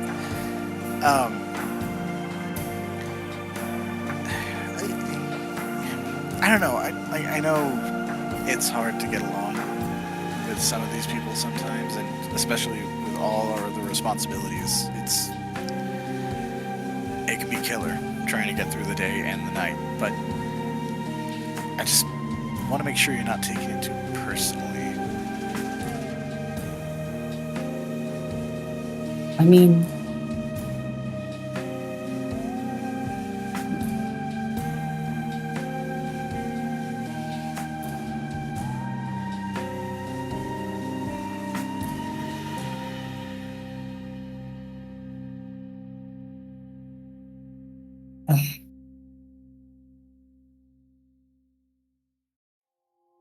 It just.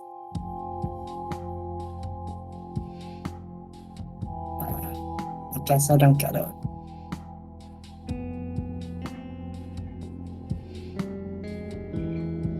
Get just how, like, yeah, I know the blood is like, I think it's great, but like, I just completely just flip on everything you care about.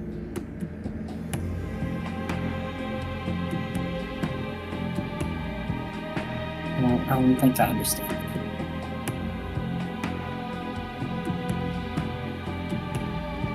Hey, Alana. Yeah. How would this come across? You know what? Can I have you make? Am I doing things that are like, you don't sound looking cool right now? A little bit. Because Alana has never been blood bonded. She doesn't know what she doesn't know what the blood is like. And ghouls love blood. They can't get enough of that shit. Yeah. Could I get an intelligence and occult check for me? Also, you're telling this to the sheriff's ghoul, which is the worst person to be caught by. I'm not in a great place right now. He's a mandated reporter. Yeah, man, you gotta remember she had a lesbian moment earlier today, so like, she's still fucked up. Alana's having a rough night. It's a rough night for Alana. Yeah, no, this has not been a great night for Alana. She brought a man to his death. She flirted with someone who wants to to do a vampiric genocide, and now she's about to expose herself to the sheriff's ghoul. Uh-oh. Okay, so that's a 1. Okay. You don't really know then why Tomas is kind of looking a little askew at you.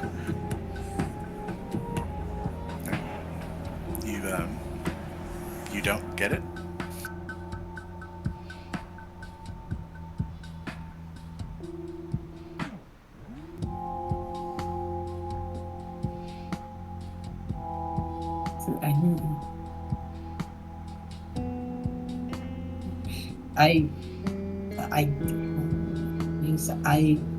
I work with the guy.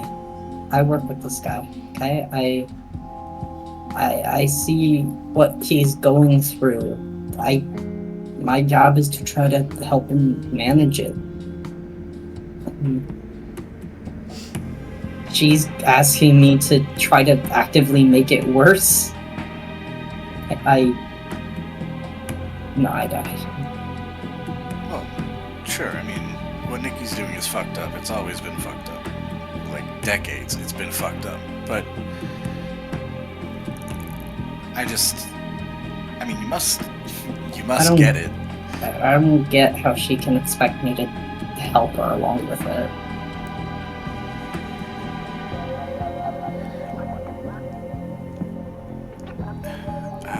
Well, you know, sometimes it gets in the way of our critical thinking, I guess. I guess. She's just trying to get her fix.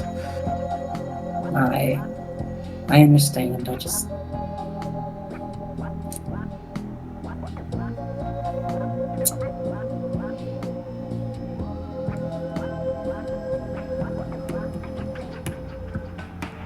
I don't know. Just doesn't sit right with me, I guess. Yeah, I tried to talk her out of it, actually. When she first got into this whole thing, I tried to reason with her that what she was doing was just perpetuating a cycle of abuse, and, you know, maybe not being a heinous bitch would be nice. But, I don't know. I think once the blood really sets in like it has with her, there's really not a whole lot of reason left.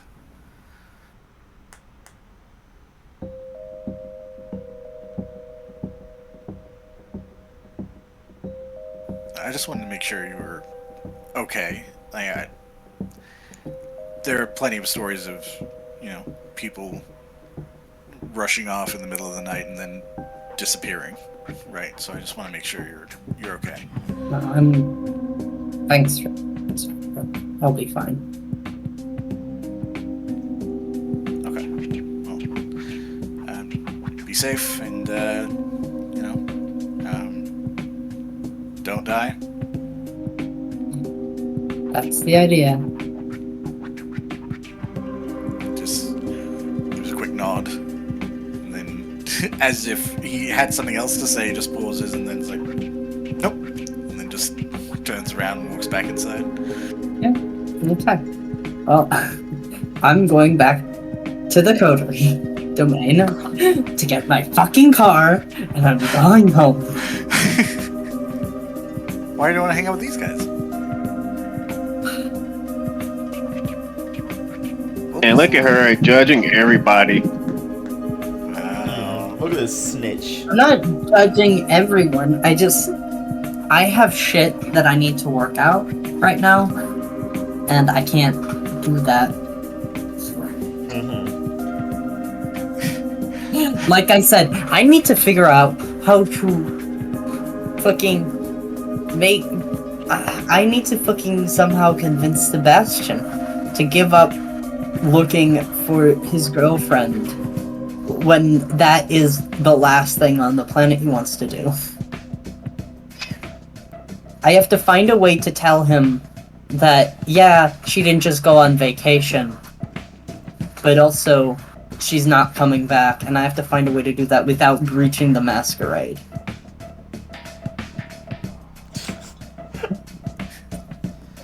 And I have to do this, not because if I don't do it I'll die, but because of my fucking touchstone. Conviction stuff. Of holding on to my humanity. You should just give a name to Kimiko. She'll take care of it. Yeah. This is not the thing. I don't want to say, oh yeah, your girlfriend turned up dead. That's not gonna fucking help. You already gave her the fucking prince's name. What's a fucking ghoul?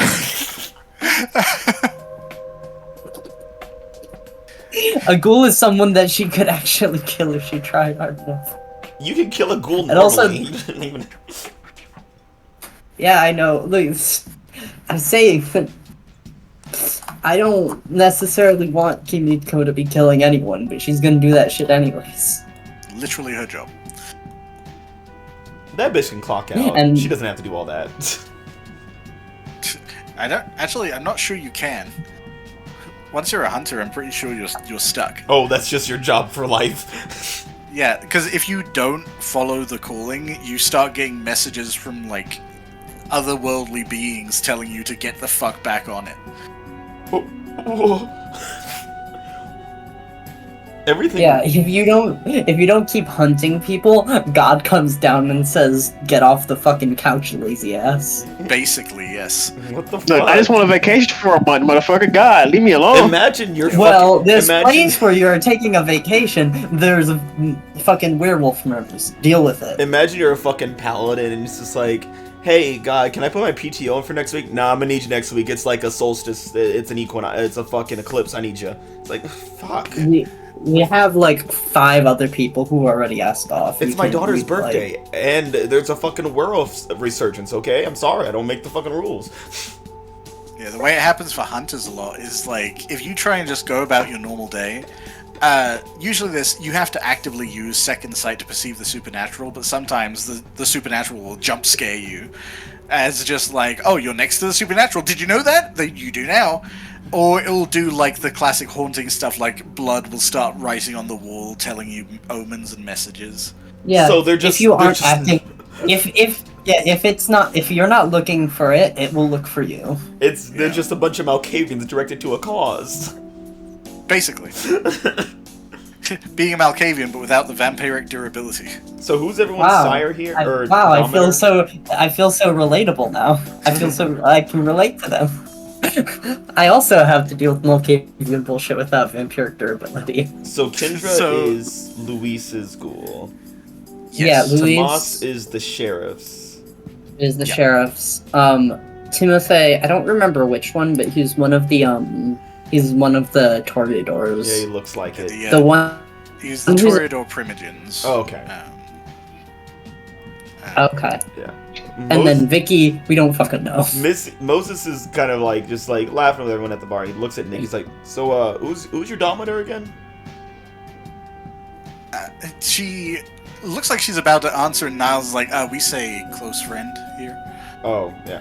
Who's your fucking close friend or whatever. Oh, you probably wouldn't know him. He's the bot. Okay, but who is he? I mean, maybe I do. Niles has told me how you are with names. Okay. And then... So I'm gonna tell you his name and you're gonna forget anyway, so... Moses immediately catches an attitude. In his head, he's getting a perceived threat of, this bitch is calling me fucking stupid.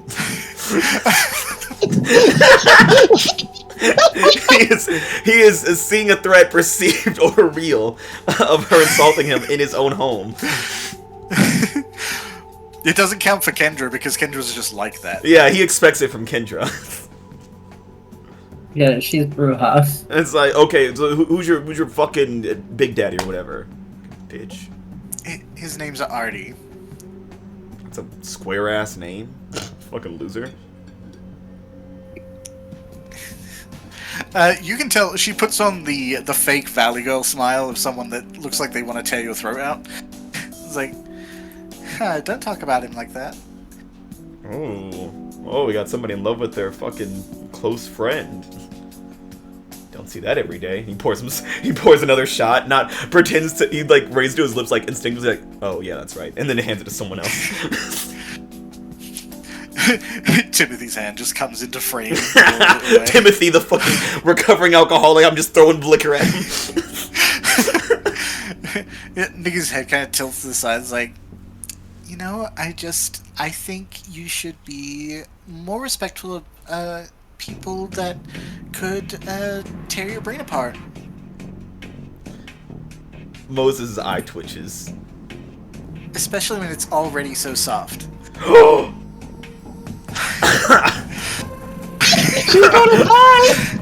me look at my own plan Bane real quick.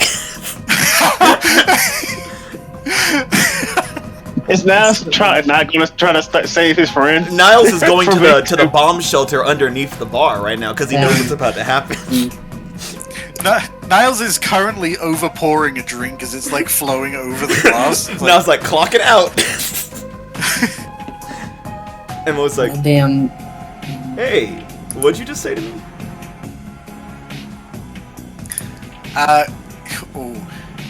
Nikki smiles. Because she knows she's got you. Like, I said, if you pull some shit right here in the bar, everyone's gonna know. I'm throwing her out of my bar. As mid-sentence, grab her by, like, their collar and dragging her to the exit. Alright. How terrible is she? How terrible is she? She She stabbed me with a silver knife. So unless she is lying about her close friend's name, I'm going to assume that he is the Anarch, Arturo Rivera, who is a Malkavian. Fucking Malkavians. And an Anarch. Also, Yeah, Vaz, you have Moses an doesn't Anarch know, in and your Moses bar. doesn't care. This bitch is insulting him in his own business. Yeah. He's tossing her out. Yeah. Alright. Also, you don't actually fucking know. I know your brawl, I know your strength, And I have a grappling I know your specialty. potence, and I know your grappling specialty, and your barroom brawling specialty. So you can take half on Yeah. this and succeed. yeah, I figured. automatically. I was thinking, everything's in my favor right now. She is absolutely in, like, prissy princess I'm invincible mode. Yoink. As she is yanked off the chair. Niles looks like he's almost about to object, like, I kinda deserved it though. The others don't even look. They're like, no. Kendra's like, another fucking Wednesday night. If anything, Kendra is the only one in direct support, as, like, you pass by, she lifts a drink. She's like, yeah, get that bitch. Kendra's over there like, me personally, I wouldn't let anyone talk to me that way. Well, she's also the servitor of a Bruja. Why would you fight with a Bruja? Yeah. She knows. Honestly, Nikki's getting off lightly. Yeah, Moses could have punched her in the face and killed her on the spot. Yeah, but like as she implied, she knows that would get you in trouble. Yeah, I've already punched enough people in the face and killed them on the spot this week. Yeah. Well, I'm sure that's what Hardstadt thought too. Yeah, you very easily sent her sailing. She like rolls across the ground, like, what the fuck is wrong with you? Sorry, wasn't thinking, and I just slam the door shut and go back in. You can see her like through the window of the door, scratching at it like a dog. She's making her way for the door, and Kendra just slides out of the stool and holds the door closed. Fucking every brew has an asshole. She's not even actually in the gland. She's just ghouled by one. Like, Nikki is yanking at the door with both hands, and Kendra is just, like, leaning casually against the wall and holding it shut with one. And Moses just nods. He's like, Niles, drink for Kendra. Why can't you show more initiative like Kendra, like Kate over there? I don't have what Kendra has. Sounds like a fucking excuse. And Kendra yells from across the door, balls! Yeah, you don't have balls like Kendra over there. I was sure she's not his fucking ghoul. Luis and Moses trade ghouls for the night. Now on on VTV, Ghoul Swamp. Ghoul Swamp. Dude, Lewis and Niles just chatting about philosophy, and Kendra and Moses just kicking the shit out of Nikki. It's just like, what are we doing tonight? What do you want to do tonight, Kendra? I have a bitch I want to fight. It's like, I'm in. Let's do it. Nothing I love more than violence. Yeah, the drink slides across the bar. Kendra just leans over, like using the door to lever herself over for more length, which just makes it harder for Nikki to pull it. Grab the drink and just start sipping. Nah, look how cool she's doing stuff. Why can't you do stuff like that? You let me know when you want it open. She'll go away. Yeah, we'll just wait for her to leave. She'll go. He closes the blinds. Just turn that down.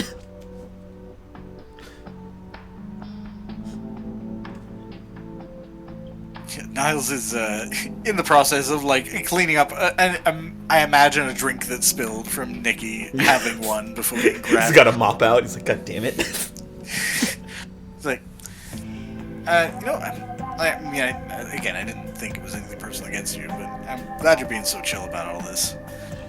Yeah, it's been a long week. I've already gone off on too many people, so figured I'd take it easy tonight. Yeah, it's appreciated. You know, these guys, they go through a lot too. So. Yeah, I like ghouls. You guys are basically like kind of a foundational part of our society. The working class, you might say. Yeah. Oh. And then, because Moses didn't realize, like, oh wait, I'm not the working class then. That means, and he starts to have a bit of a crisis, and he's like, oh god. And he's like, are you calling me a bourgeois bitch? I'll kill you. Moses, his instinct is like, they're threatening me. And then he's like, no, wait. I'm threatening them. Wait.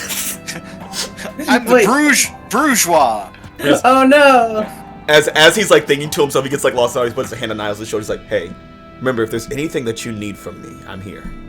I'm here if you need to talk. I'd like some more blood, please. Yeah, actually, I was literally about to say, it's like, I mean, I could do with a hit. He's like, you got it.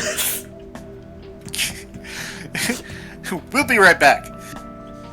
Just go into the back for a second. It's like loud slurping sounds. I love that Niles can get some blood, like just can suddenly get some blood just by reminding Moses, I'm the working class and you're not. Yeah, Moses has to be on the right side of history, or he'll fucking die inside. Wait, if he's actually feeding Niles, does that mean you have to make a rouse check? It does. You have to give a rouse check's worth of blood in order to satisfy. Yeah, baby. I'm glad I'm not. I'm glad I don't have a ghoul. Now you're hungry. Okay. Where's now Nikki? you just feed off. Now you just feed off of Niles. Yeah, now I eat Niles, and then we just keep doing this. An Ouroboros.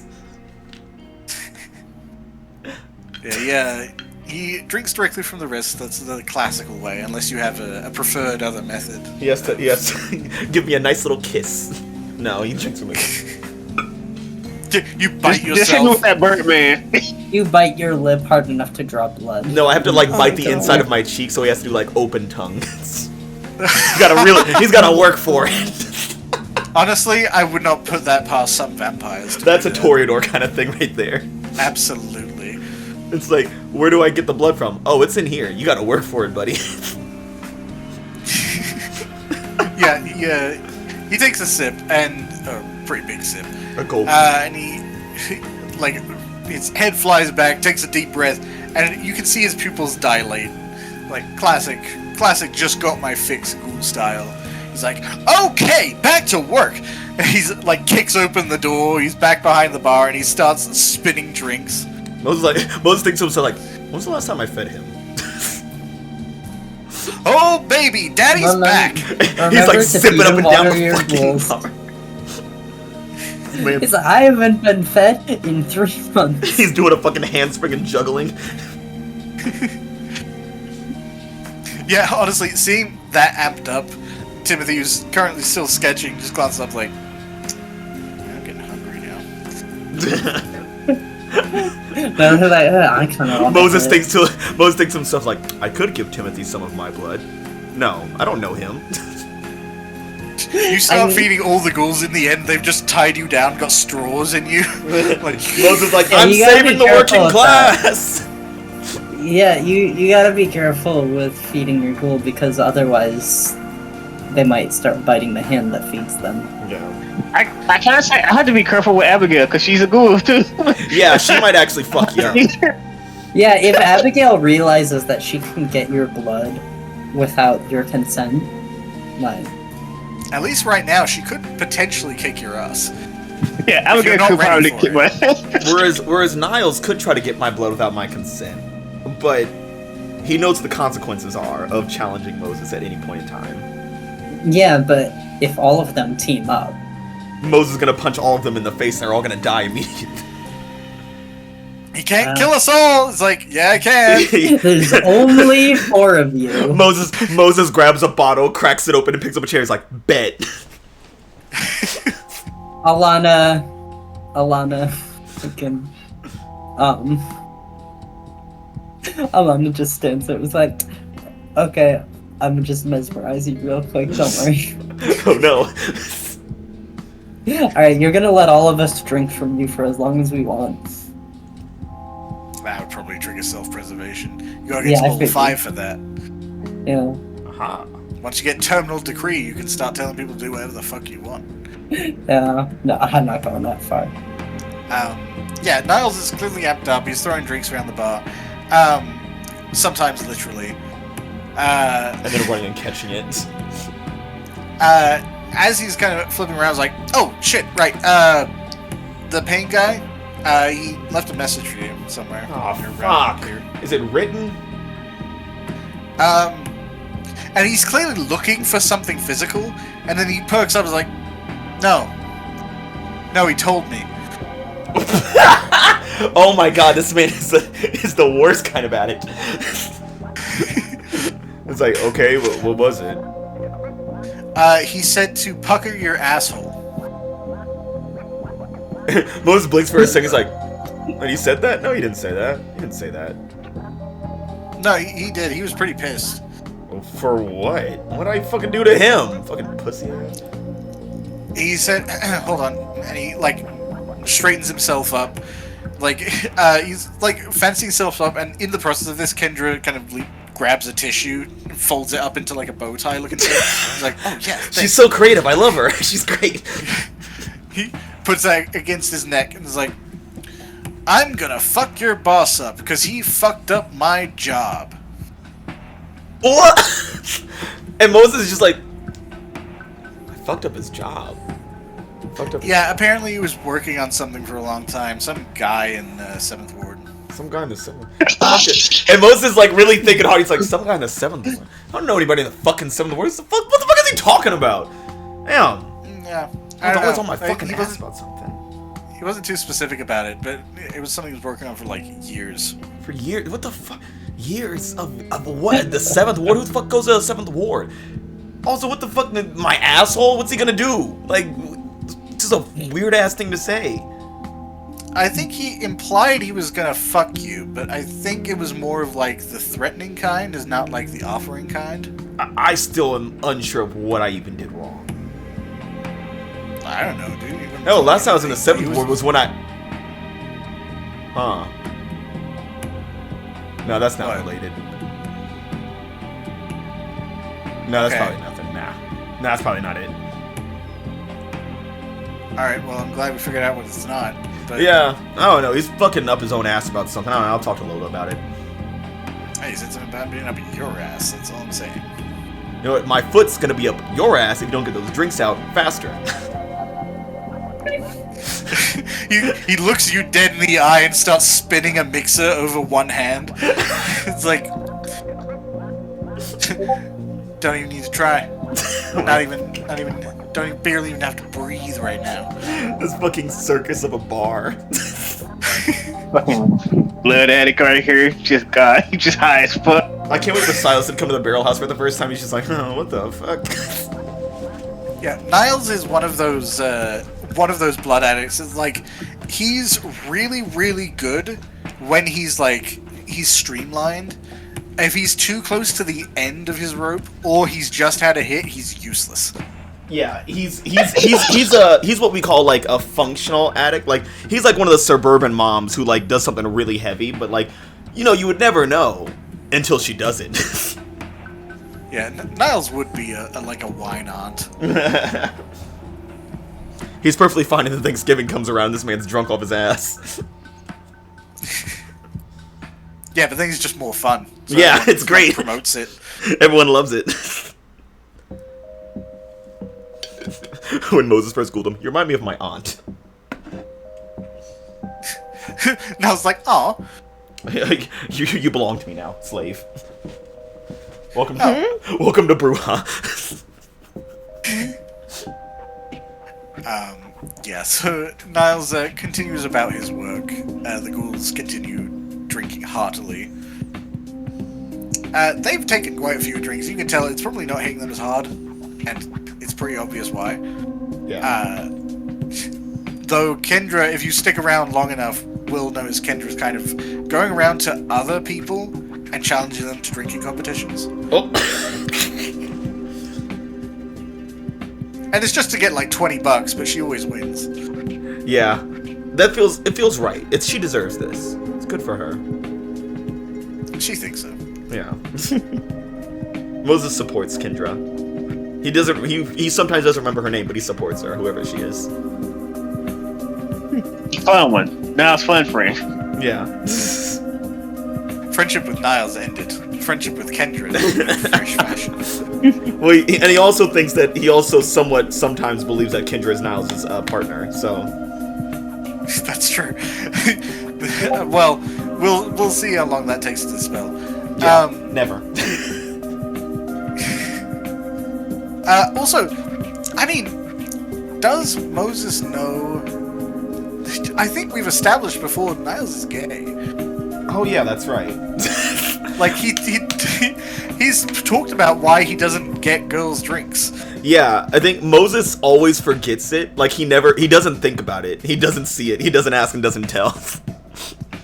But like Moses, like he started off and Niles had to teach him about like gay rights.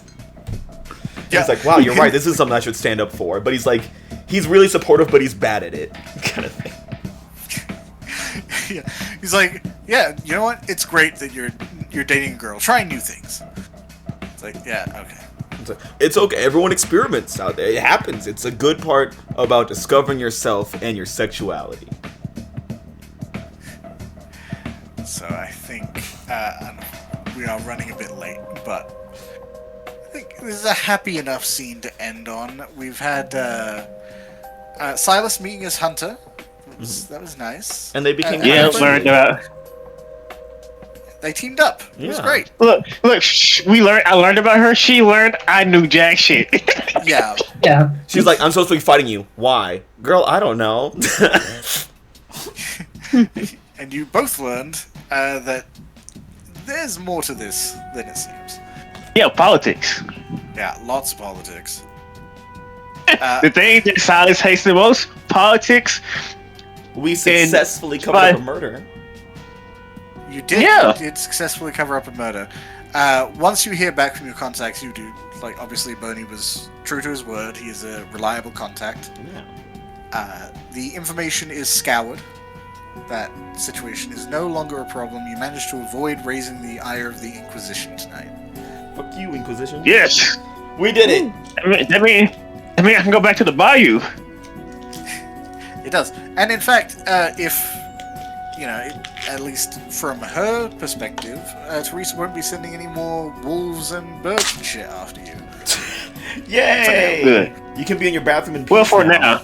Well, here's the thing. That's for now. After she learns about what's going on, and she thinks, oh, the hunt's back on, then I'm gonna see birds again, and that's when I know it's time to fight. And this time, I know. Yeah, right now you've got a truce. You did get to see her fight a little bit. You know that she is very deadly. But she could probably kill me. Turn the fucking Freddy Krueger out there. if you fought her right now, she would probably kill you. Yeah, Silas not stupid. He knows that she's stronger than me. However, she seems relatively reasonable. She's, I guess the reason that she wasn't going after you was because you weren't going after her, and that was weird. Now she knows why. No one told me shit. Gustav has successfully aided Moses and Silas in concealing things, and has gained some valuable information, which he may or may not share at any point. Which one? The folder that Sue gave him. Oh, yeah. Yeah, it has valuable information.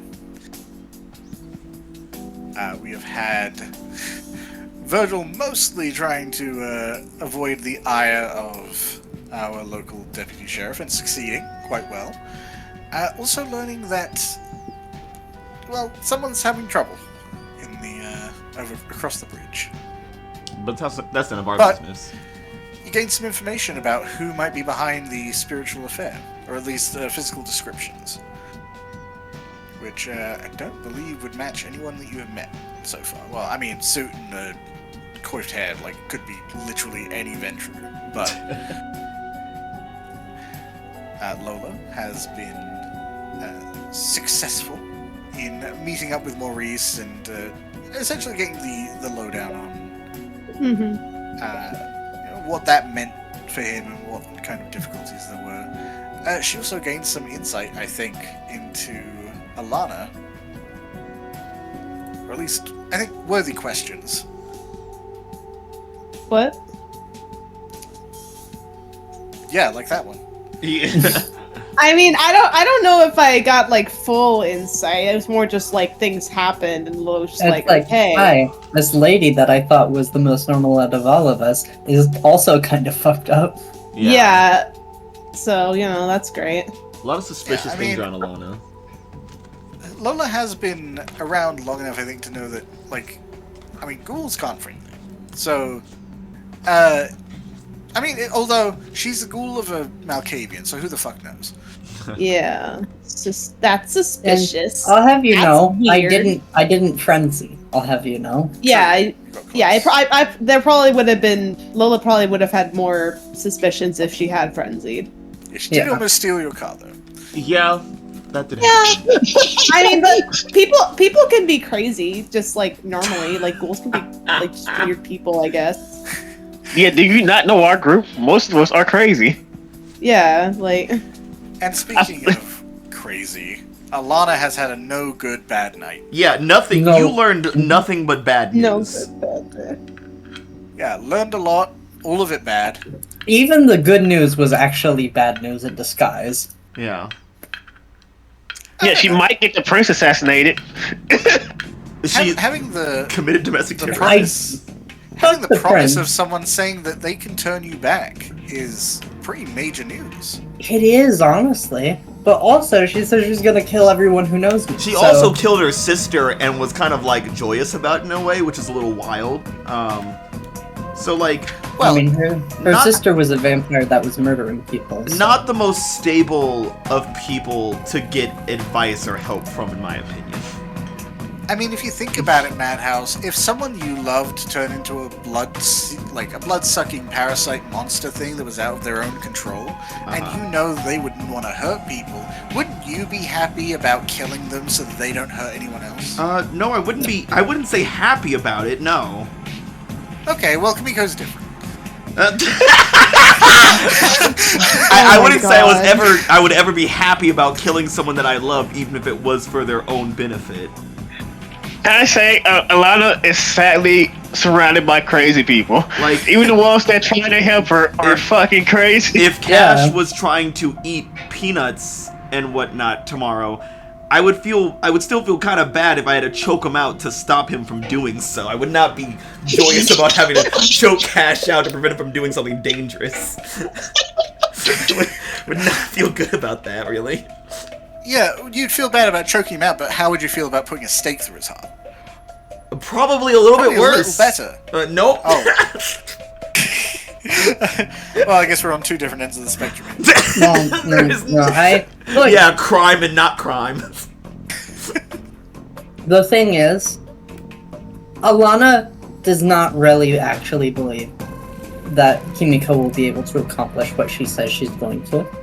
Alana does not believe that's going to happen. She thinks that it's probably going to end up with both of them dead. But she also knows that Kimiko is getting the kind of vibe from Kimiko that she did.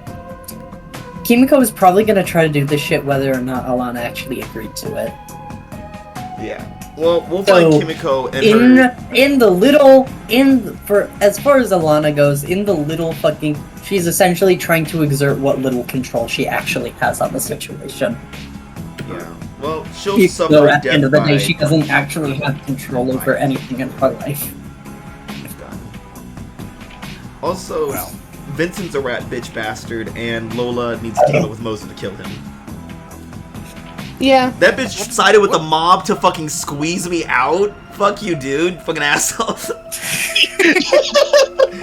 But what he didn't expect is that Moses is dumb and he brought his friend who he also makes reckless just by being in proximity to him. Fucking dummy.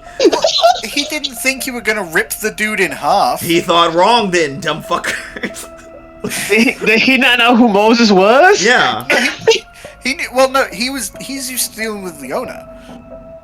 Yeah, I'm the owner. Moses is a little less stable. Yeah, Leona cares a little bit. Like, she hates her brother, but she cares about him because it's her family in some way.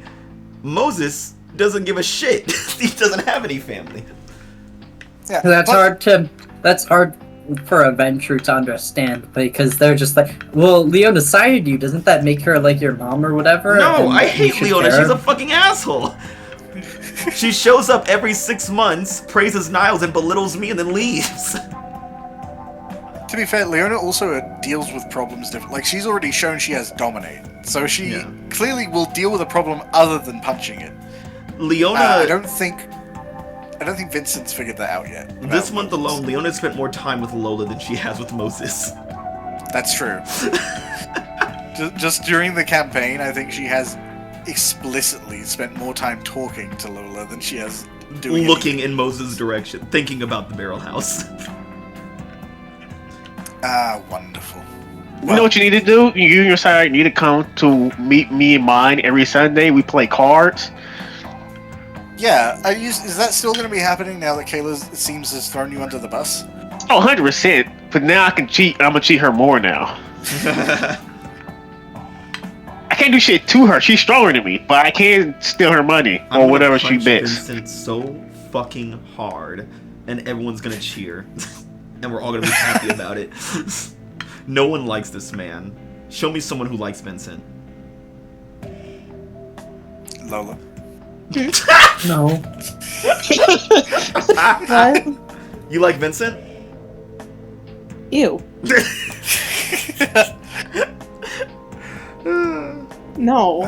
No, literally, like, Lola would gladly welcome any opportunity for Vincent to die. If Long as it Moses doesn't, said- like, fucking, like, come back to her and do, like, have consequences for If her. Moses said, "Hey, I'll Like- pay you back. I want to punch your sire for you," all you have to do is set up the time and place. I can't wait for Vincent to find. I can't wait for Vincent to come around with Lola's replacement. Like, God. yeah, I realize you wouldn't give me what I deserve, so I found someone who would. And her Oh my name is God. Layla, and she's better than you. Jesus Christ. Her name Layla is Laura, which Price. means she's stronger. I want to say, here's the thing. I feel like this is that type of person. I feel like from every scene I see from him, he feels like that type of person. Lola, Can you meet imagine Layla. if But I mean, it's the thing that he probably would have. It's the thing of like he does that, but then the actual reason he's doing it is just to make Lola jealous. Can you imagine if Vincent showed up to Lola's and just like, listen, I know I've made a lot of mistakes. I'm gonna make up for it tonight, in fact. And then the next time you see him, he has a new child, but he's blood bonded them. It's like, there, solve the problem. Oh, It's like, I was the Vincent? mistake. It's like, I thought you were gonna fix the mistakes. Vincent? Yes, you were the mistake. Vincent's gonna find your touchstone and then turn and blood bond them. That sounds like some rancid shit he would do. Yeah. Camper's writing notes down right now as we speak. I'm not writing anything down. Yeah, Camper doesn't need to. He's already had it written down. Oh, I've already written that. How do you know? You've been looking at my notes? No, I just know how you think. So we've accomplished a fair amount tonight. We've avoided some terrible. Oh wait, hold on. what? I Oh, needed to up a clock. the ghoulish secret went up to 2. Mm. Yeah, that makes sense. Uh-oh. We've accomplished a fair amount tonight. Tonight being both this week and last week, and we've got a lot more mysteries, a lot more possibilities, a lot more horrible traumas. And a lot more two-parters. Yeah. Hopefully we can cut that down. But you know, sometimes nights are dramatic. Yeah. No. Well, thank you everyone for joining us here for Chapter 6, Revelations. I don't know if I said it at the beginning, but I'm going to say I did, because that way I'm better than Mads. You did say it at the beginning, so go fuck Nice. yourself. Yes! I feel I'm like best! I feel like insulting me in the same breath was unnecessary, but yeah, go off, whatever, I guess. Yeah, but, I mean, wasn't it though? I hate you. If you think about it. Thank you for joining us, everyone. Hopefully you'll join us next week, where, maybe we'll have a nicer night, a nice chill evening. When Why nothing lie? goes You know the fuck Why we are you all- lying? You There's can cross your a fingers and hope for weird stuff. fucking medium bitch trying to kill all of us. She's not a medium. What is she? She's a hunter. Even worse. She is Oh. explicitly a hunter experienced with dealing with vampires. She doesn't know about that shit. She's going after the prince, Hey, man. You remember, she's going also- after the prince first. Madhouse, I do Yeah. have to say, in some aspects, she is actually a better person than Elena Ramirez because she is willing to spare some vampires by turning them into human, and Yeah. isn't just like they all need to die. Now they all need to die. No, she's gonna go to try to kill the prince, and it takes her to find one Excel document, and we're all dead. Yeah. Like, this bitch That's is gonna a open big one assumption that the spreadsheet. prince has an Excel He's document. got spreadsheets Yeah. of it. He's got it all written out though. It's just Oh, a God. physical Now, spreadsheet. here's a thing. Now the sheriff.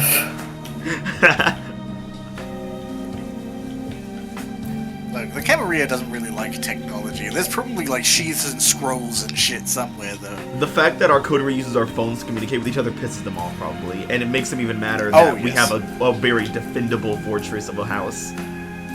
Well, it's kind of an unspoken joke, but like every Camarilla person you interact with that isn't right at the top has a phone. Yeah. Like Sue has a phone. I think the only people who explicitly don't are like the council, like the prince's court specifically. Everyone else is like, you should never use phones, and then they pull out a cell phone and start texting. Yeah, there was a girl at the meeting who was on her phone. Yeah, Kendra was on her phone at Elysium and no one said shit. Fucking Mose and Mose and Leona walked in on their phones. Yeah. It's one of those rules that's spoken about and is only really enforced by like old curmudgeonly assholes. It's more like a if Adventurer social were in norm. charge. If Adventurer were in charge, they would definitely be outlawed. Yeah, and here's the thing: if they were in charge, our whole security system would be a no-go. It's all technology. Yeah, it's all cameras. They wouldn't allow that. They're like, use birds. That's what we so defended. Yeah, they would hire a bunch of gangrels and Nosferatu, if they had any in the city, to just use animals as spies. And that would be their security system. The Ventru way, shirking out the responsibility to someone lesser than yourself. Yeah. Well, yeah, obviously. Delegation is the Ventru's true power. That's their real bane. And they don't see it as a bane. To them, it's just a gift. No, their bane is having to deal with everyone else. Thank you for joining us, everyone. All We'll right. see you next week. That was good. Bye. Good night. Love you. Vincent's fucking dead.